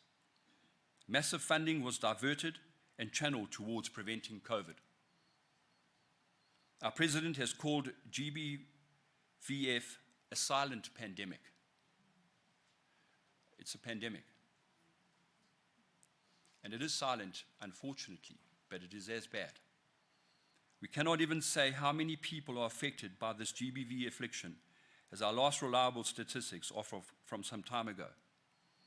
While we are all very aware that the vast majority of cases go unreported, femicide victims die lonely, agonizing deaths, and those who survive GBV often live lonely half lives because they often cannot tell people what has happened or continues to happen to them.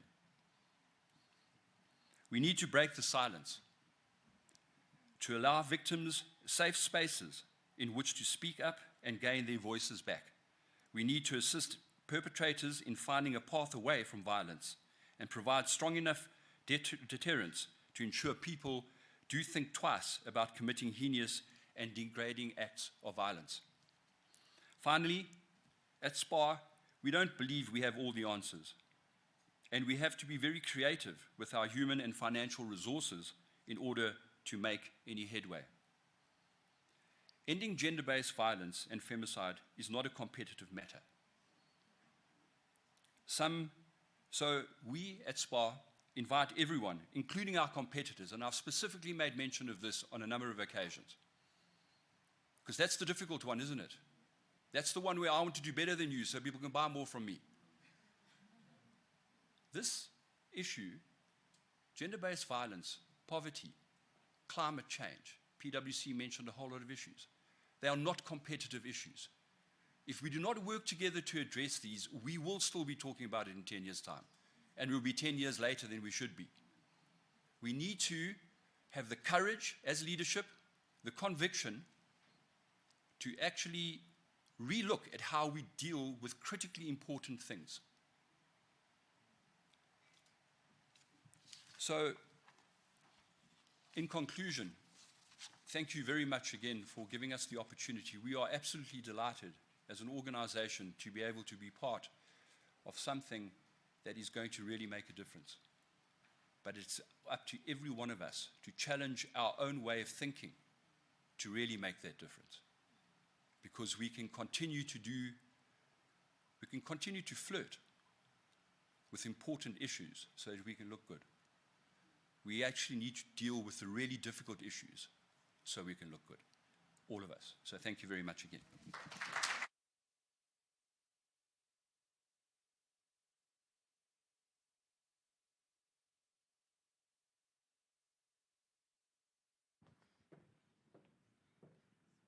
Thank you very much for that presentation, Mr. O'Brien. I think that it goes back to the conversations we've been having as a theme throughout the course of today regarding how do we learn from those that have charted the path forward. So it's not necessarily about reinventing the wheel, as much as it is about being able to collaborate and consolidate efforts to make perhaps the circle bigger. We all know that song, Make the Circle Bigger, right?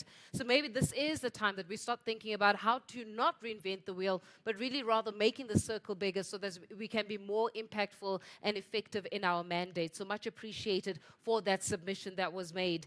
And I think that we've all come to appreciate that this cannot be done without the employees. If the workers, as much as the employers are not on board, and if the employees do not feel as though they've got a safe space so that they are able then to implement some of these policies that we're talking to today, then what is the point of talking at all? And perhaps to shed some light in terms of the role of organized labor in being able to see the realization of the private sector coalition against GBVH, please help me welcome onto the stage, give her a round of applause as she comes up, the president of COSATU, Ms. Zingiswa Losi.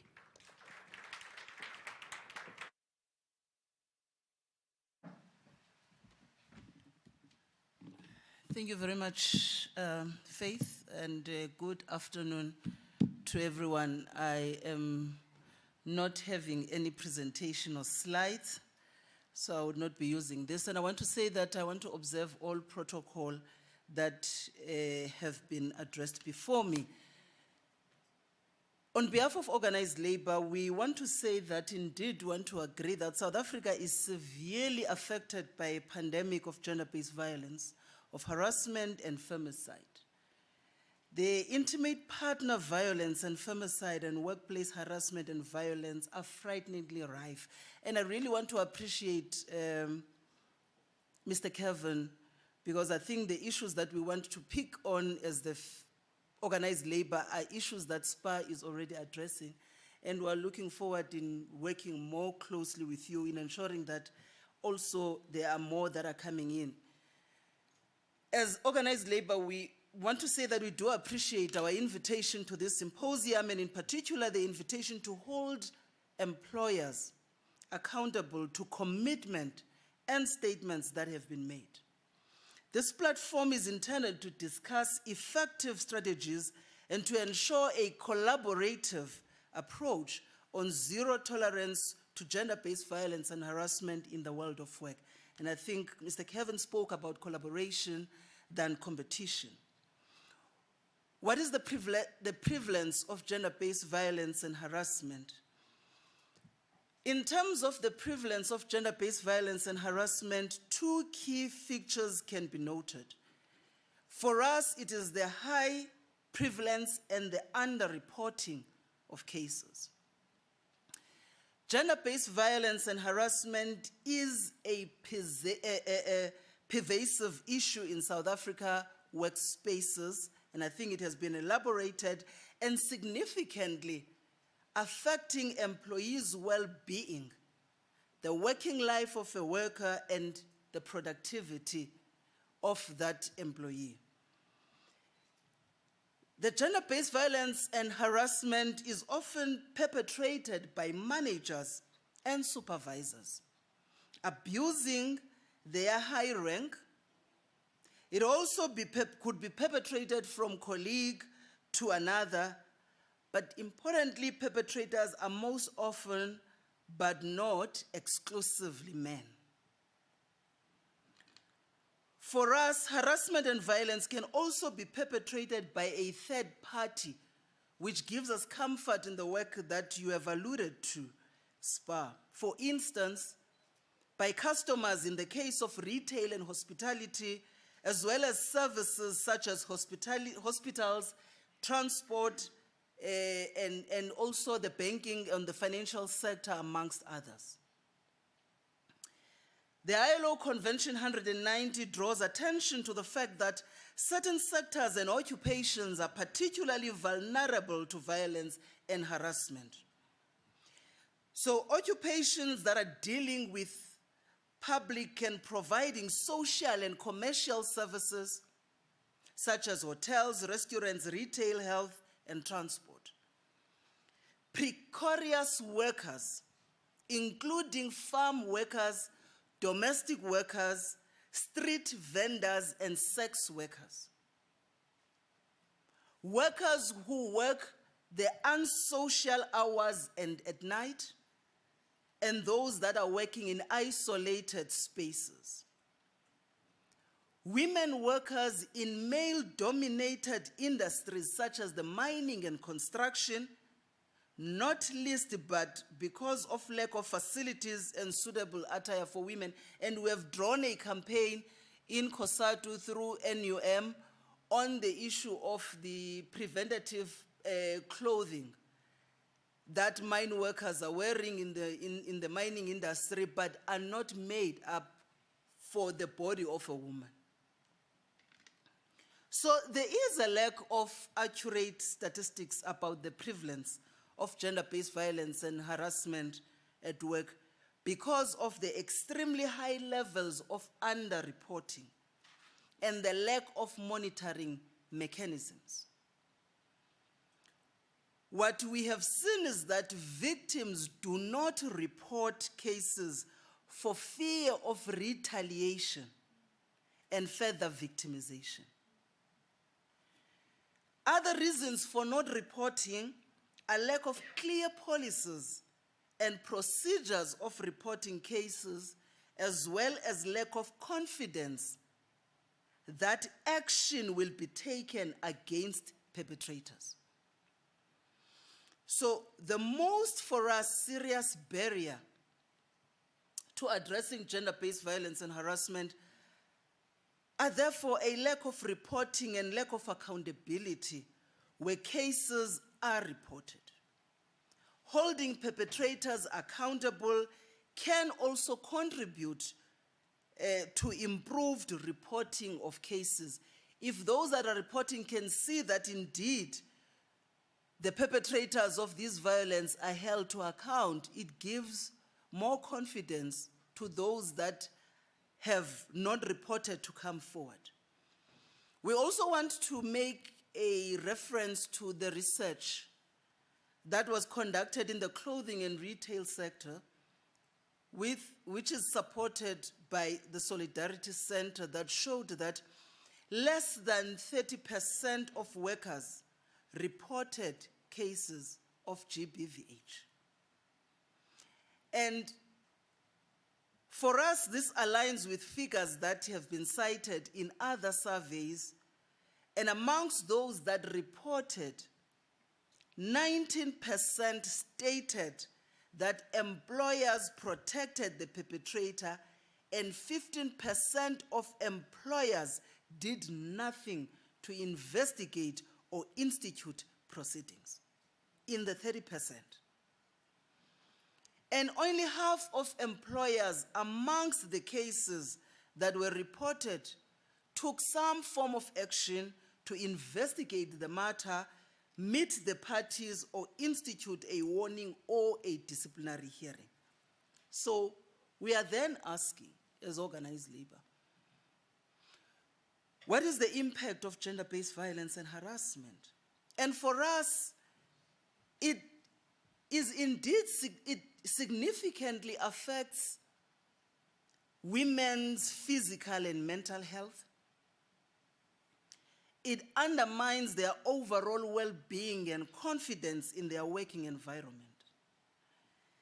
This can affect the work performance, as it was alluded to, and this can also have an economic impact, because it then has an increased absenteeism as a result, decreased productivity, and reputational damages is what it was alluded to by previous speakers to companies themselves. And for us, the two main challenges are patriarchal norms and legal and institutional gaps that exist. Because with patriarchal norms, gender-based violence and harassment is often rooted in discriminatory gender norms and a lack of accountability for perpetrators. And in relation to the legal and institutional gaps, for us it means despite the existing laws, as the panel alluded to, there are still gaps in relation to enforcement and protection for victims. So what we want to bring here, Faith, are the steps that we want to propose that we should take in eliminating and addressing gender-based violence and harassment. Firstly, importantly for us, is for us to implement Convention 190 of the ILO. As it was said that we have ratified it in 2021 in November, so it is a legally binding instrument. And we are here to urge companies to align their policies, workplace policies, with this convention, because it recognizes the right of everyone to a world of work that is free of violence and harassment. And we like the fact that it says a world of work, because it acknowledges that the working space has shifted, it has moved from the traditional workspaces that we know of. Secondly, it is the workplace policies and procedures. We are calling for a comprehensive and responsive workplace GBVH policies that cover prevention, reporting mechanisms, and support for victims. And for us, these policies must define and prohibit all forms of violence and harassment, including be it physical, be it psychological, sexual, and economic harm. And that employers must communicate a zero-tolerance policy and ensure that all perpetrators are held accountable for their behaviors. Managers and employees must be made aware of the consequences of violence and harassment. And also employers must communicate clearly that no forms of violence and harassment will be tolerated. We also expect that employers must take firm action against members of the public that harass employees. and I take that all of us gathered here today, we have been on an airplane, traveling either domestically or international. And one thing that you will be told is that there will be no tolerance of any victimization of the workers of that airline by any means or form. And this is what we expect that workplaces should advance in terms of protection of their employees. The collaboration with unions. For us, it is essential that unions are involved in developing and implementing these policies. We must also ensure that we negotiate collective bargaining agreements that include provisions that addresses the gender-based violence and harassment. And that employers must ensure that they give workers, and this is just a minimum that we are suggesting, employers must ensure that they give workers an hour at least after 3 months to have workplace dialogues on gender-based violence and harassment and invite independent experts to address workers on these issues. We strongly feel that training and awareness is also going to be an important step for us to advance on. We must also ensure that mandatory training for all employees is made, including that of management, and that we train employees about their rights under this Convention 190 and the procedure for reporting incidents. We also want to say that training managers on what is acceptable and how to handle situations when gender-based violence and harassment occurs, so that managers are better equipped to handle cases properly using a survivor-centered approach. And I think one speaker spoke about human resource that it gets reported to, but whom does human resource have interest of in many companies? Reporting mechanism is one other step. And as a trade union federation, we want to say that we want an establishment of confidential and accessible reporting systems that ensures protection against retaliation for those who report this incident. And another step is support for victims. We strongly believe that we must put in place counseling services, legal advice and support, paid leave, and other support measures for gender-based violence and harassment victims. Gender equality initiatives. These we must implement in our workplaces, and they must include equal pay, promotion opportunities, and representation of women in leadership positions.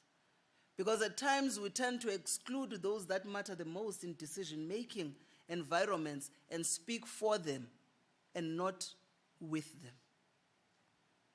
Intersectionality, which was mentioned.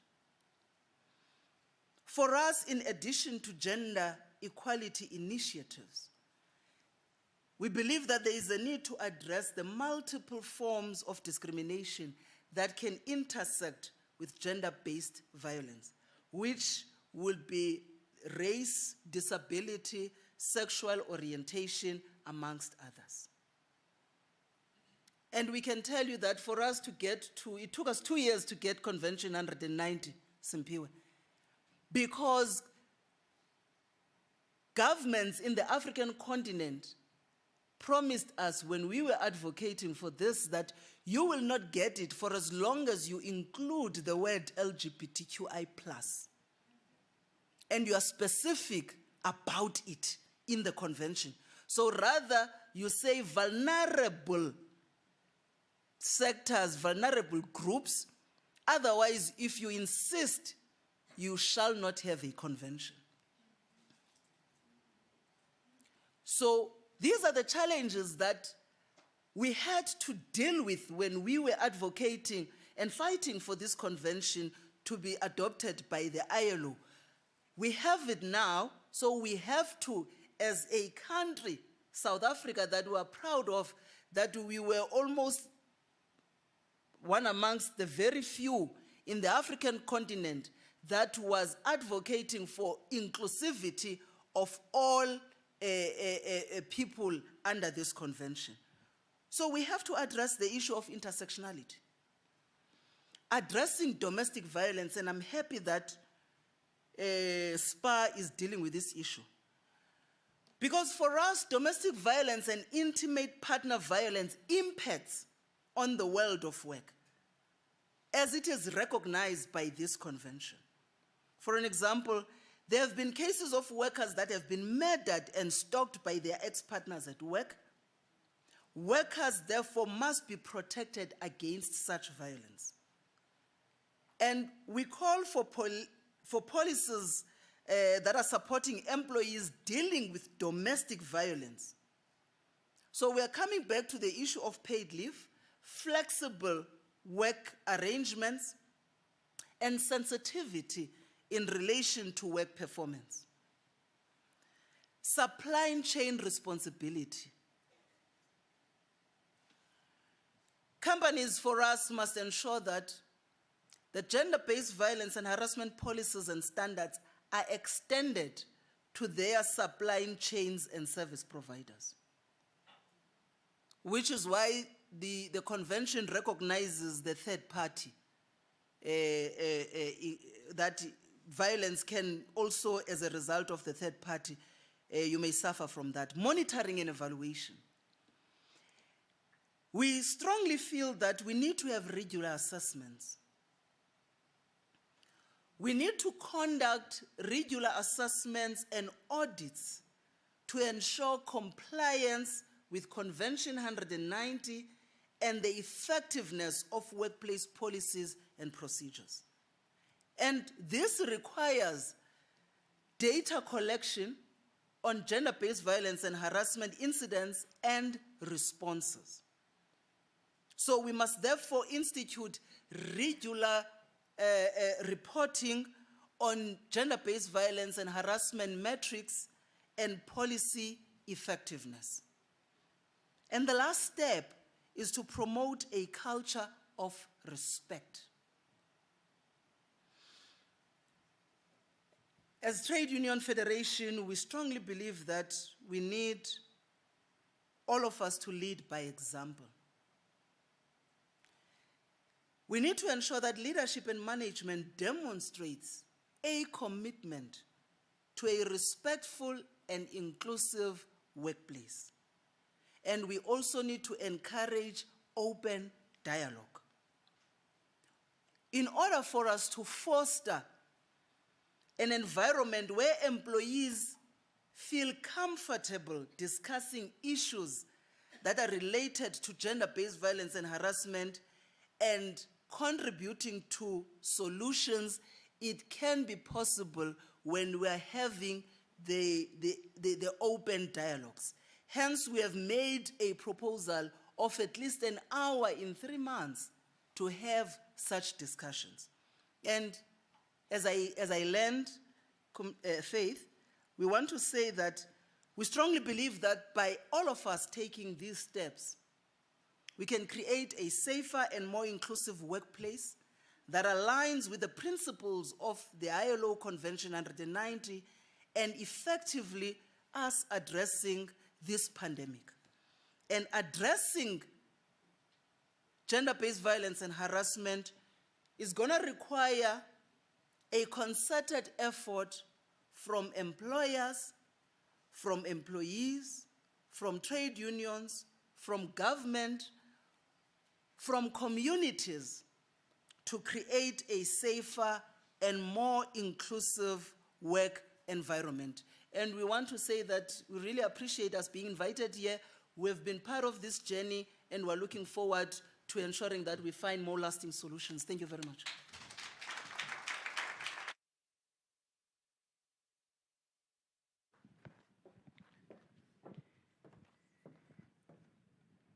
Thank you very much for that, Ms. Losi. I heard the K part, so I'm thinking it was Comrade Faith that was, it was making, so no, it's fine, Comrade Losi. Me, I'm there.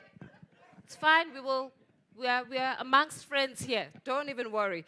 So thank you very much. The president of COSATU, Ms. Zingisa Losi, they're giving us some, I think, very practical way forwards and championing of way forwards, especially what hit home, I think, was around how employees, do they feel safe enough to report some of these cases to their seniors, and who do those seniors represent, the employees or the company? Because that's going to be very integral as to how exactly do we see some of these presentations and proposals being articulated in real form.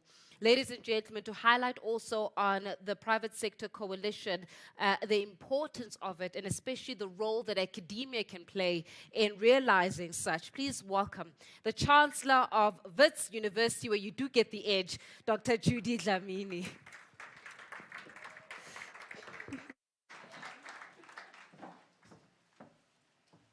Thank you so much. Thanks, Faith. I could see you are a Vitsi. And I have another one sitting with me. Good afternoon. I'm standing between you and lunch. So I'll start by saying Happy Women's Month. And I mean it most sincerely. Whenever I encounter prejudice as a leader because I'm a woman and I feel like giving up, I remember the Four Bears in 1956, and I realized they faced much worse than we are facing today. And then I don't give up.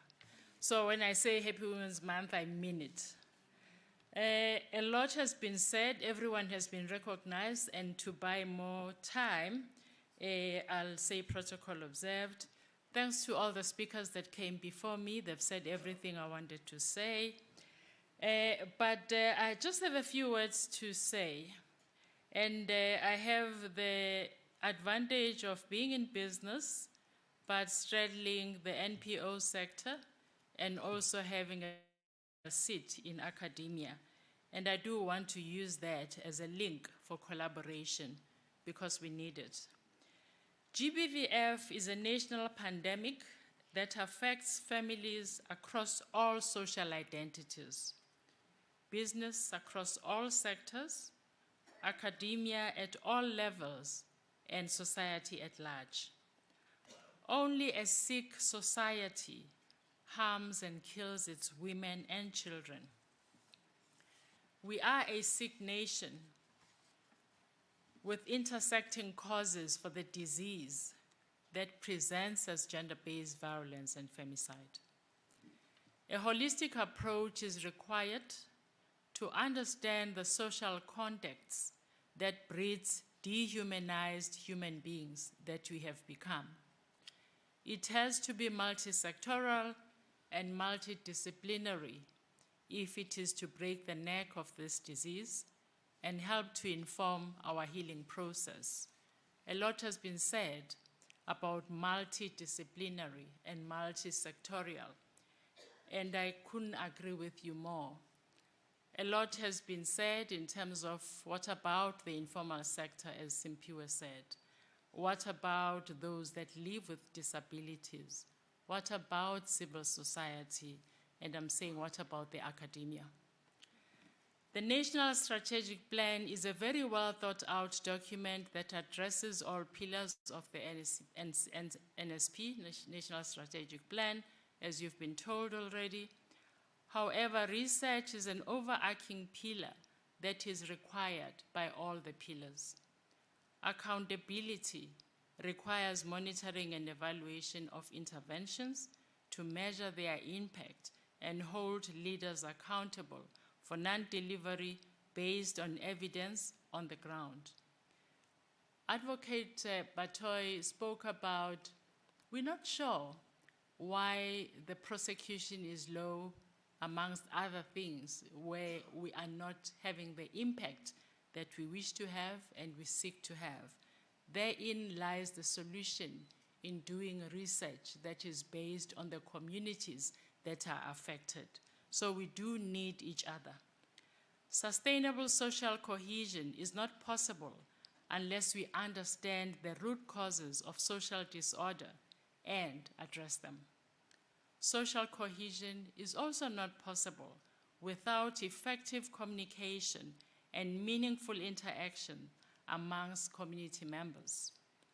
Faith organizations as part of that, as we have one representing them here, and across social identity divide. It's not possible without equal access to social resources and opportunities, the most unequal country in the world. It's also not possible without promoting and embracing diversity, inclusion, and belonging. Lack of gender parity in business, academia, and our society at large delays social cohesion. GBVF is a symptom of the lack of social cohesion. Unless we confront the root causes of all ills we find in our society, shared values and a sense of common identity will remain elusive. Good research helps us to measure the right things, using the right methodology to come up with appropriate interventions for the affected areas. To give an example, we speak of 30 GBVF's hotspots in the country, according to the reporting that we have. However, when you talk to GBV researchers in academia, we actually have 45 hotspots, and I'm happy that Sazini and team at the Response Fund worked with 45 hotspots and not 30.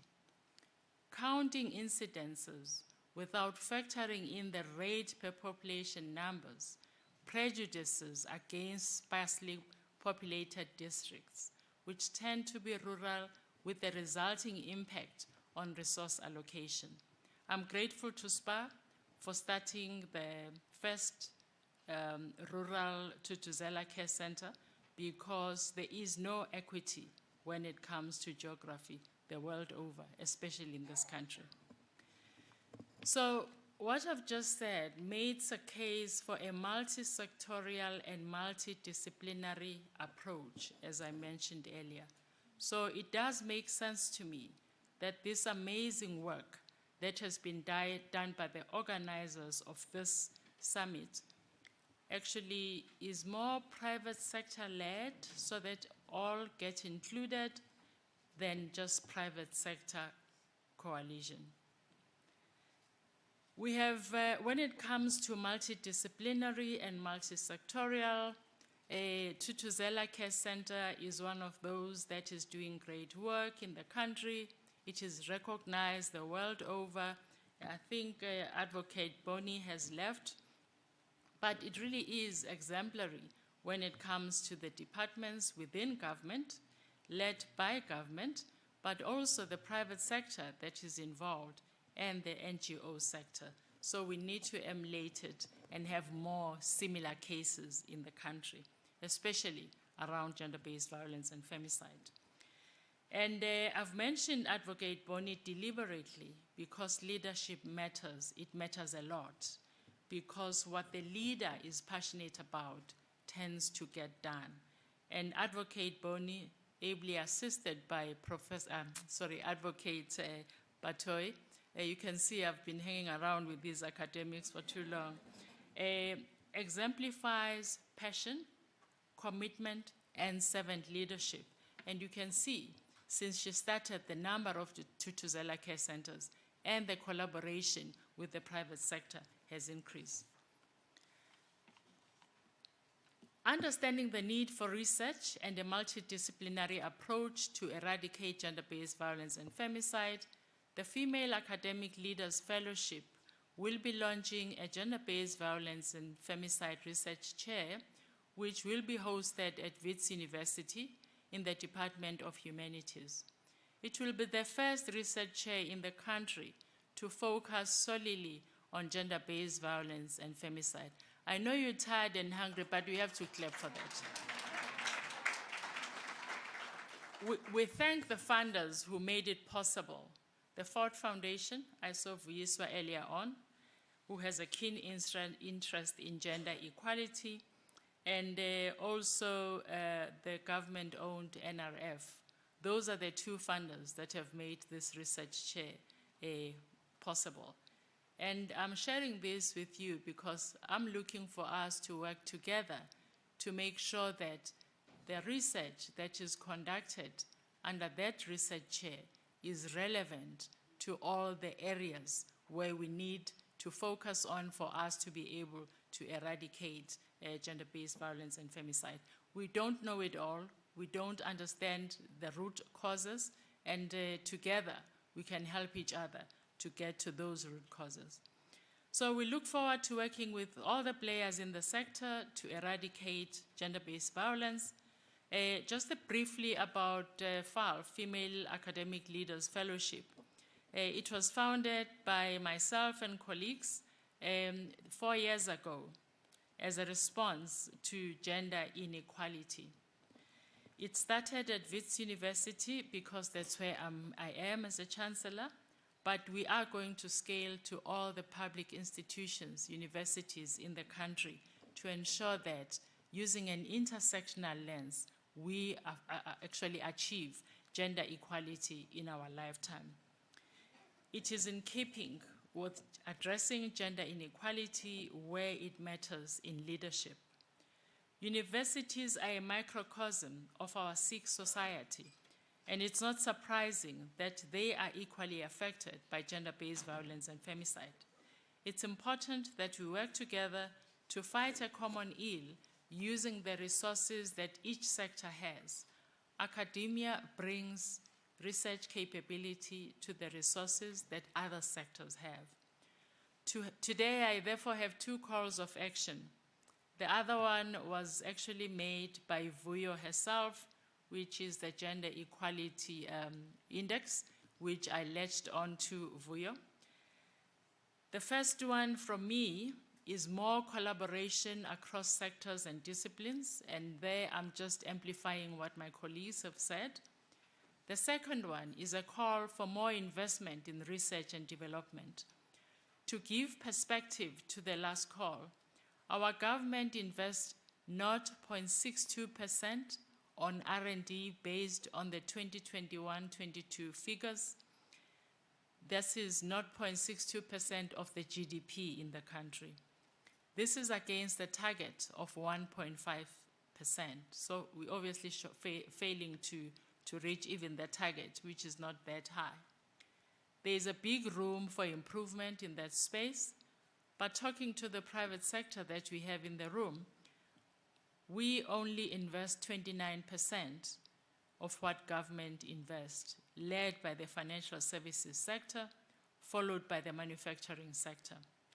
R&D impacts how effectively both money and human capital are deployed in the economy and the returns that it generates, including generating new industries to solve the many challenges we have as a country, unemployment being one of them.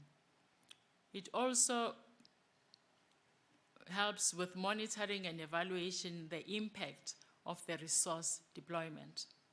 As I conclude, I would like to quote the late Kofi Annan.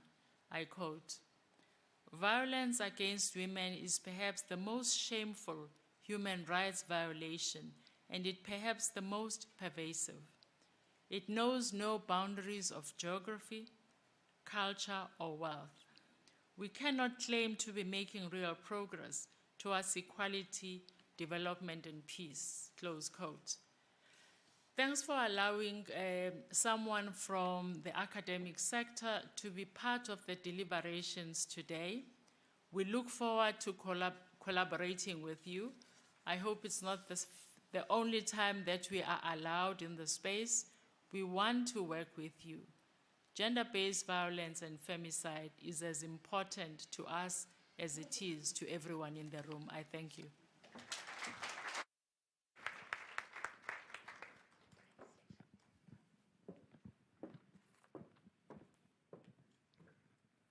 Thank you very much for those words, Chancellor. And perhaps just to reflect on what we have been presented with and what we have spoken about throughout the course of the day, some of the themes that have come out and also just the insights that have come out as well. And to close really as a point of reflection on this particular presentation of the Private Sector Coalition Against Gender-Based Violence and Harassment, please, without further ado, help me welcome onto the podium the Group Executive of SABC Radio, Ms. Nada Wotsela.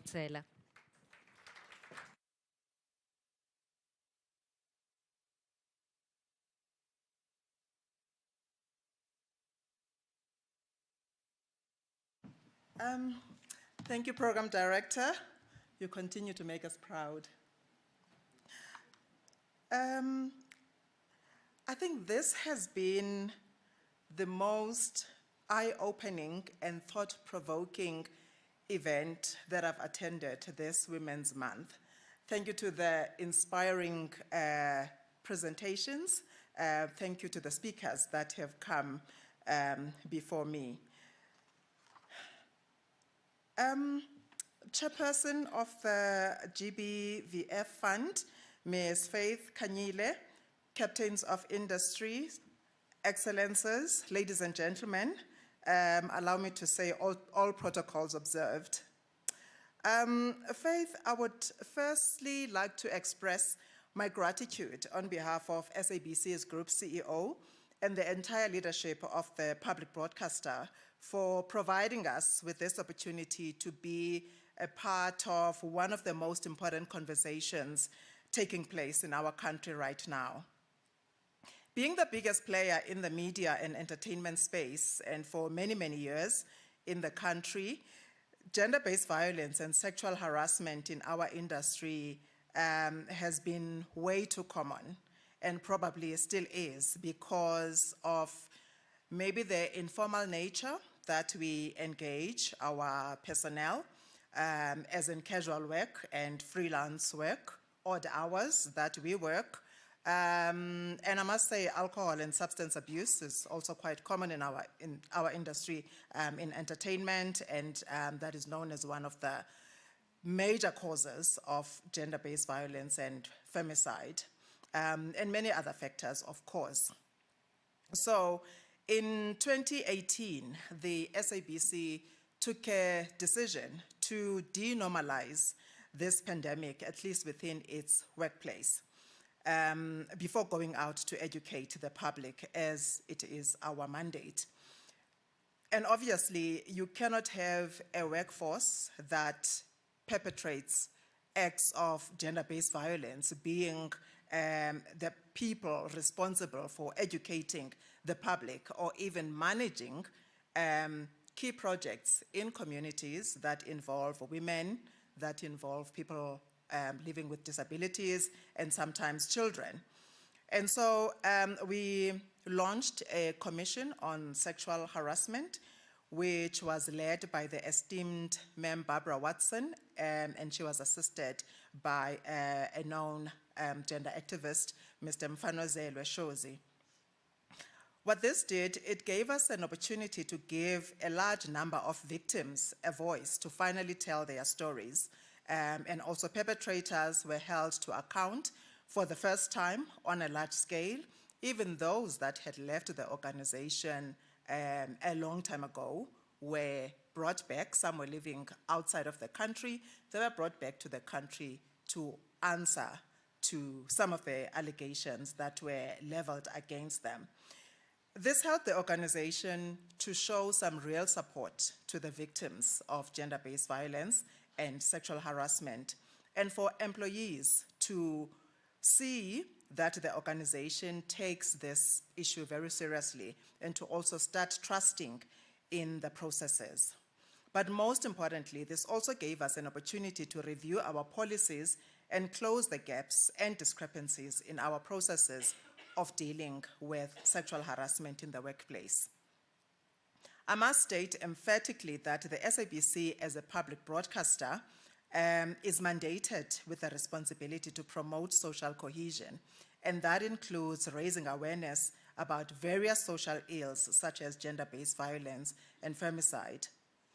The SABC, as a primary carrier of national or nation-building content and messaging, has a pivotal role to play in fighting GBV through its programming, which is aimed at heightening public consciousness.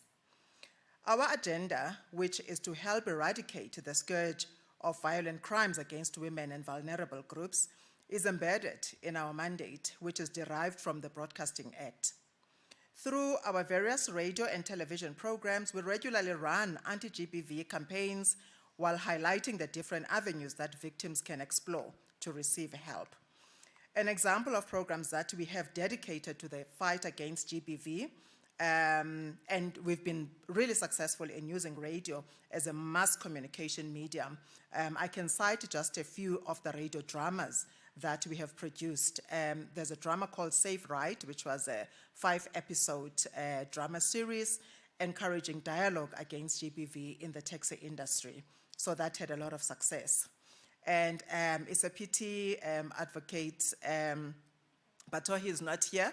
There's another one that I thought she would love, the Thuthuzela drama, a 13-part drama series in isiXhosa that was flighted on Umhlobo Wenene. The storyline was about investigating a serial rapist, and also it promoted and highlighted the services of the Thuthuzela care centers. And we collaborated on this with the Sonke Gender Justice. And another big success was the side-by-side drama series produced in 10 languages, aired in 2019 and 2020. And we always support these programs through extended conversations in other programming or talk programs where we would encourage public participation, invite experts so that people can phone in and ask questions and get responses, in real time. And we've had, very enlightening interviews. Recently, we had the Public Protector's Office, giving some highlights of a report that they have recently concluded, and just sharing with the public how they are addressing some of the complaints that they receive on GBV. Now, you have to remind me to mention television because I'm all about radio. But we've had quite a success as well in terms of story integration in our television daily soapies like Skim Sam and Generations. From time to time, you would see, as the credits go up, Lifeline, for example, and other gender-based violence organizations that would partner with us, and they would get that credit in the soapies. This determination to heighten awareness pertaining to this social ill is compounded by the fact that this pandemic is steadily becoming a big threat to social stability. And as we all know, our country would never go forward, if it is unstable. For this reason, the SABC commits to continuously use its programming and corporate social responsibility initiatives to vigorously fight GBV. We have committed to targeted campaigns through various on-air programs, other than the dramas that I have mentioned, corporate social media platforms, and we also lend support to NGOs that are involved in fighting GBV. We have collaborated with UN Women, the GIZ, the German Development Corporation, and Sonke Gender Justice that I've mentioned, in workshops to equip our journalists and content producers with skills on how to report on GBV stories and how to treat victims of GBV in the process of producing a story or content piece. We also understand that the fight against GBV is indefinite and should not be confined to the 16 days of activism campaign, which we see between the 25th of November until the 10th of December annually. Our platforms are better placed to ensure that continuous messaging against GBV is widely shared with South African citizens in languages of their choice. So partnering with SABC means that you reach every South African across the country as we broadcast in all 12 languages, actually, because we even have a small radio station in the Northern Cape in Sen community that broadcasts in Kwe and Kwedam, and they are also involved in some of these campaigns. We're also cognizant of the fact that the SABC does not exist in isolation, but is inclined to thrive in partnerships with other important institutions. We have therefore enjoyed a very good relationship with the GBVF Response Fund since inception. To this end, the SABC, through our CSI department, has been able to provide over 10 million rands worth of airtime, and this is outside of the programs that I've mentioned.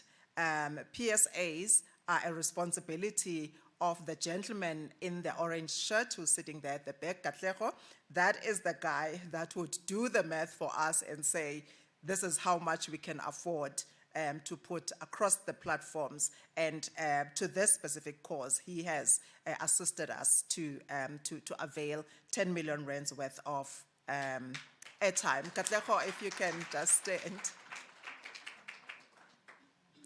We've also worked with industry bodies such as the NAB, the National Association of Broadcasters, to drive specific anti-GBV campaigns that we sometimes take on as the industry. And this is the one time that we work together and unite behind a common cause.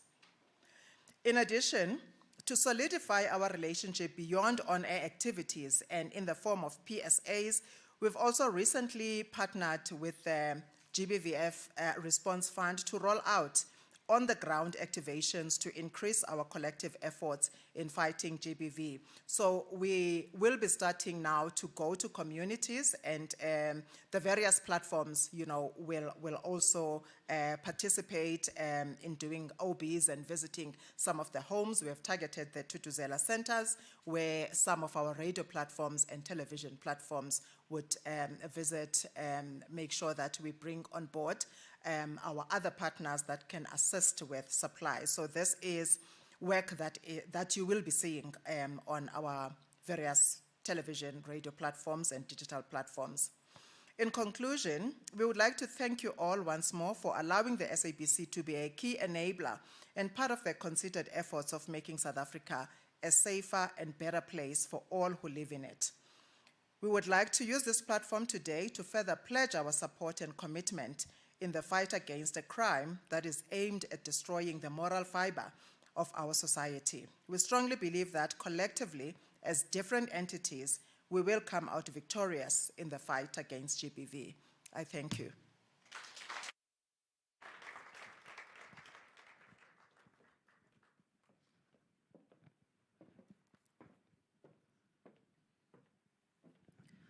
All right, ladies and gentlemen, we have reached the part of our program where we do wrap up with the formalities, but do not wrap up with the networking.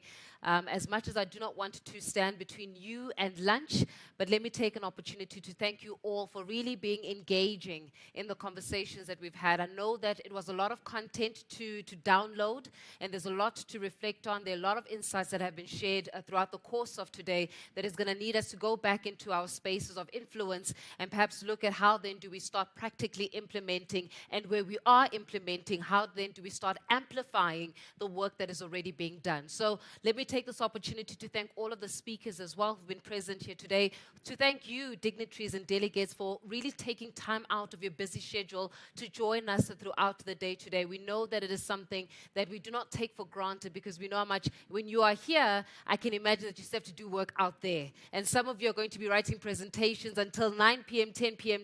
Tonight because you were here. So we do take it, and we're very mindful of it. So we really do appreciate you. Thank you once again for joining us. And please do not rush home. Please join us for lunch and enjoy this networking opportunity. From myself, Faith Mangop, it's been an absolute honor and a privilege to serve you throughout the course of today. And we hope that we can amplify voices and take this fight against gender-based violence and harassment, particularly in the workplace, forward. I do thank you. Thank you so much, and enjoy your lunch.